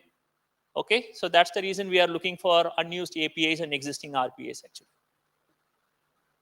And we need to create a multi-agent orchestration model to address the target operating model actually. So I will show you what a multi-agent orchestration model is all about. And we need to establish the data governance to address bias, harm, and risk. An example I can give here is, let's talk about very quickly, let's talk about false positive rate and false negative rate from the O2C parlance. Okay. So when you take up a false positive rate, as an organization, I'll be very, very specific not to extend credit to an unworthy customer. But a false positive rate is probably, the customer is not worthy, but I am extending the credit. That's the false positive rate. As an organization, I really wanted to control it. But the problem is, most of the models are trying to control the false positive rate. They want to reduce it. By moving their focus too much on false positive rate, they are forgetting false negative rate. If I forget false negative rate in O2C, that too specifically in credit extension, what will happen is, I am going to lose out on an worthy customer by not extending the credit at the right time, by not providing the credit enhancement at the right time. That's the biggest problem for me actually. So what will happen? That's a loss, unquantified business loss for me. That's a hidden cost of poor quality from a quality parlance. Okay. So be very, irrespective of whether we are technical, semi-technical, whatever it is, don't bring in technology in front of the process, rather try to balance it. That's what I'm trying to say. And continuously journey towards the multi-agent orchestration knowledge model by creating proper knowledge agents. When I say knowledge agents, basically a cash forecasting agent, or it could be a cash application agent, or it could be a credit enhancement agent. All of these are knowledge agents. Okay. So a human-centric target operating model may look like this, where we'll have a worker agent, we'll have a knowledge agent, and we'll again have a worker agent. This is specific to O2C I'm talking about. And so I think some of them are missing here. So if you see here, probably all this work can be done by RPAs and worker agents.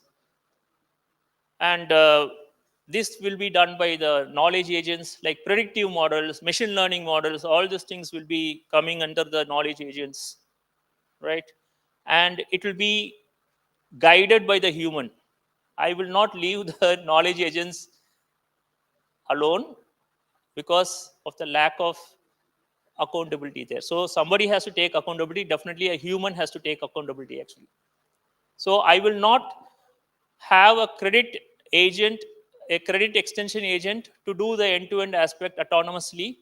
Rather, I will put an agent under a aspect called as point of no return. There is something called as point of no return. A point of no return is something like wherein once you give the accountability to the agent will do it, but if the damage is done, it cannot be reversed.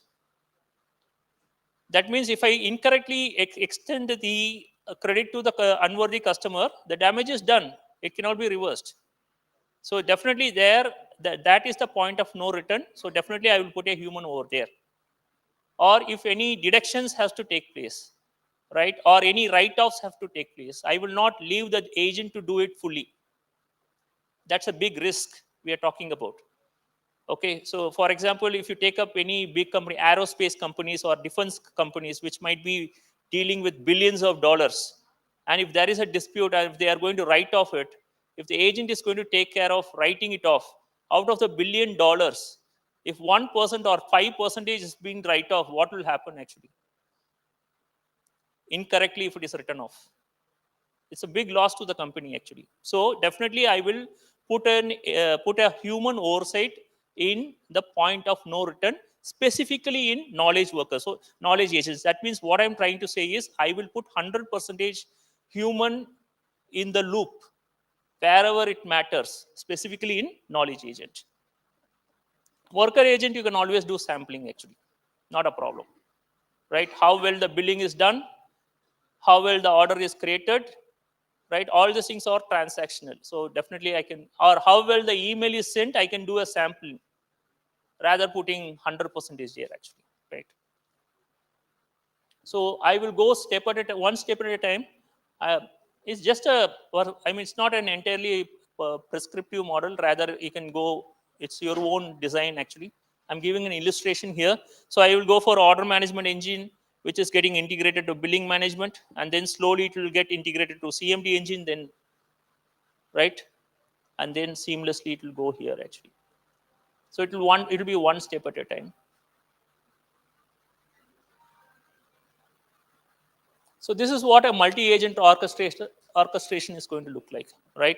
So I'm going to have an orchestrator agent, which is going to be complemented by working agents, knowledge agents, as well as humans.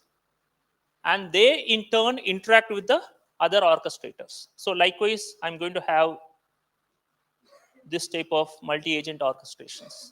This is all possible, actually. Right now, if you take up anything, even Imagia is possible, right? In UiPath is possible. It's in Automation Anywhere is possible. All this multi-agent orchestration is possible, actually. And by using certain technologies like LangChain and LangGraph, they can go reverse. Like LangGraph, if you use, they can go back and they can just communicate, actually. That means the orchestration can happen upstream and downstream, and from downstream to upstream. All of this can happen. So this is an illustration of a multi-agent orchestration for O2C. So what are the support levers I need to achieve? Definitely ERP knowledge, right set of SOPs. One example I can give is I was doing a lift and shift for a world's largest logistics company. They are operating in 165 countries in the world, but the biggest problem that I saw is they had $17 million of unapplied cash for US region. Okay, so we didn't bring in any tool. Just we went through the SOPs and we saw that the SOP is not calibrating with what the US team is having actually. So we did a calibration and we brought in a simple decision tree. And within a month, the unapplied cash moved from $16 million to $7 million, simple. So SOP hygiene is most important. Human-centric design thinking skill set. Design is very important. Without design, anybody can do vibe coding. Anybody can create a model, but that model, either it will lead to high maintenance cost, or it will lack accountability, or it will bring in a lot of harm and risk and bias into the system. So definitely, we need to have a human-centric design thinking skill set. Prompt engineering skill set, definitely we need to have. O2C experts needs to learn it. And ethical AI needs using proper guardrails. Data management and governance, lot has been talked on this subject previously, so I'm not going to talk about that.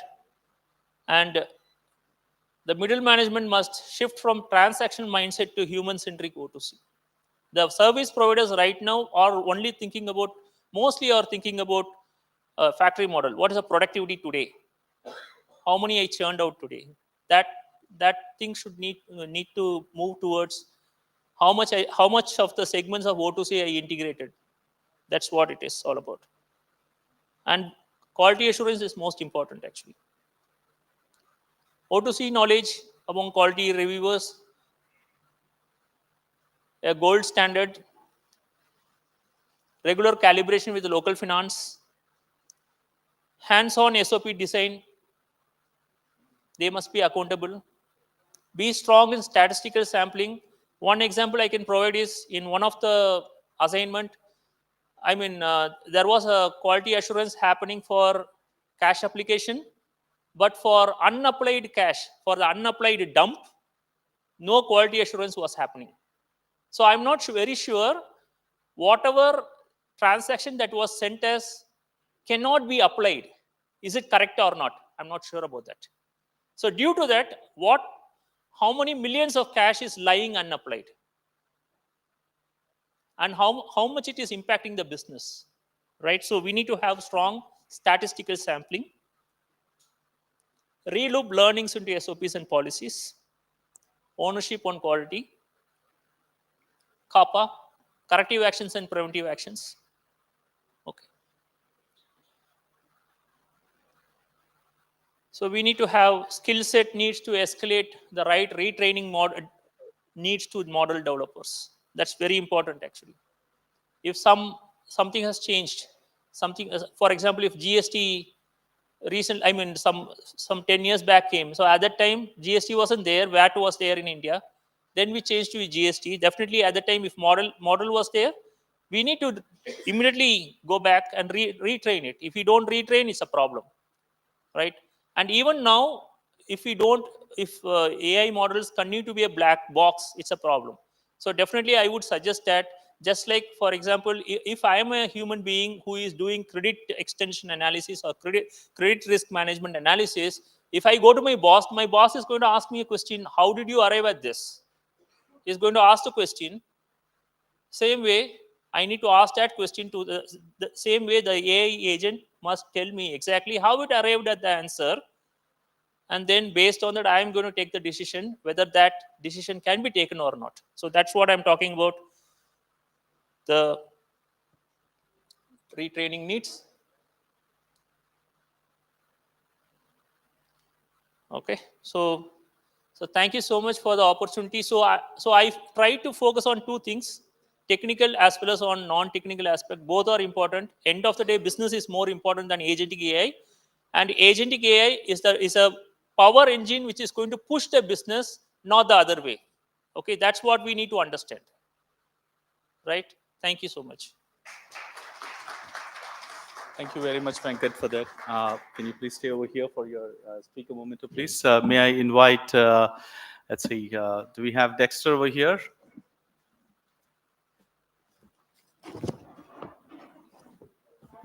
Okay, I'll just do the honors. Thank you.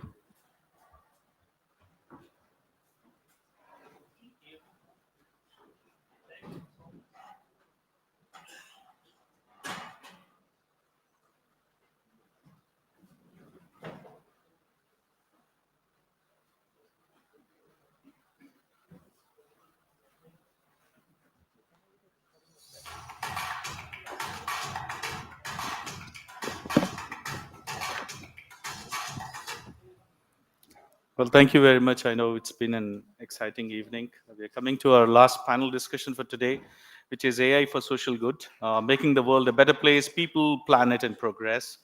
And as we transition into our next segment, just welcome back. We're going to be having our next set of speakers. I'm going to be inviting the next set of speakers onto the stage over here. Let's first invite Shruti Nair. She's from Ashoka Foundation. Mr. Madhu Avalur, maverick entrepreneur, corporate architect, responsible capitals, and Kishore Gadiraju, Chief Evangelizing Officer, TAL Hospitals, Touch a Life Foundations.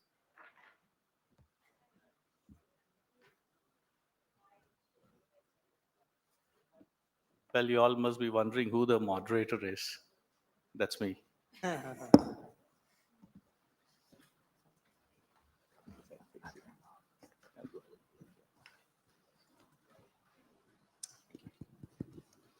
you. So, well, very good afternoon to everyone again, okay? And this is a panel that we have. This is a very important panel that we have today, AI for social good, where we have technology, community, and the purpose meeting together to create a meaningful impact. And we're joined today by leaders who are shaping the future of social innovation. Each one of them is bringing a unique perspective from social entrepreneurship, responsible investment to healthcare innovations. As we get into it, I would like to request each of the speakers to introduce yourself with your role, mission, and the lens through which you are approaching AI for social good. Shruti, you want to start first? Sure. I'm Shruti. I lead this organization called 𝗓𝗃𝗂𝗃 in South Asia, and we are essentially a community of social entrepreneurs. We've been in this business for about 40 years. And the idea is, how do you sort of create role models for the society so that more and more people are practicing change, are solving problems in the community. So yeah, that's 𝗓𝗃𝗂𝗃. Thank you. Madhu, how about you? Good evening, everyone. You mentioned that this is very important. Hopefully, the last is not going to be making any changes. Basically, I have been an entrepreneur for almost like 30 plus years. Supposed to go to US, end up going to Thailand, and from there end up starting my first company in Israel, and from there South America or Central America, and then got back to Singapore en route to Dubai. And I have been an entrepreneur turned investor, advisor, board member. And what I try to bring to the table is, like, say, a unique perspective. Basically, everyone looks at financial capital, but I look at all the four capitals. How do we combine and sequence all the four capitals? The human capital, social capital, financial capital, and the spiritual capital. We'll talk more when we go forward. Kishore. Thank you. Good evening, everyone. My name is 𝗘𝗺𝗴𝗏. My primary job is as a CTO at Solix Technologies. And I also spend a lot of time in terms of developing or enabling AI and technology for non-profit purposes. Solix has initiated a CSR initiative called Touch a Life. And Touch a Life has many verticals. Crowdfunding platform for non-profit purposes, and also tall hospitals for enabling healthcare for underprivileged people. And I primarily focus on one of the vertical called tall hospitals. And we built a platform, digital platform, to connect the patients, doctors, and hospitals for pro bono services. And that's important for this discussion today is because we are enabling a lot of AI into this platform for enabling services. Just like recently, as a couple of months back, we have released a digital doctor. It's AI-based doctor in multiple languages that includes Indian languages. So anybody can download that app and can have some conversation for initial kind of discussions or chat with the chat to understand what's going on. And it's available and anybody can download. That's a start, but I will talk more in the discussion. Thank you, Kishore. And Shruti, let's start with you. Where do you actually see AI accelerating the grassroots and helping out in citizen-led social change? Thanks, Akshay. And I realized that was part of the question that I was supposed to say as part of my introduction as well. So I think, firstly, what we need to remember is that the citizen sector, human intervention is still a very critical piece of the citizen sector, right? I don't think we can do away with that.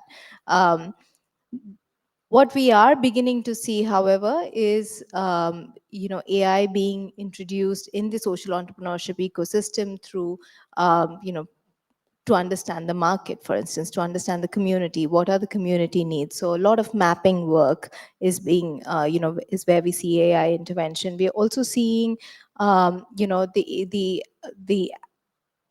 the use of AI in accelerating the reach of the products and services that are being provided by social entrepreneurs to the community. So we are seeing a role that AI is playing there. But I think maybe I should share a couple of examples. One of our fellows who has just sort of become a part of our community, her name is 𝗃𝗺𝗵𝗃𝗃, and she runs this organization called Farmers for Forests. And what essentially she's doing is bringing AI technology and drones to understand the carbon sequestration, right?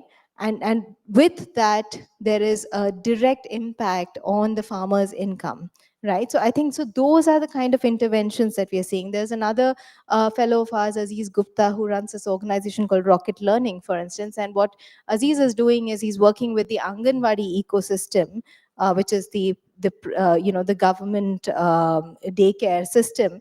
And it's he's using AI to, he's created this nudge framework to essentially help parents and teachers sort of understand that it's, to essentially climb up their ladder in their learning journey, right? So I think these are the kind of interventions that we are beginning to see with AI in the social entrepreneurship ecosystem. But having said that, the fulcrum of the work is empathy, which is a human skill, right? And which, which you just cannot, I don't know where AI is in sort of bringing empathy into I the think we're work. still away, far more away with AI or robots actually having that empathy, right? I mean, with that, like, since we are talking about AI robots, I think, Madhu, you have been privy to a lot of these innovations coming, and you're actually reviewing all of these innovations as part of your portfolio. And what do you think makes AI for social good startups really truly fundable? And how can they scale from a responsible capital perspective? My perspective, I look at AI as one more tool, one more technology, right? But unfortunately, in the beginning of any revolution, it's always the hype cycle, right? And the hype cycle, I think, is pretty much, the bubble has burst to a certain extent, and I think a bit more gas has to come out. See, if you go all the way back to Industrial Revolution, when the steam engine was invented, to internet, if you could spell internet, I still remember I landed in Bangkok, 94 Jan. We were using 64 kbps internet connection from day one, right? That was Autobahn on day one. From those days, I still see you could spell internet, you could get a job in 96, 97, right? Y2K, how many people really could program? How many of them actually became successful entrepreneurs in US, right? Coming from India and then getting the bearing right? So in that context, AI is just a tool. Don't fall for the hype cycle, right? If you can use the tool, what you can make out of it, right? In the beginning, if you're a master sculptor, in the beginning, you're going to give big hits on the granite to chisel, right? But in the end, you start to use very, very little force. The tools are very important. Otherwise, I'll tell you a very nice way. In Telugu, we have a saying called 𝗘𝗵𝗃𝗲𝗃𝗃. So it's a new tool, means like, say, you're basically sucked into it, right? So don't fall for that. It's just another tool. And if you're smart enough, the key is people, right? Ultimately, one of a good friend who is like almost 70 plus, he says, what is about AI? He says that, it's artificial. It's not natural, right? So we have to be mindful of that. Thanks for the perspective and trying to bring out the core basic necessity when founders look for creating solutions which are for the community. As we come to the next step, I mean, Kishore, I think this is exactly where we are going to lead the way with TAL Hospitals, right? TAL Hospitals, as I understand, is kind of built as a connector to bridge. It's a kind of a digital bridge between hospitals, doctors, and patients together. So where do you see AI enabling this beyond borders healthcare access most immediately for communities that are actually struggling worldwide? Yeah, I think like we have a perfect use case. Whatever we have started through Touch a Life, we are trying to see how we can enable technology to help people. We took this use case, the healthcare use case, and we built a platform the typical social media kind of a platform where we're able to connect patients, doctors, and hospitals, and some people are getting helped. So we've been thinking, what can we do more? And as the AI came along, and we are thinking about how we can leverage AI for the same cause. So there are two major focus that we've been doing. So I think, as I said earlier, we have developed we call it AI digital doctor. So it's almost like you have your own personal doctor on your mobile phone, and you can talk in your own language. And you can ask any questions like, oh, I have a headache, or I have the symptoms, what should I do? Any suggestions, any recommendations?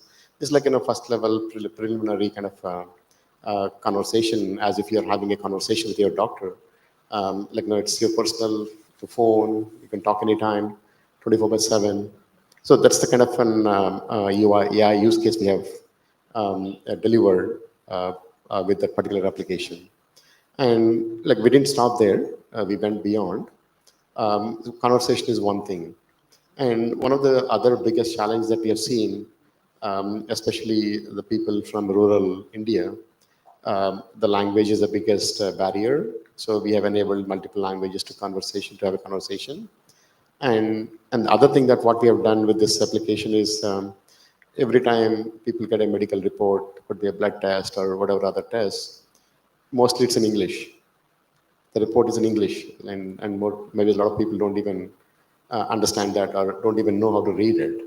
So we have extended our digital doctor application where you can upload that report into the app, and you can choose the language of your choice to translate that report into that local language, and it will be a voiceover. It will summarize the report. It will tell you what is in the report, what is good, what is bad, and whatever the report says, right? So those are all the kind of capabilities we are leveraging AI to just giving it for community for free of cost, right? We are not charging anything. And so that is basically giving back from our company perspective. That's one of the good use case. But of course, we have been doing a lot of other things. Maybe I'll talk more as we go, but I think that will be very, very impactful for people, especially from people from rural India. Thanks, Kishore, and let's deep dive into each of your areas of expertise. Shruti, you have started young as a social entrepreneur, and for many of you, if you have known her, she's a icon to reckon with in South Asia and for social entrepreneurship. And you are working very, very closely at grassroots levels, and you understand the challenges, and you've been into the thick and things of how things are unfolding for young people, youngsters out there who are deprived and are looking for help, and women as well. So with that in perspective, I would like to check on how can AI empower youth and women and local change makers? They form a very important part of this ecosystem. You talked about I think it was Manubadi, or you talked about education system, which is a support system which is available by the government to design solutions for their own communities, and rather than just relying solely on institutional interventions. How do you think we could explore that? Yeah, no, I think it's an important question, and it's also very close to my heart. I feel that young people and women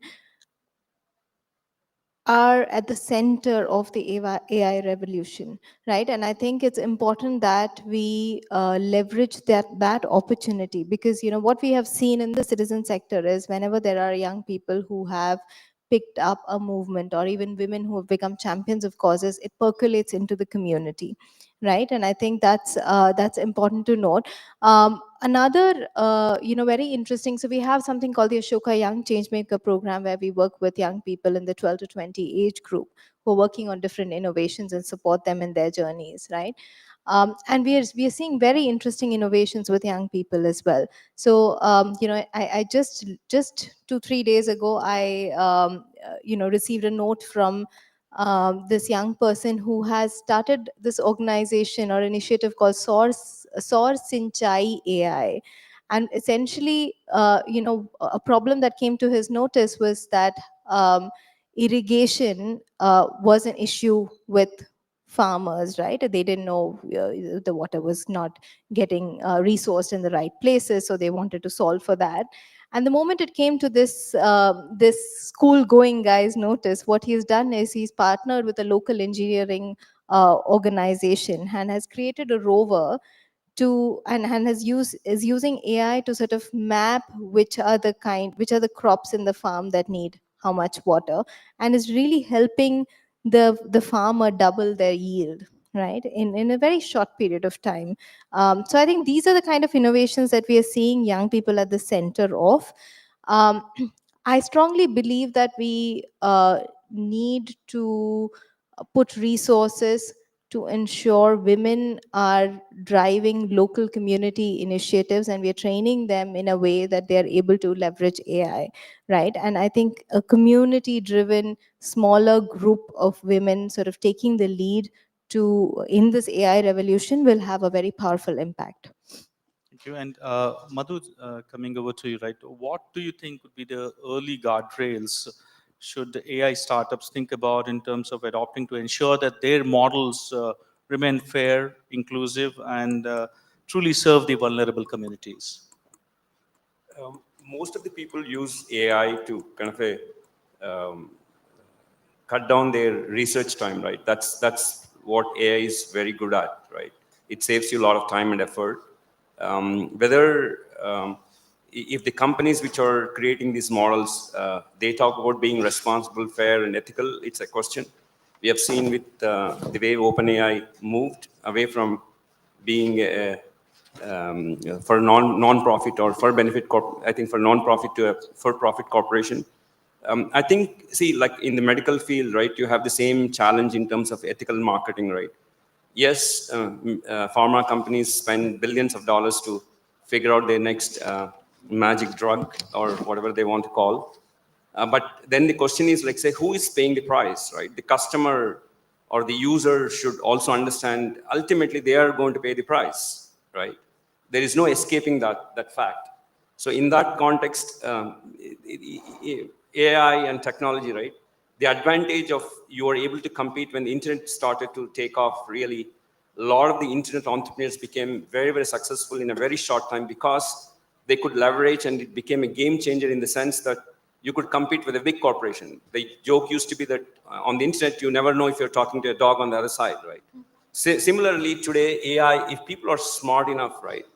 Not only you, but if you bring the right set of people and mentors and advisors to guide you, like she mentioned about agriculture, I've seen people who have done wonders. People who have built multi-million-dollar companies within literally weeks, right? That's possible today. So the question is, like, say, it's like, as I say, right, if you have a hammer in your hand, do you look at it as everything as a nail, or you look at where you really hit it, right? And so to get home, basically. Absolutely. So, Kishore, coming to you with TAL Hospitals initiative, primarily providing support, multilingual support, enabling patients and connecting doctors, trying to bridge the gaps. But still, what kind of frictions are the gaps that you're seeing in the society that are currently still not bringing in the desired results, or are still preventing underserved regions from benefiting truly? Yeah, so the biggest challenge here, at least I'm seeing, is even though there is a lot of technology, a lot of tools, and a lot of other services and non-profit organizations, reaching that message or awareness of those tools exists, or reaching that information to the right people is the biggest challenge, is what I see. We've been doing a lot of events, we are doing a lot of promotions, but still people don't get it, or people don't even know that something like this exists. That's one challenge. And second is, not again, I'm talking about rural India, and most of the people don't have access to maybe the network, to the computers. I think phones, maybe a lot of people have phones these days, but still they're not really tech savvy to operate to get some of these benefits. That's another challenge I see. And again, we are trying to do the best we can, but still there are a lot of challenges to reach out to the right audience. Not only just rural India, but globally, similar challenge. So I think with challenges in place, okay, probably that requires us to get into a collaborative mode. And when we talk about collaboration, we are talking about how do we reach the real impact in terms of collaborating, not just with the approach of bringing in people who are underserved, but also bringing in the technology experts, as well as the people who are actually going to be facilitating those efforts or the initiatives or the technologies that are coming up into the market. So from your perspective, Shruti, what do you think should be the collaborative efforts from technology experts from a point of view of working along with NGOs, local communities, and social innovators? How do we envision solutions around that? You know, collaboration is always it's a fun question to answer when it comes to the citizen sector, because the reality is that we need to collaborate more, right? And I don't think as a sector we are collaborating as much as we should be. There's beginning to be positive movement, but there is I feel there is a lot more scope for us to collaborate, not just with technology leaders, but even treat funders as equal partners, and for funders to treat us as equal partners. So there is a lot of conversation that's happening within the sector as far as collaboration is concerned, right? And I feel that it's technology and AI now has the ability to be the enabler when it comes to building effective collaborations. But then of course a lot of it also has to be human driven. And you also mentioned investors. I feel that funders and social innovators have such complementary roles to play, because and even for that matter, even technology experts, because the why comes from a social innovator, right? On the why of solving a problem comes from the why of the solution comes from the social innovator, but the how comes from the the tech intervention, or a funder or an investor, right? So there is a very complementary sort of a role that they have to play. And while there is community insights that a social innovator can bring, the scale can come from the other stakeholders. So there are these very complementary roles that each stakeholder can play. Another sort of word of caution that I feel that it's important for us all to keep in mind when we talk about AI for social good is that technology brings this idea of speed, the need for speed, right? And but it's important to remember that any shift in behavior or any change in society takes time, right? So we need patient capital. We need stakeholders who have the ability to stay in that game of change for a longer period of time, because change doesn't happen overnight, right? So I think those are the kind of things that we need to keep in mind even when we are designing those collaborations, right? So it's important to design for efficiency, and but it's also important to think about, particularly with AI. And I have a young daughter who uses AI, ChatGPT, quite a bit. And the session before, we spoke about ethics and transparency and all of that, right? It becomes so much more important when you're doing community level work to keep those things in mind when you're designing AI-driven solutions for the community. Yeah, so I think the true change can sort of happen with these collaborations, but they have to be very human-centered in their design, at every level when you're working on a solution. So that's my two cents on it. So how do we transition that collaborative to the innovations that we are having coming in, Madhu, today? How do you think, what steps can investors, policymakers, startups take to ensure that AI for social good innovations are responsible as well as financially sustainable? Because being a financial sustainable business is very, very key. I think people have been talking about impact investments, and see, ultimately, right, every investment will have to make impact, right? Whether you talk about impact investment, sustainable investment, these are buzzwords, right? Ultimately, if you're an investor, you're there to make money, right? Let's be very upfront about it, right? Obviously, once you make the money, right, what you put that money to use is a different question, right? Some people are very like, to be a philanthropist, first you have to make money, right? Then, see, ultimately, right, people who are in that mindset or frame of mind of being a philanthropist, they've already crossed the journey of the purpose of life. They've already figured out, right? At the end, I call always, I've been coaching a lot of entrepreneurs, and I do have interactions with family offices. Basically, ultimate, right? There is something what I talk about is ultimate truth. The ultimate truth is no one is taking 1 cent with them. That's the ultimate truth. Rest of this stuff is all relative truths, right? So the question, if you're bringing stakeholders in terms of technology, ultimately, what is the purpose of the technology? What is the outcome you're expecting, right? And how does it impact the lives? How does it create value for them today and tomorrow as well, right? Because otherwise, many times people talk about the what you call in today's world instant gratification, right? Everything is, you want it instantly. Yes, there are a few things you can have instantly, but as I talk about patient pace, ultimately, there are certain things which takes time, and there are certain things which you cannot try to force, right?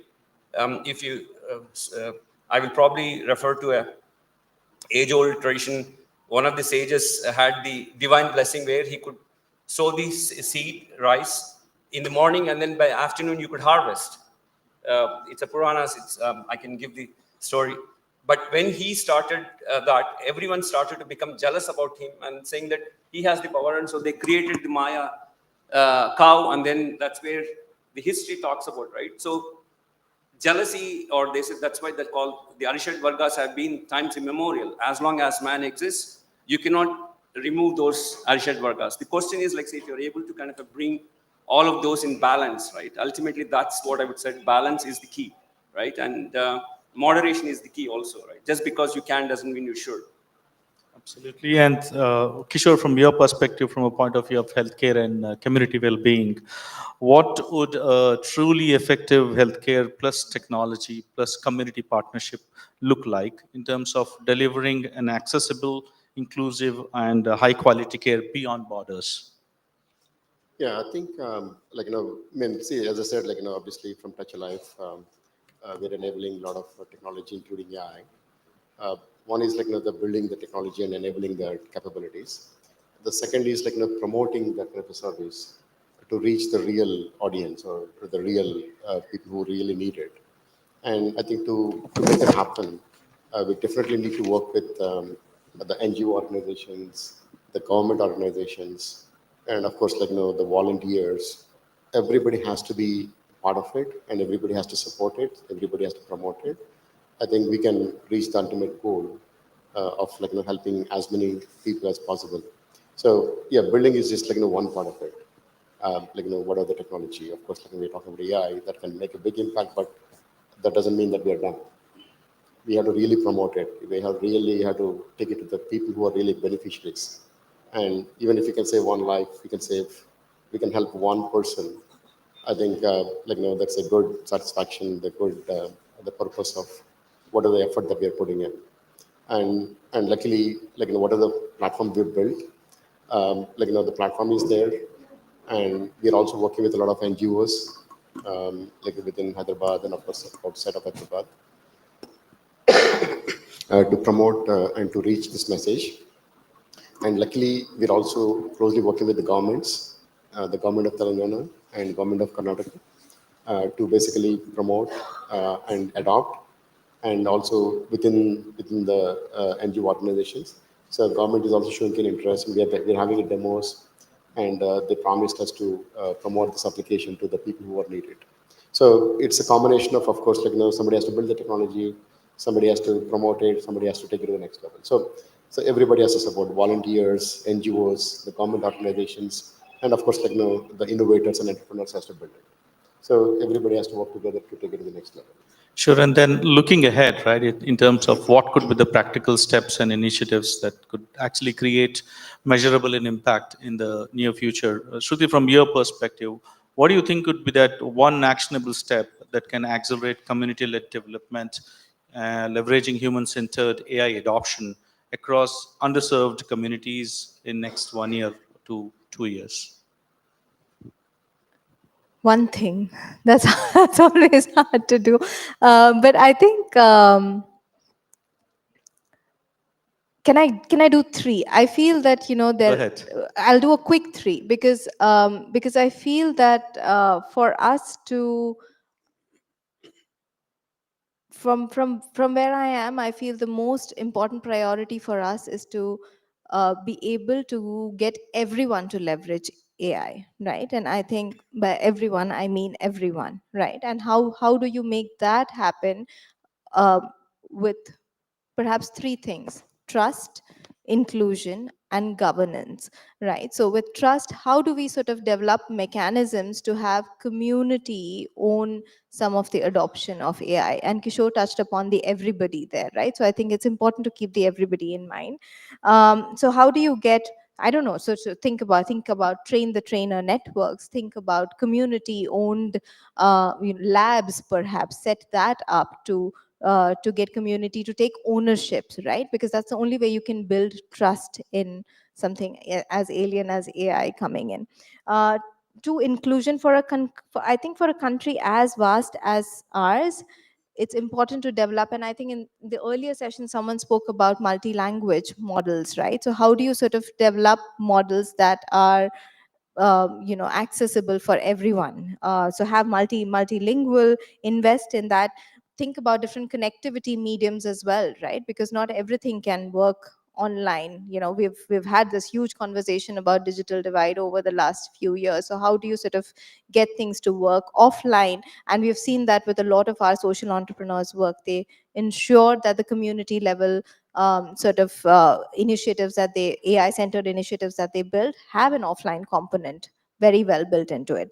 And governance, and I think going back to the earlier ethics, the transparency piece, how do you ensure monitoring mechanisms with really robust dashboards, which are not really top-down in nature, but have the, ensure public transparency and get communities to, again, take ownership of the tech and not the other way around, right? So that it's not that prescriptive in nature. So I think if we manage to empower those local ecosystems where you have farms, health clinics, Anganwadi systems, sort of demonstrating models on how to integrate AI, bring culturally and locally relevant tools to them with multilingual aspects, that would sort of help us make progress on democratizing AI to a great extent.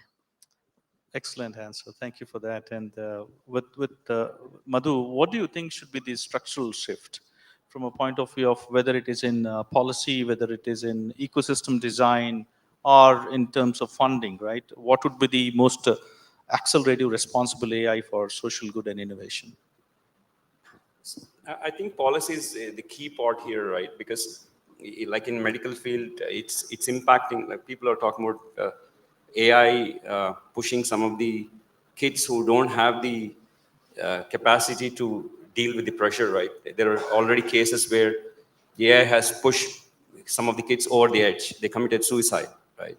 These are some of the questions, like say, what drove the models to talk about very, what I would call without compassion and empathy, right? People talk about, see, what makes us human and what makes the difference between animals and human is every human being has the same capacity to be empathetic.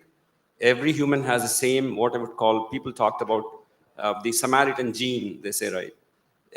I'll give you a simple example, right? We walk into a new city. We don't know the language. We ask someone to stop and then ask, I want to go to this place. Can you help me? They are investing there, even if it's few seconds, they are investing their time, right? In the capitalistic world, they talk about time as money, right? Does that not mean that they have invested their money in you for even that 5 seconds, right? I was just reading one of the top professors and coaches. He actually referred top mentor. I forgot his name, but Prasad Kaipa, Dr. Prasad Kaipa has been a mentor for a long time. He referred, I was reading in the morning saying that this is a famous dialogue globally, and then he was referring to Gita saying that it's not you, it's me, right? How many people have the capacity to say that it's not you, it's me, right? Basically, you have to take the first step, right? Then only you can actually reach halfway. Someone has to, otherwise it's like Nawabi style, like no, pehla, like nothing goes forward. Policy is the key part. Governments are still trying to figure out who is going to, and the biggest challenge again is like say, who's going to govern the governed, or who's going to watch the watchers, so to speak, right? And there's always like cycles, I would call. I think we are in the cycle everywhere. Pardon my French, but I think being very bold and very aggressive seems to be the stance globally across all the governments across the world, right? Whether it's right or wrong, time will tell. It's important to be very assertive, right? There is a difference between being assertive and aggressive, right? So these are some of the things what we'll figure out, but I'm sure that we will survive, right? This too shall pass, right? AI has been made as a kind of a panacea or the kind of a golden ticket to everything. Or I came from gaming world, I can tell you it's house always wins, right? Ultimately, you can't be the house. So AI is being made as the house, but it's not, because ultimately the house is the human intelligence. Even to design artificial intelligence, you need to have the intelligence first, right? So if, as they say, right, garbage in, garbage out. So if the people who design the system are not smart enough in one sense, what you're going to get is like, don't blame them. Don't blame the AI. That's a very important perspective. I think this was also brought about earlier on one of the sessions where AI is not going to take away anybody's jobs. It's humans who are going to manage the AI. That is where we are. And it's not going to take jobs, I can tell you that. I've survived 3 cycles, 3 revolutions. Internet I've seen. This is just like, the only thing is like, say, it's like, take from the Industrial Revolution. It was a specialist. And then it became generalist. And today, generalist specialist, and today, specialist generalist. The roles or multiple hats are changed, but I don't think it will take jobs.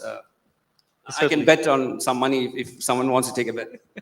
Yeah, there you go. And so with Kishore, when coming over to you, right, what do you think would be one impact initiative from a point of view of improving the last mile for emergency response, healthcare access, and public health outreach?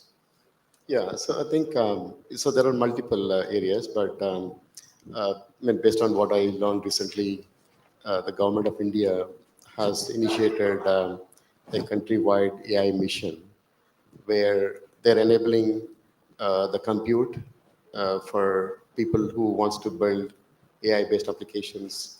They are releasing models for public, and they're also enabling data for building whatever testing development purposes. They're also funding AI projects. They've been training and they're supporting building applications. They're basically creating an AI infrastructure like what they have done for Aadhaar and UPI. So there's plenty of opportunities for people to build community solutions for a bigger good.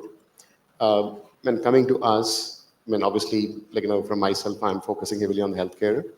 I mean, we have released, the digital doctor, where people can start using it today.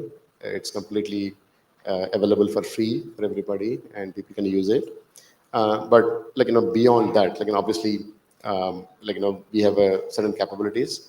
We will continue to invest, continue to improve, and continue to enable the digital doctor kind of applications for public for free. Just to add to that, it's not just app that we built. We have also built a web-based application, mobile-based application for people to become members and ask for any help, healthcare-related help. We will try our best to find a doctor or hospital who can help them. So I see that healthcare is the biggest impacting area. There are other areas, of course, education and agricultural, farming side of things. There's a lot of innovation is happening. But from my perspective, I'm focusing on healthcare, and I see a huge impact coming in the next 5 to 10 years. Thanks, Kishore. And I think we are almost through with the time over here. So one last question, for the same question for each one of you, right? What would be one AI social breakthrough that you are envisioning or that you would look forward to in next 5 years? Mental wellness. But that's a very important thing. How about you, Shruti? That was very, very, very short. I can't beat that. But no, I think we at 𝗓𝗃 are constantly thinking of how do we get everyone to solve problems. And we call this our everyone a change maker vision. So I think if we can get AI to support anybody who empathizes with a problem and support them with developing a solution, I think that would be my breakthrough, because then we'll hopefully get to a point where solutions outrun the problems. Okay, good. Kishore? I think the breakthrough is like if AI can help diagnosis, like the first level diagnosis, it's not only about just talking and giving information.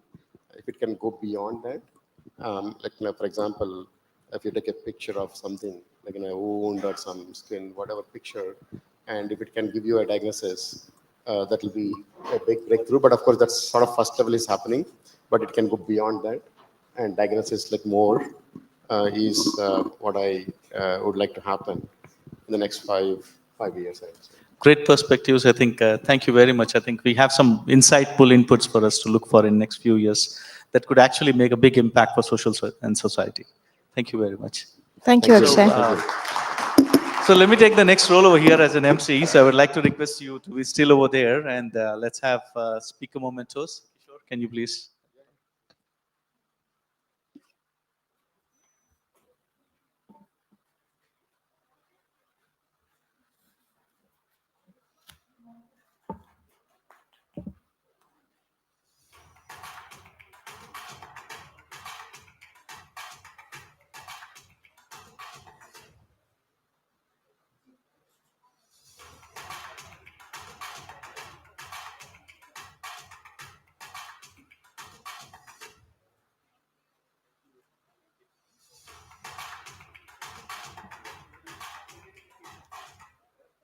Well, I'm in love with this music. I think I'm going to dream about it, for sure. There are more people that are going to dream about it today, for sure. So I think we are just about there. I mean, I hope we had a great session today. I mean, we are towards the fag end of the day and towards also the fag end of the event over here. So it's been what an uplifting event and a thought-provoking conversations that we have been through, right? It's been a beautiful reminder that technology is just a tool and it's just for use for everybody. But what's more important if it is used for the society and the benefit of the society. So at the end of the day, we are all over here because we want to do something with whatever expertise that we have. But deep inside, each one of us have something in there which says, okay, what are we going to do with what we have in us for the society, for something out there who are actually looking forward for some help. The communities who are underserved are looking forward for help in terms of technological innovations, in terms of societal acceptances and whatnot, right? I mean, there are needs and wants that are out there that we need to be filling in. So with that in place, I think we are going to get into the next section. That actually sets the stage for us. We are going to be talking about some of the heroes who have been unsung heroes for a while, but we're going to sing about them. So I would like to bring on board Rama over here to take us into the next session.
Good evening, ladies and gentlemen.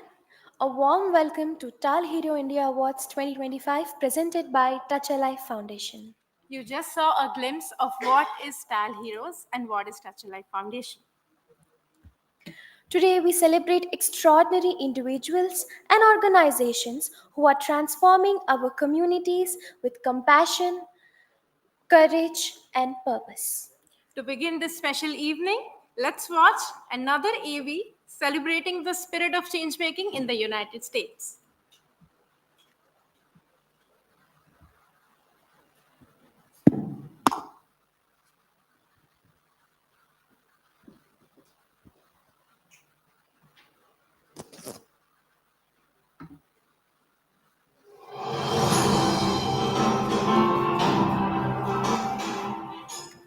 Last month at the Qualcomm Institute in San Diego, the �touch-A-Life Foundation honored extraordinary changemakers from across the United States, individuals and organizations whose compassion, innovation, and courage are transforming lives. Here is a brief introduction to tall heroes from the United States. Changemakers. Our changemakers showed us the power of empathy in action. 𝗕𝗿, empowering adults with disabilities to share their stories through media makers, proving that every voice deserves to be heard.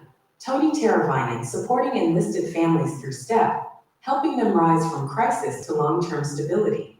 Mike Gelman, uniting nonprofit leaders, students, and volunteers through mentorship and community building. Young Changemaker. And at just 14 years old, 𝗟𝗏𝗿𝗀, inspiring thousands of underserved children through sports for kids, showing the world that leadership has no age. Nonprofit heroes. We honored nonprofits creating deep, systemic change. Compass Family Services, breaking the cycle of family homelessness for over a century. Barrio Logan College Institute, empowering first-generation students to achieve their dreams of college. 𝗬𝗏 Heart Foundation, giving children a second chance at life through life-saving heart surgeries. CSR Excellence, and TCW Global, demonstrating what it means for business to lead with purpose, compassion, and sustainable impact. Tonight, as we celebrate our 𝗘𝗺𝗃𝗃 India awardees, we honor the spirit of kindness that connects us across nations. These youth, tall heroes remind us that no act of compassion is too small.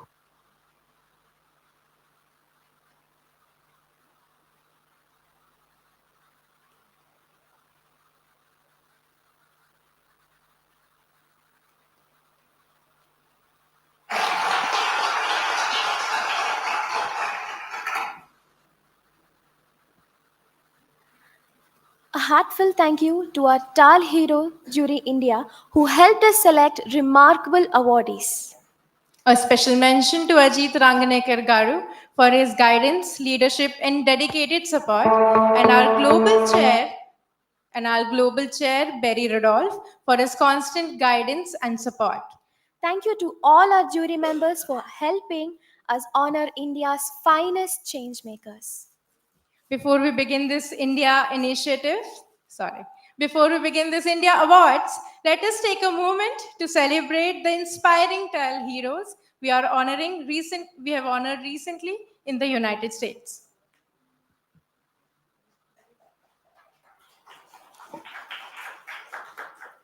To officially begin this award ceremony, I request our esteemed guests to join on stage. J.A. Garu,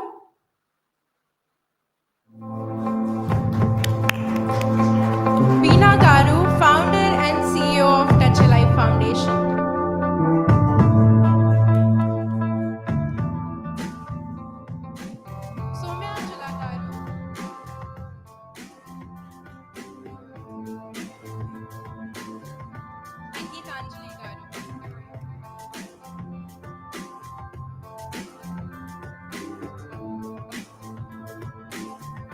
Please give them a big round of applause.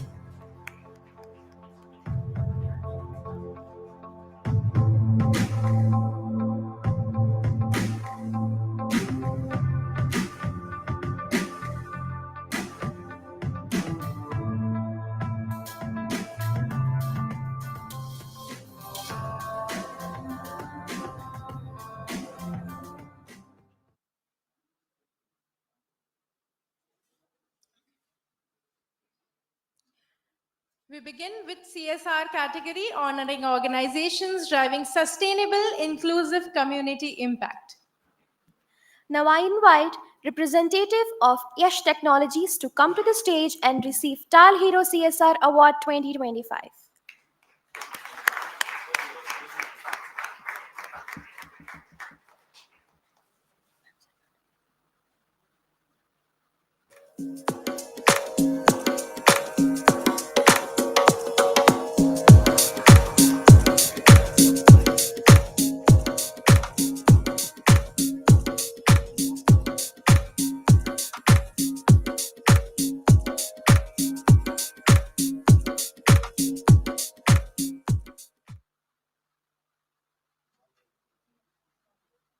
Let's watch a small AV.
I invite CGI representative on the stage to receive the 𝗘𝗺𝗂𝗁 CSR Award 2025.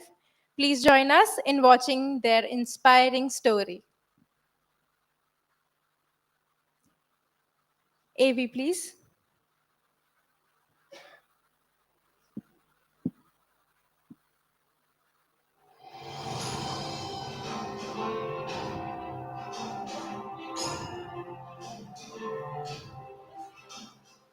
Social inequities, climate change, and lack of access to education continue to hold back millions across India. Without strong partnerships, these challenges remain deeply entrenched. CGI addresses them through a CSR strategy rooted in 3 pillars: communities, climate, and education. It has advanced skill development for underserved and transgender persons, created green energy.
really want to thank Touch Alive Foundation for having such an event and recognizing the companies across the India and bringing that life in that companies to show what exactly these companies are doing for the society. If I take an example of a tree, when a tree grows, it gives the resources, the sharing of the resources. If you look at in a tree, it is from the root to the leaf, and that is how we all have to look forward for a society. Thank you, Tal. Thanks so much for being here.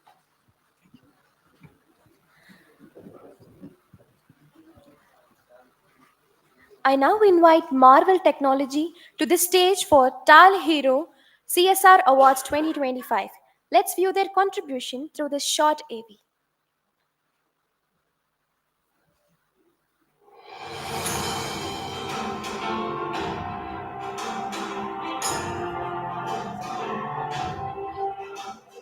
The technology industry faces growing pressure to reduce environmental impact while promoting inclusive growth. Without sustainable innovation, progress risks leaving people and the planet behind. Marvel Technology embraces this responsibility by embedding CSR into its business. Its priorities include sustainability governance, stakeholder engagement, resilience, and community service. It designs semiconductors that optimize power and performance while minimizing environmental impact, advances climate goals with renewable energy, water, and waste initiatives, and supports education and collaboration globally. Marvel also launched Women in Marvel, uniting 700 plus members in 20 chapters worldwide to promote diversity and inclusion. Employees are encouraged to volunteer with paid time off, while company donation matching doubles their community contributions. By combining innovation with responsibility, Marvel is powering progress sustainably. We are proud to honor Marvel Technology as a top hero of 2025.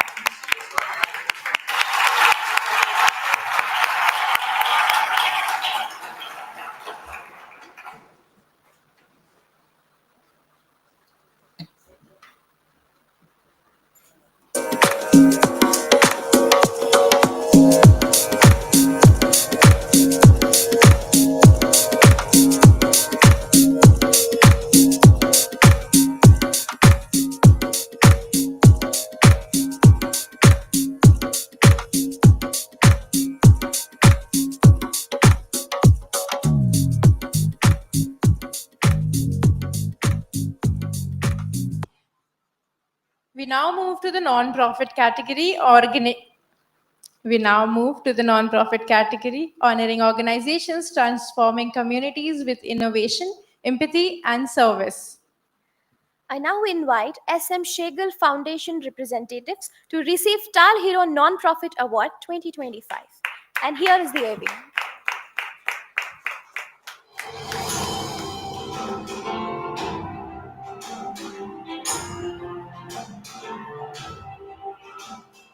In rural India, millions of families face scarcity of water, poor education, low farm productivity, and limited opportunities for women. Without systemic change, villages remain vulnerable and underdeveloped. The 𝗂𝗃 Foundation has been addressing these challenges for over 2 decades with its integrated village development model. This holistic framework combines water conservation, women's empowerment, education, and agricultural innovation to create self-reliant, thriving communities.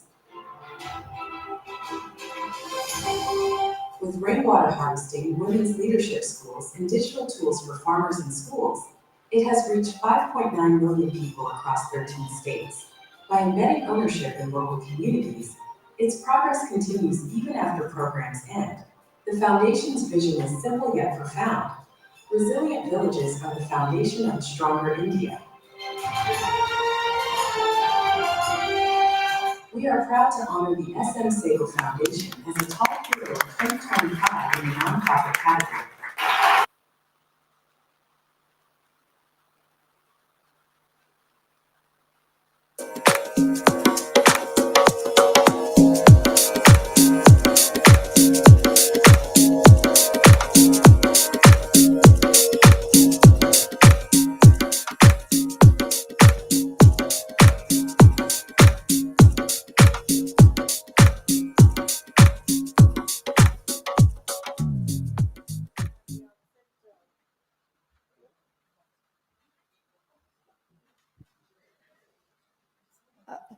At the outset, of course, wanted to thank TAL Heroes.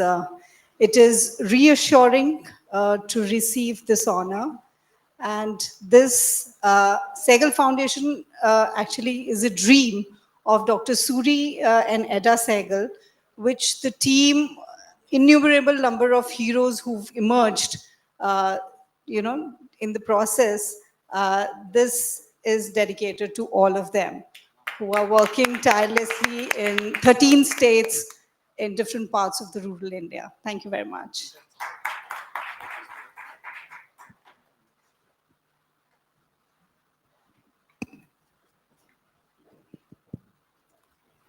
Now I invite Ashoka India representative to come forward for the TAL Hero Non-Profit Award 2025. You will be amazed by seeing how they are empowering young people with social innovation mindset. AB, please.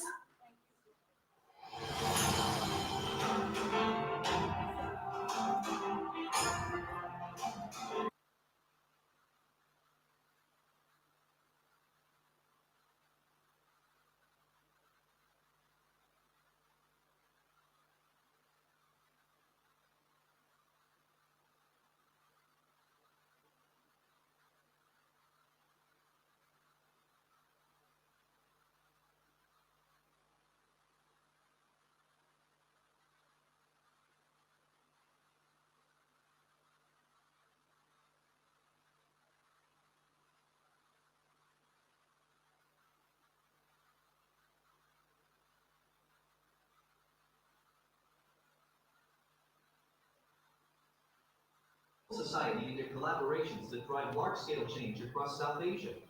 It has created an ecosystem where change-making is not the exception but the norm. We are proud to honor Ashoka India as a Tall Hero of 2025 in the nonprofit category.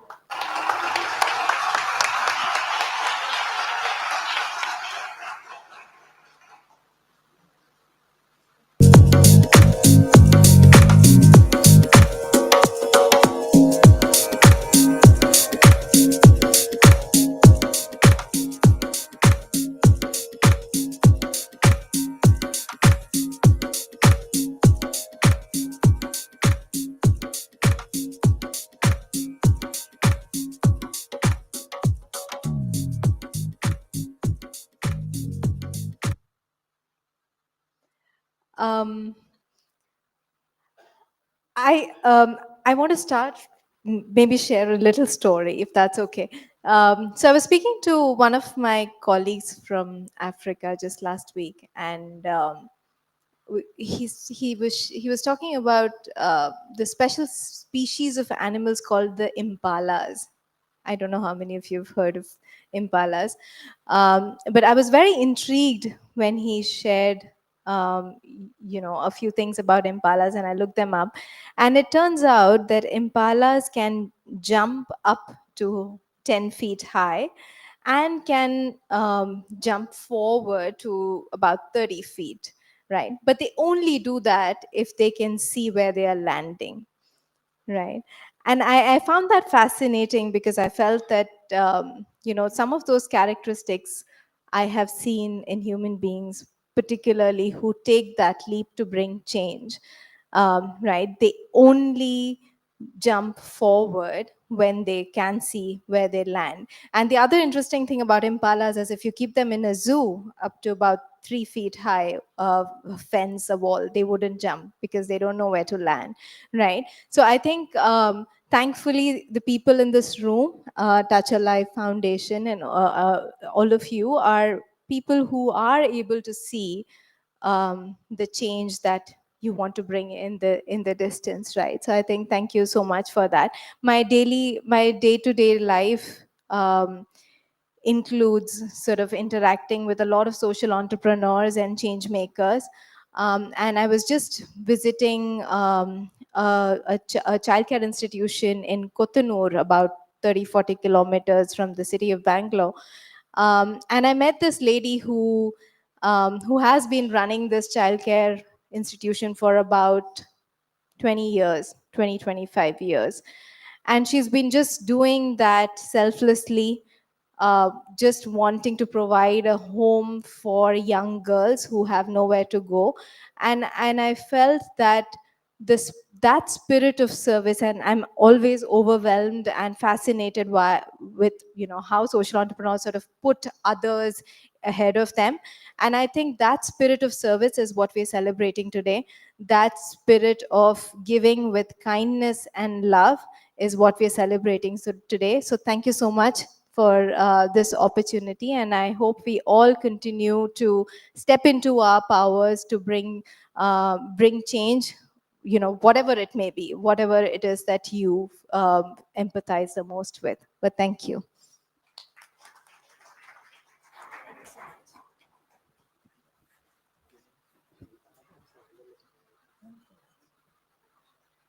I now invite Kala Mandir Foundation representatives to receive 𝗘𝗺 Nonprofit Award 2025. Let's see their impact through a small AV.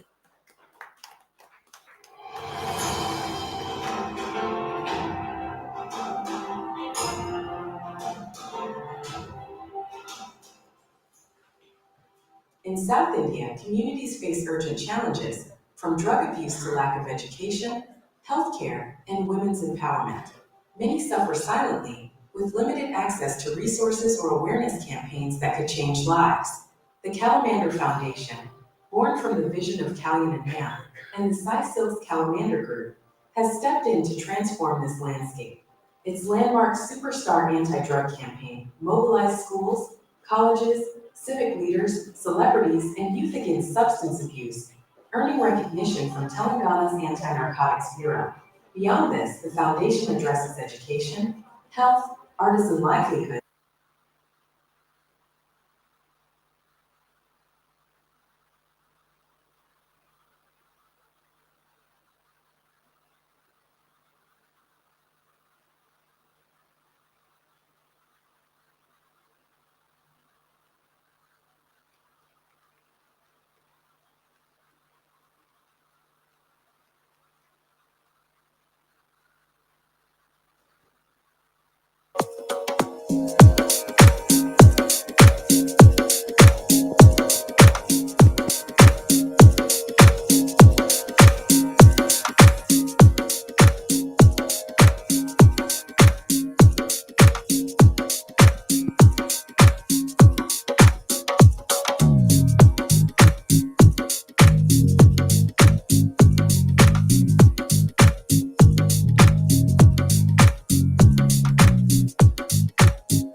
Good evening, all the dignitaries. So today here I am representing about the Kala Mandir Foundation behalf of the emergency part. Our MD is not present here, so I am acting as a COO of the Kala Mandir Foundation.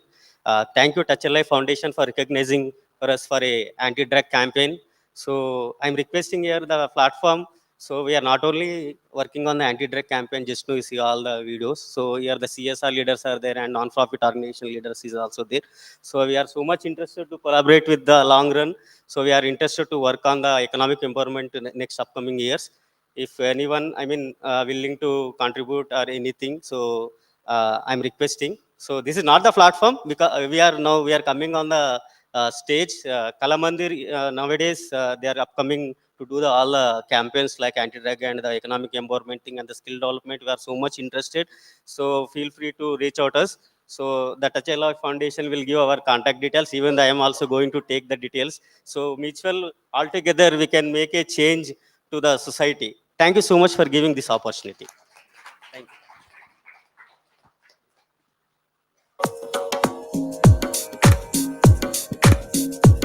I now invite Katha representatives on the stage to receive the 𝗘𝗺 Nonprofit Award 2025. And here is a small video about their impact.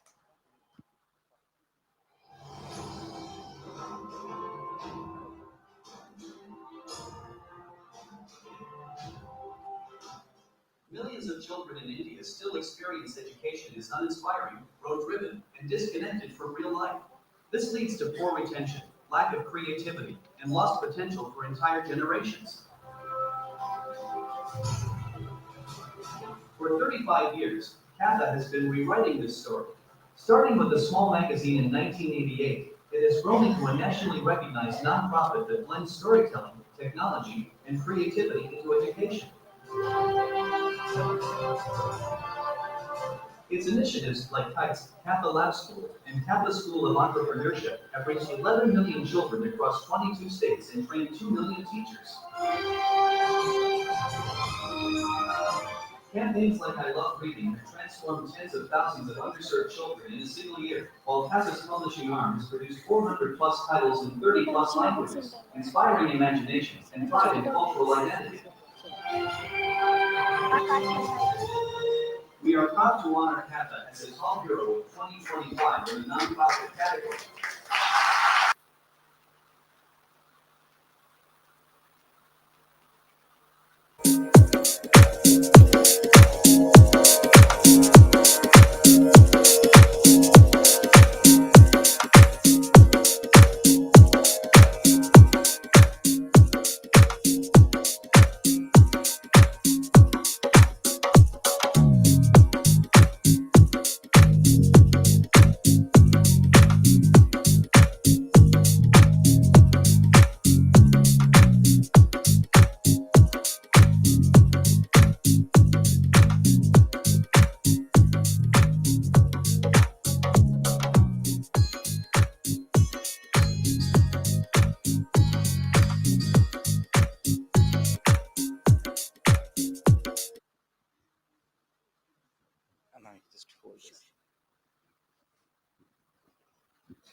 So yes, that's what we do at 𝗓𝗏. Till grade 10 and even till grade 12. In fact, till grade 8, the children don't have any textbooks. Zero textbooks, and they'll learn only through stories. And then 𝗓𝗏 has produced, of course, IAS officers, people in foreign services, so on and so forth. So if any of you are thinking, can you take stories and still do well in life? These are the children who will talk about it. Now, just a little bit, I had a prepared. So anyway, back to the award. I'm deeply honored, and thank you, Rama Garu and the entire TAL team. I think you guys have been fantastic. Been very supportive from the time we knew each other for 2.5 years. And what you do in terms of helping non-profits is commendable. They've been helping in terms of advocacy for us. And this is truly an honor.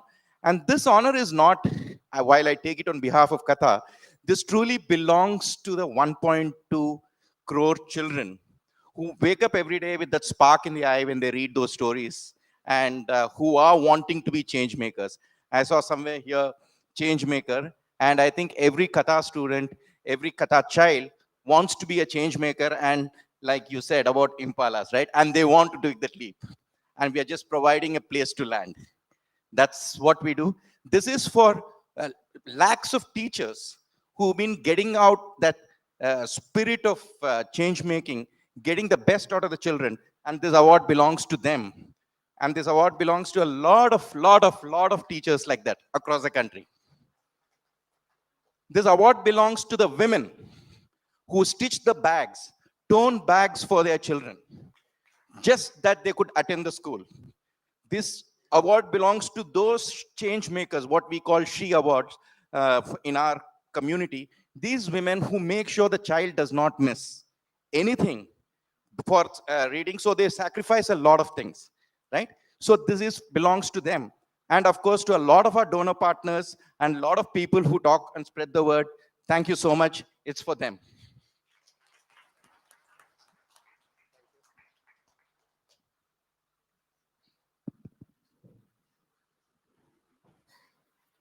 I now invite Manchi Pustakam representatives on the stage to receive TAL Hero Non-Profit Awards. Let's see a small video how they are empowering young children through their wonderful stories and books.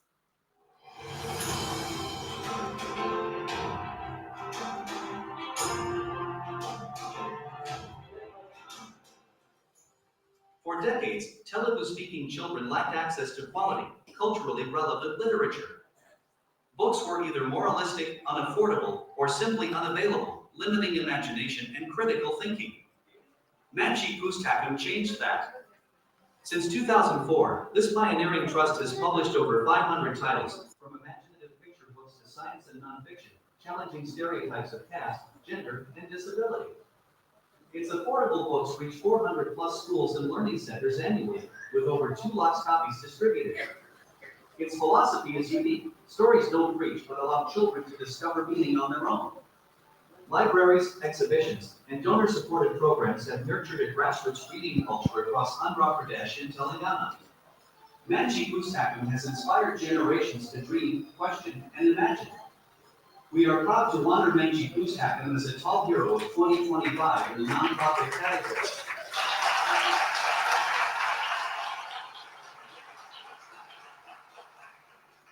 మంచి పుస్తకం తెలుగులో పుస్తకాలు publish చేస్తుంది కాబట్టి నేను తెలుగులోనే 2 మాటలు చెప్తాను వాళ్ళ గురించి.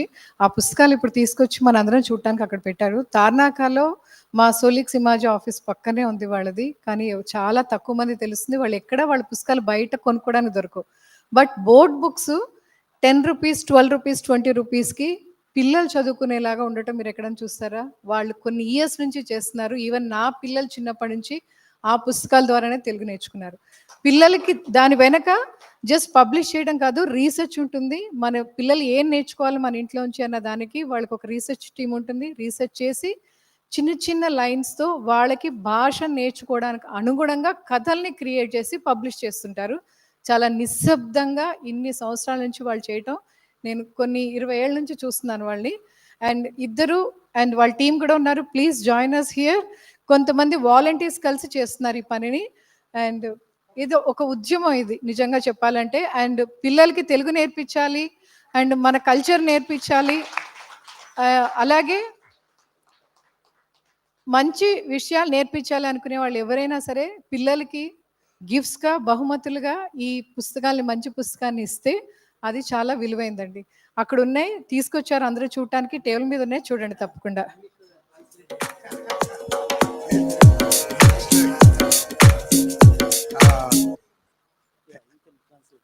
నేను తెలుగులోనే మాట్లాడతాను. తెలుగు రాని వాళ్ళు నేర్చుకుంటారు. Thank you first tall foundation. తెలుగులో పిల్లల కోసం పుస్తకాలు ప్రచురిస్తాం కాబట్టి తెలుగులోనే మాట్లాడటం భావ్యం. చాలా 20 సంవత్సరాలు పైగా ఇదే పనిలో ఉంటూ పిల్లలు తెలుగు నేర్చుకోవాలి, పిల్లల పుస్తకాలని ప్రేమించాలి ఆ ఉద్దేశంతో కొన్ని 500 పైగా పుస్తకాలు ప్రచురించాం ఈ అన్ని ఏళ్ల కాలంలో. ఎంతోమంది లక్షలు పుస్తకాలు అమ్ముడుపోయాయి, ఎన్నో స్కూళ్ళకి చేరాయి. ఈ అంకెల కంటే కూడాను పిల్లల ముఖాల్లో నవ్వులు ఆ పుస్తకం చదివితే కనుక వాళ్ళు ఏమిటి సంతోషంగా ఉంటే చాలు, నవ్వుకుంటే చాలు, హాయిగా ఉంటే చాలు. చదవటం బాగా వస్తే వాళ్ళు ఏం చదవాలో ఎంచుకుంటారు, ఏం కావాలో నిర్ణయించుకుంటారు, వాళ్ళే నిర్ణయించుకోవాలి అనేది మా ఉద్దేశం. అంటే మనం ఏం చెప్పాలో అనేది కాకుండా ఒక వైవిధ్యమైన పుస్తకాలు, చాలా రకాల పుస్తకాలు పిల్లలకి తక్కువ ధరలో కూడాను అందించగలిగితే కనుక అవి వాళ్ళు చదివి వాళ్ళు ఏం కావాలో నిర్ణయించుకుంటారు, ఏం కావాలో నిర్ణయించుకోవాలి. పిల్లల పక్షాన నిలబడటానికి ప్రయత్నం చేస్తున్నాం. మా పుస్తకాలు కొనేది పెద్దవాళ్ళు అయినప్పటికీ కూడాను పిల్లలకి ఎలాంటి పుస్తకాలు ఉంటే బాగుంటుంది అనే ఉద్దేశంతో చేస్తున్నాము. భాగ్యలక్ష్మి చాలా కాలంగా నా భార్య కూడాను నాతో పాటు ముందు నుంచి తను ఉన్నది. మా ట్రస్టీ లక్ష్మి పవిత్ర కొత్తగానే జాయిన్ అయినప్పటికీ కూడాను చాలా కొత్త మార్పులు మా సంస్థలోకి తీసుకొచ్చింది. గడిచిన ప్రయాణం కంటే కూడాను ముందున్న ప్రయాణం చాలా ముఖ్యమైనదని, ఆ ముందు ప్రయాణానికి ఇట్లాంటి అవార్డులు మాకు చాలా బలాన్ని స్ఫూర్తిని ఇస్తాయని ధన్యవాదాలు తెలియజేసుకుంటున్నాను.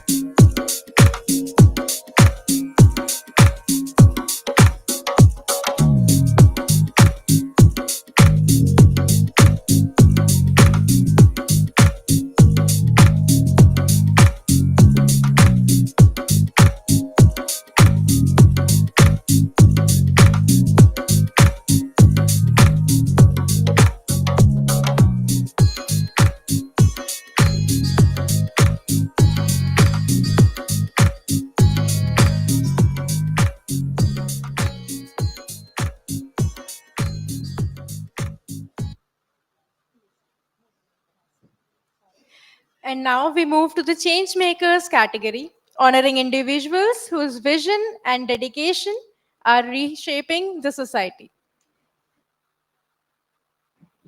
Now I invite Anusha Bharadwaj to come onto the stage and receive 𝗘𝗺𝗂𝗁 Changemaker Award 2025. Let's watch a short video to learn more about her work.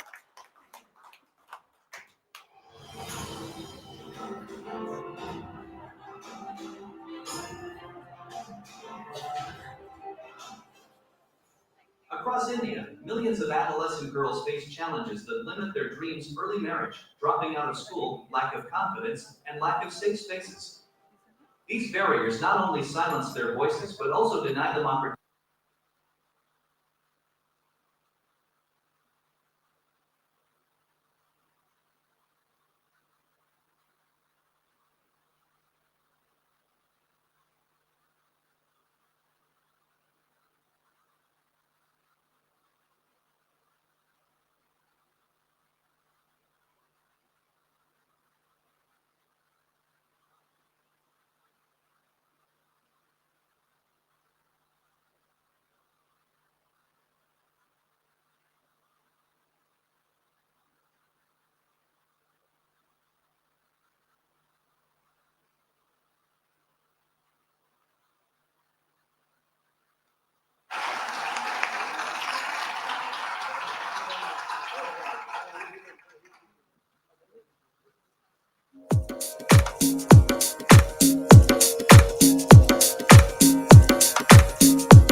Wow, the video was amazing.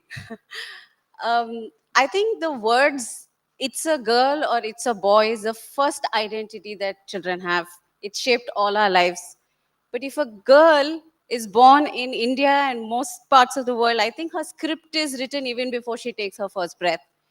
Especially, it becomes more critical when she's an adolescent girl, because the transition from being a girl to a woman is through a first period. Many, including some of us in the room, have had a very traumatic first period. We're like, oh my God, are we dying? Why am I bleeding? What's happening to me? Silence surrounds us, and voice believes that that silence has to be broken. It's a normal process of being a girl, being a woman, and how do we break the silence is what we do at Voice. We've reached out to thousands of girls. It's been, I think, 3 lakh girls now. We do this through an amazing girl leadership model. Young people, more than 8,000 of them have co-journeyed with us. And so the spirit is to widen the solidarity, widen the circle, and make every girl an inspiration for the others. And just 2 days ago, I was in Mehboob Nagar in a government school. And one girl said, the question was, what work will you do in the future? And she very simply said, hard work. Okay, so I think Voice is the result of all this hard work. And so many in the room, Vanita, Santosh, Neeti, Nayanika, others who are thousands of these young people who've come with us on the journey. So it's to them, thank you, 𝗘𝗺𝗂𝗁. This is a very special moment. And to my family, Rohit here, wind beneath my wings, my kids and my 5-year-old said, go win the award and come. And I asked her, what does Voice do? She says, Voice makes girls strong and powerful. So to Zara, my 5-year-old, and every girl out there, you have the power, just unleash it. Thank you so much.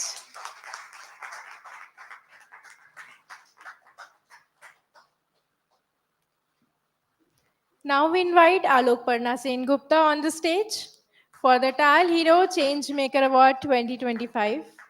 Let's watch a short AV to know more about her work.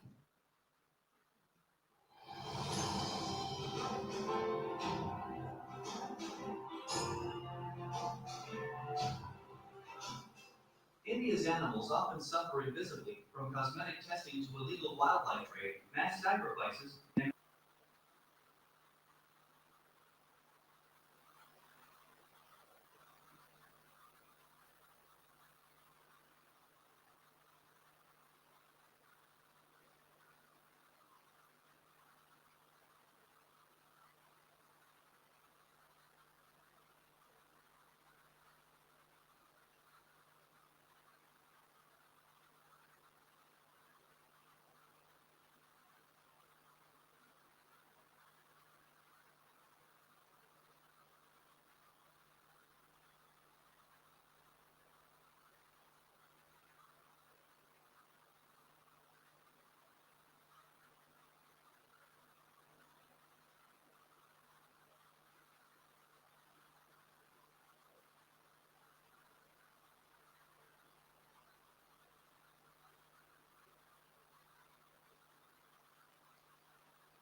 Thank you, everyone. It is not very often that people who work for animals are recognized. So I'm very, very grateful to Touch a Life Foundation and the judging committee for considering me and the work that I do through Humane World for Animals India Foundation worthy of this honor.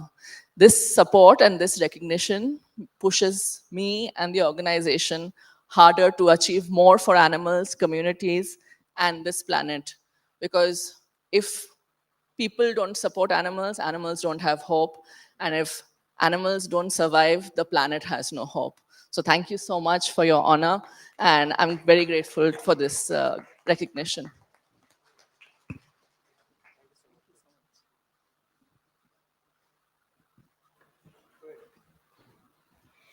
The next 𝗘𝗺𝗂𝗁 Changemaker Award goes to 𝗓𝗵𝗂, and unfortunately he's not here with us right now.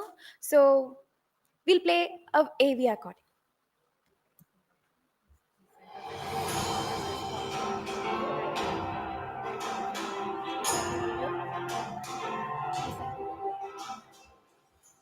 In rural India, millions face challenges of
He has also sent a sweet message. Let's play that video as well.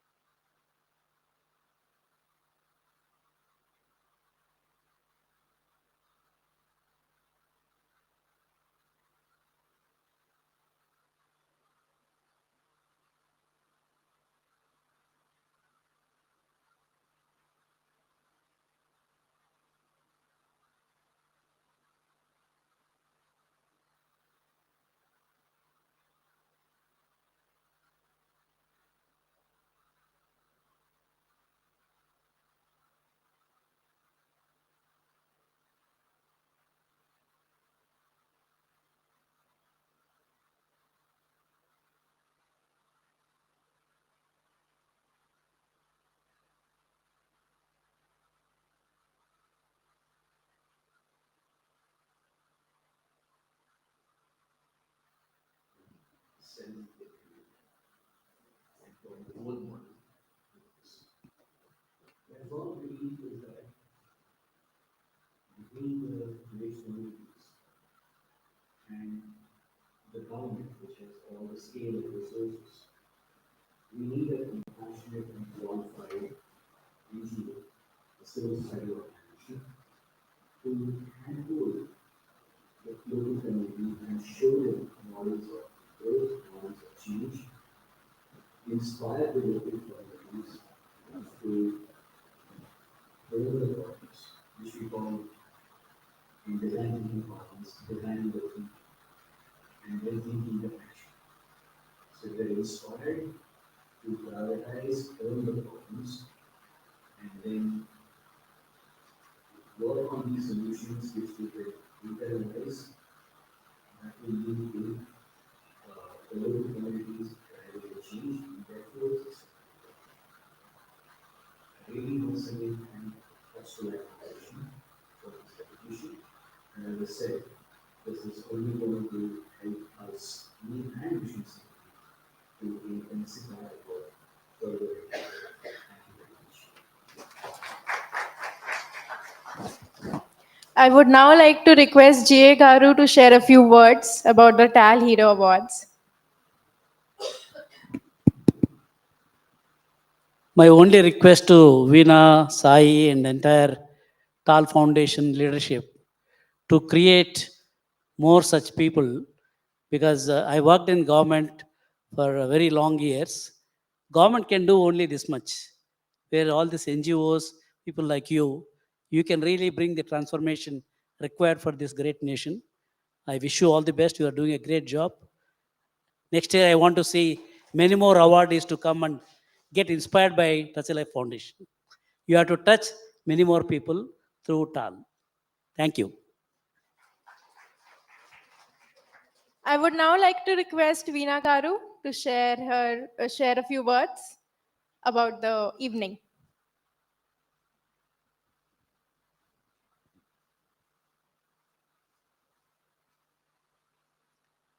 So first of all, 𝗘𝗺 Awards.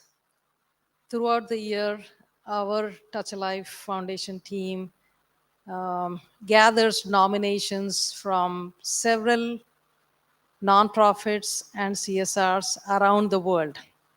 And we have a fantastic team, who takes all of these, nominations. And we have a judging committee, for US. We have a judging committee for India.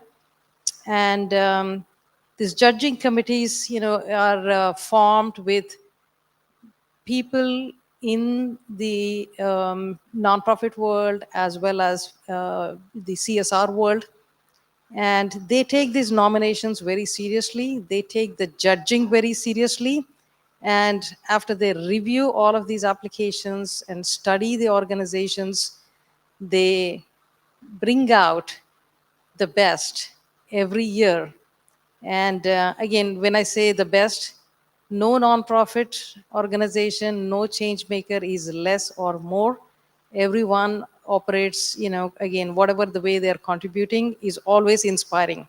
What we try to bring out is stories of, again, high impact, and see how every other change maker can get inspired, and people like us get inspired by you to support other NGOs and other organizations in a good way.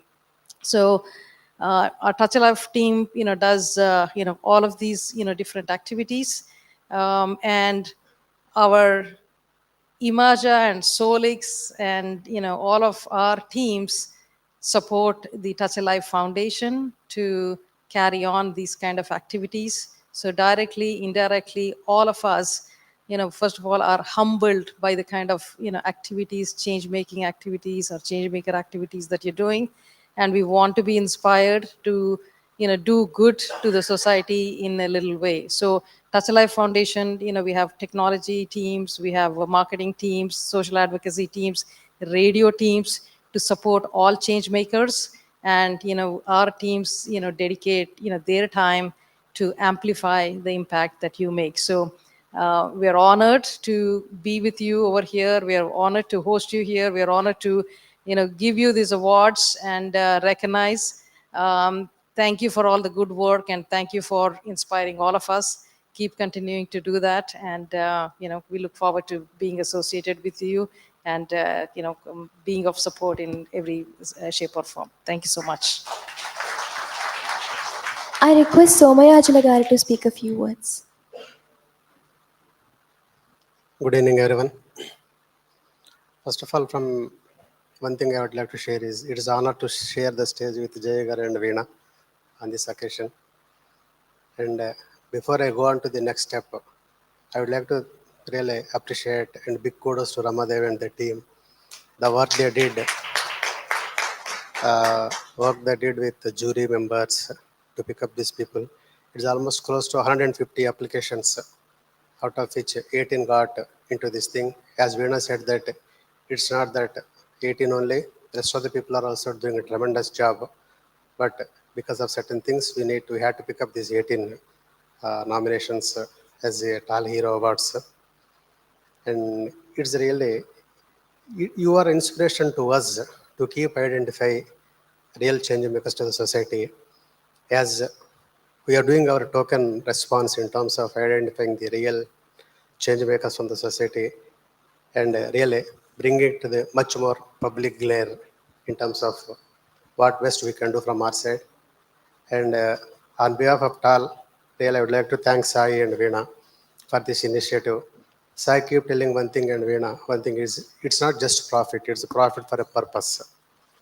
So part of that initiative, this 𝗘 Foundation, is not just a foundation, it is an ecosystem that has many arms working with various segments of the society in terms of identifying the change makers or in terms of reaching out to the lot of downtrodden and people who are in the need. So what best we can do, we continue to do the same thing. And Jay garu has been a huge mentor for us in all these activities. Thank you, sir, for being with us in this evening. And thanks, Veena and Sai, for all these things. Thanks, everyone, for attending this and accepting our awards. Thank you so much.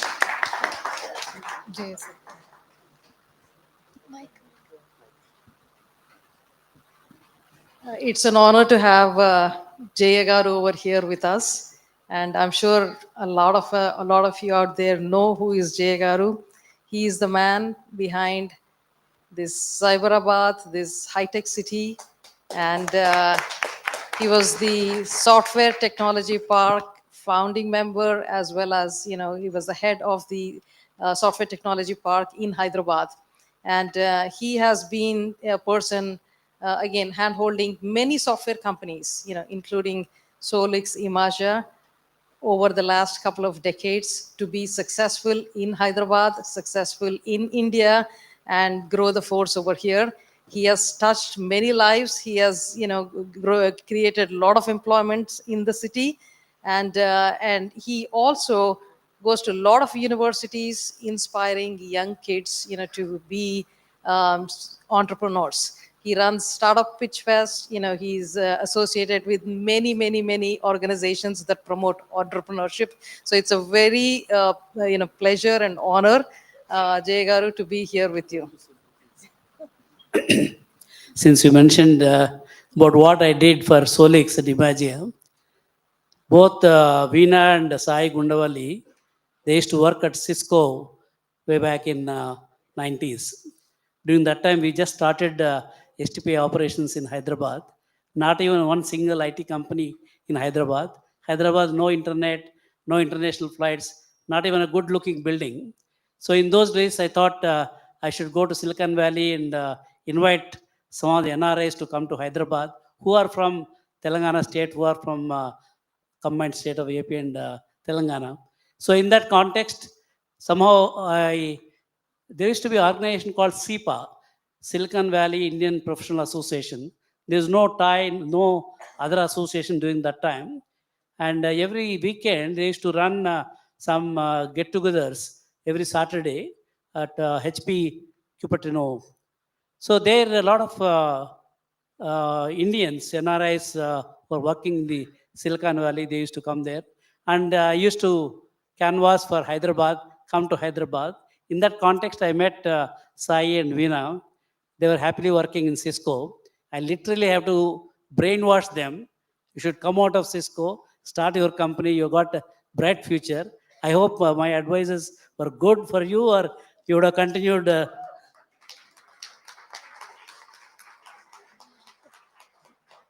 So that's how I built Hyderabad, which was rocks and boulders. Every brick was so difficult during that time. Convincing one couple like Veena and Sai, so tough for me. But finally, we were able to create what you are seeing in Hyderabad and Cyberabad. Thank you.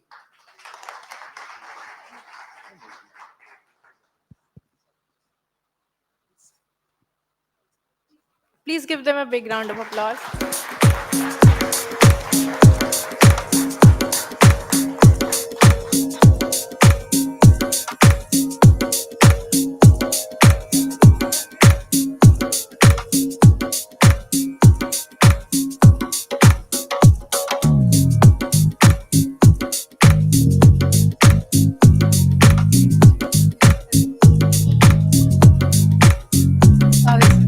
Before we invite all the awardees on the stage, I just want to introduce my team. So all the awardees know that we have a handmade greeting card today, and it is by our teammate Avanti, and she is the designer and she made it specially for you all. It's a love from her to you.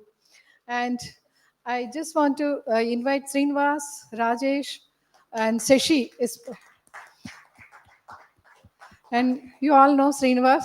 He is communicating with you all. And Srinivas. And Rajesh and Shashi, they are the video editors of this, all the AVs. It's their love to you all. And Srinivas and my entire team, please. Syed, where is Syed? Adarsh, Akshay, please. Sahib, Mahesh. Yeah. That's it. And this is the team, our team. So this is a small token recognition for all the hard work done by these guys and the leadership of Srinivas and Ramadevi. And they deserve a big kudos from all of you. Thank you so much. Yeah. Thank you, guys. Rama is our pillar for Touch a Life Foundation, and she's been doing a lot of work to bring a lot of this good work in front of all of us. So thank you, Rama, and thank you. I request all of you Touch a to Life give a team. standing ovation to the team. They have done a great job.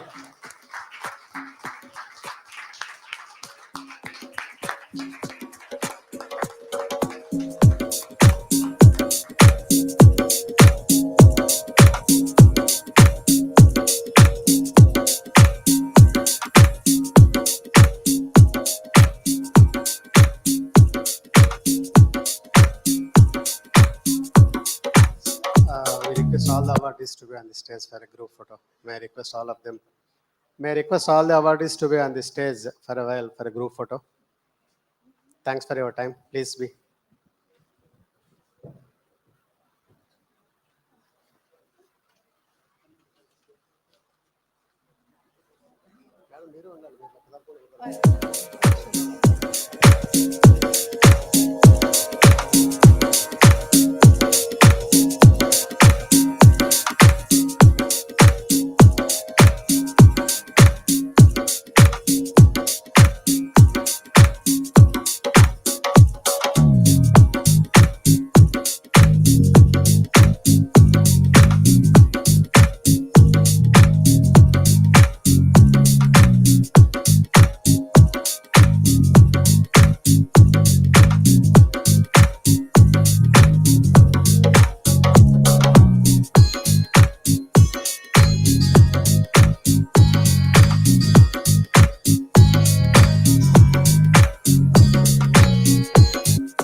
Thank you very much.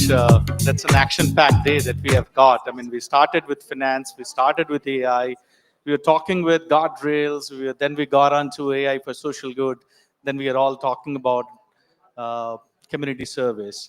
With that in place, I think we are all now filled with a lot of gratitude in ourselves in terms of how we are going forward, in terms of technological innovations, and in terms of giving it back to the society. We are privileged at 𝗓𝗪𝗂𝗧 Corporation and Solix Technologies to have Touch a Life Foundation as our CSR initiative. And we feel blessed to have all of you folks over here. We have been doing this event honoring across the globe, not just in Hyderabad, but also in United States. And we are extending our arms to try and recognize these social leaders. And we are going to keep doing that. And there's not going to be an end to it. As we are almost through with the event for today, I would now like to invite founder and CEO Veena Gundevelli of 𝗓𝗪𝗂𝗧 Corporation to give a vote of thanks to all the people who have been here. Thank you.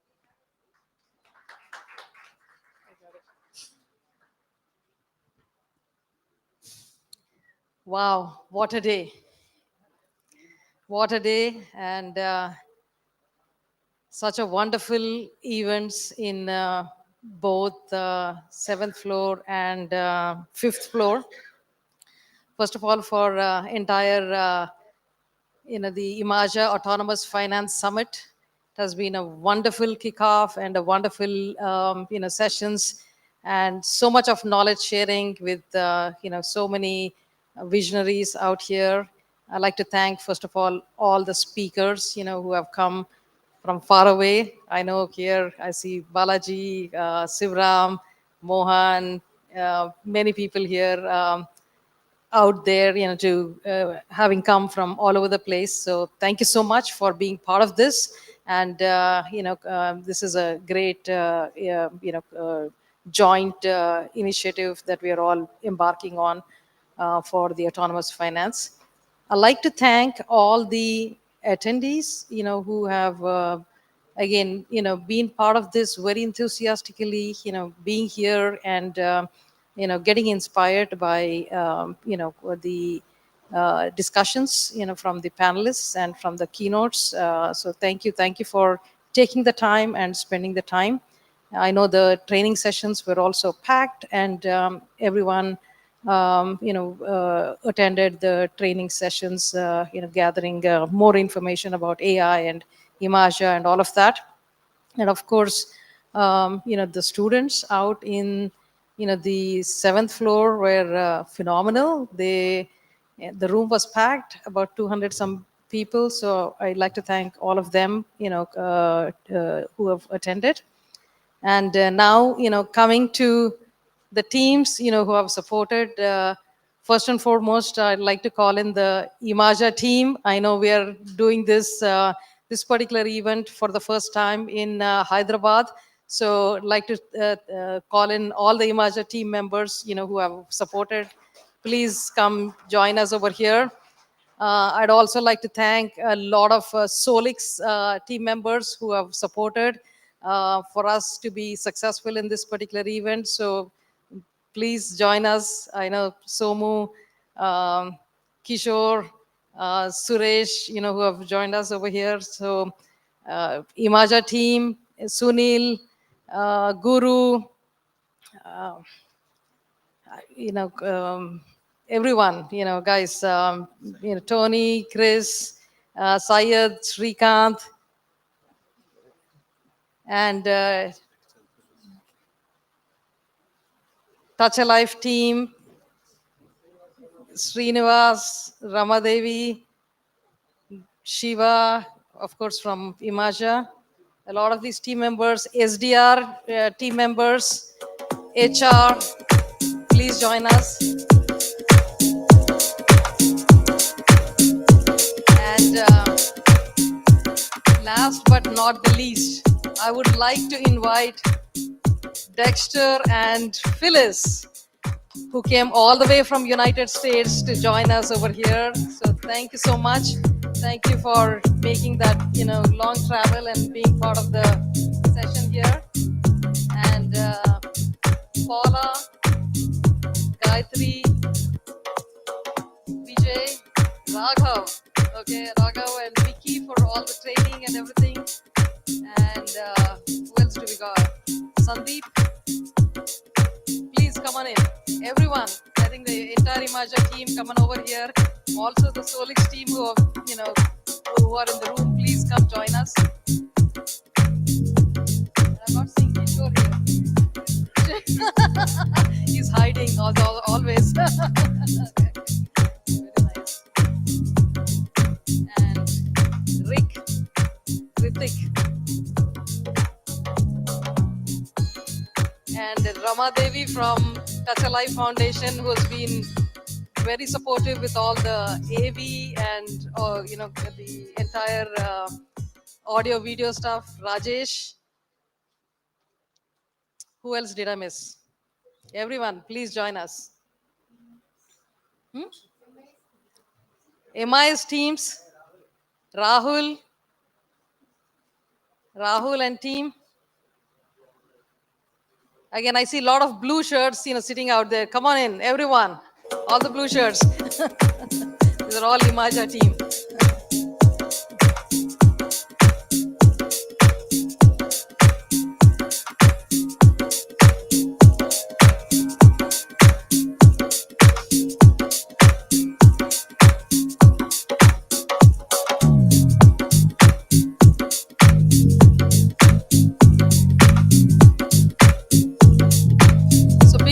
To everyone, all of the team members. I know there has been a lot of efforts over the last several days and weeks and months.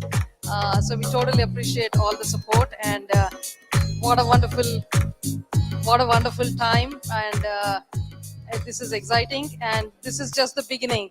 As I said, this is the first event of its kind, starting out, from Hyderabad. We have another event happening in San Francisco in April, and followed by an event out in London in September. So we look forward to continuing this, and look forward to continuing the Autonomous Finance Summit. And as you know, we are all passionate about working very hard and building good products, building good customers. Now we are also very passionate about, again, bringing some of these change makers into the room and getting inspired. So thank you for the entire team. Big force behind us to make it happen. Thank you.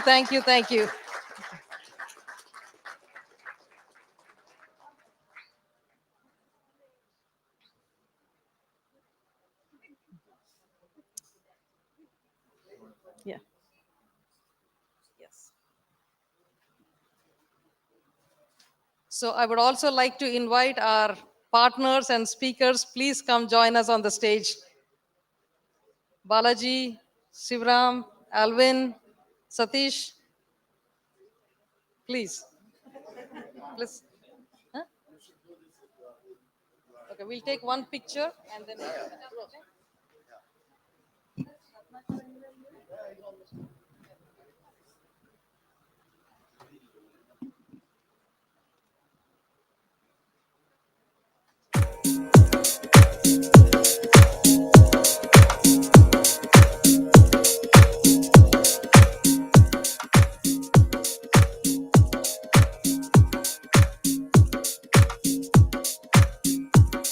Rama, please join us.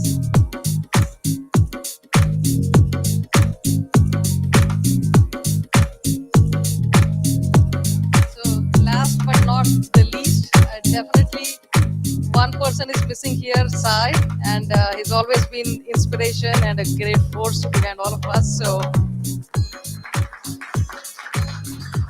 he's definitely missing the show.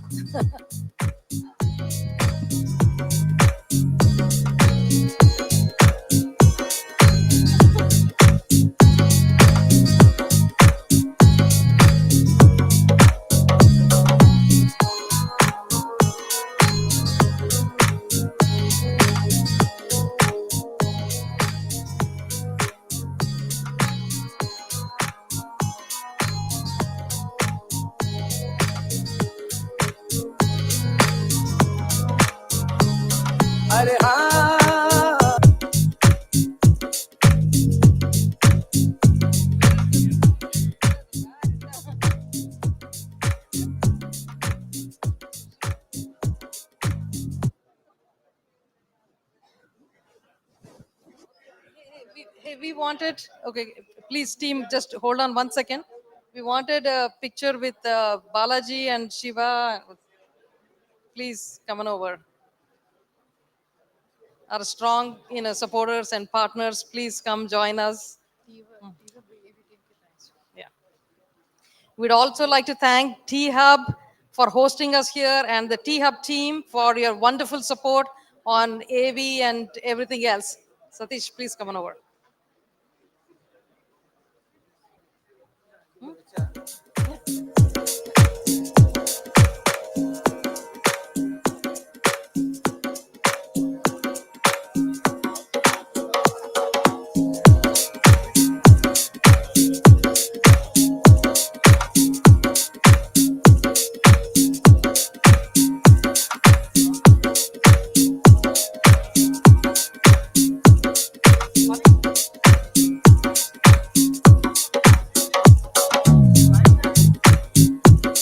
Gayatri, 𝗔𝗂𝗏𝗂𝗂.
Kishore garu, please come in.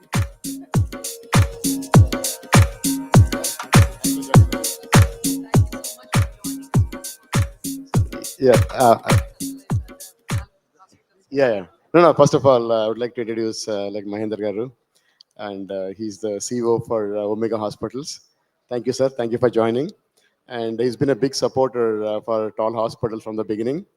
And last year, he came all the way from Hyderabad to US to support us, and he set up a booth. And actually, he's been a big supporter of us. Thank you, sir. Thank you so much. You met Vinagar, sir?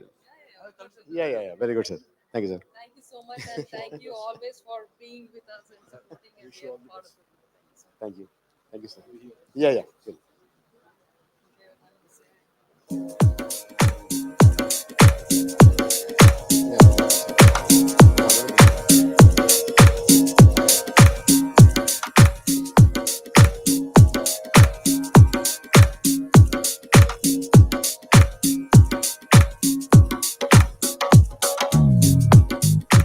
I want to take one picture with our sales and marketing team.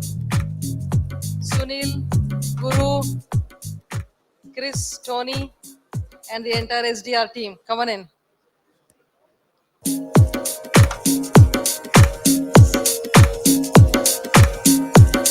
Shiva.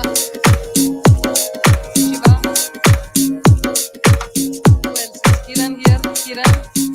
Paula. Srividya.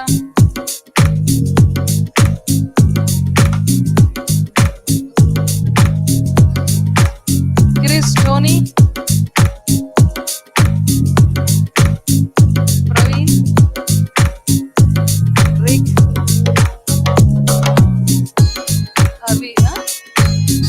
Aditya, Nageshwar. Naveen. Okay, who else?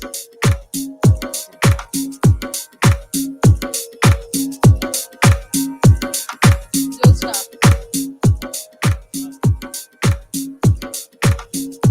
Sahil, Naveen. So thank you, team. Thank you for all the hard work and pulling this all together. Thank you so much. Great effort and fantastic show. Thank you so much.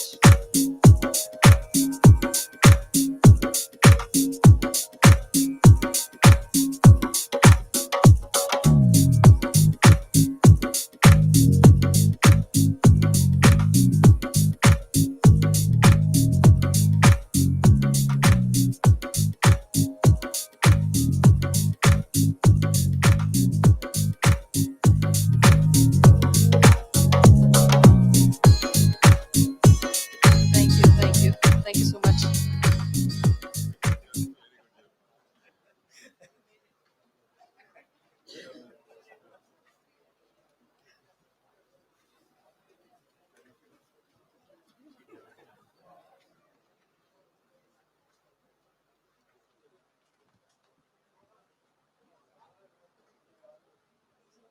So with this, we will call this as the end of the show here, but we have dinner and, please join us for dinner and I believe cocktails, right? So please join us outside right here behind this. So looking forward for some, free chill out time with all of you. Thank you.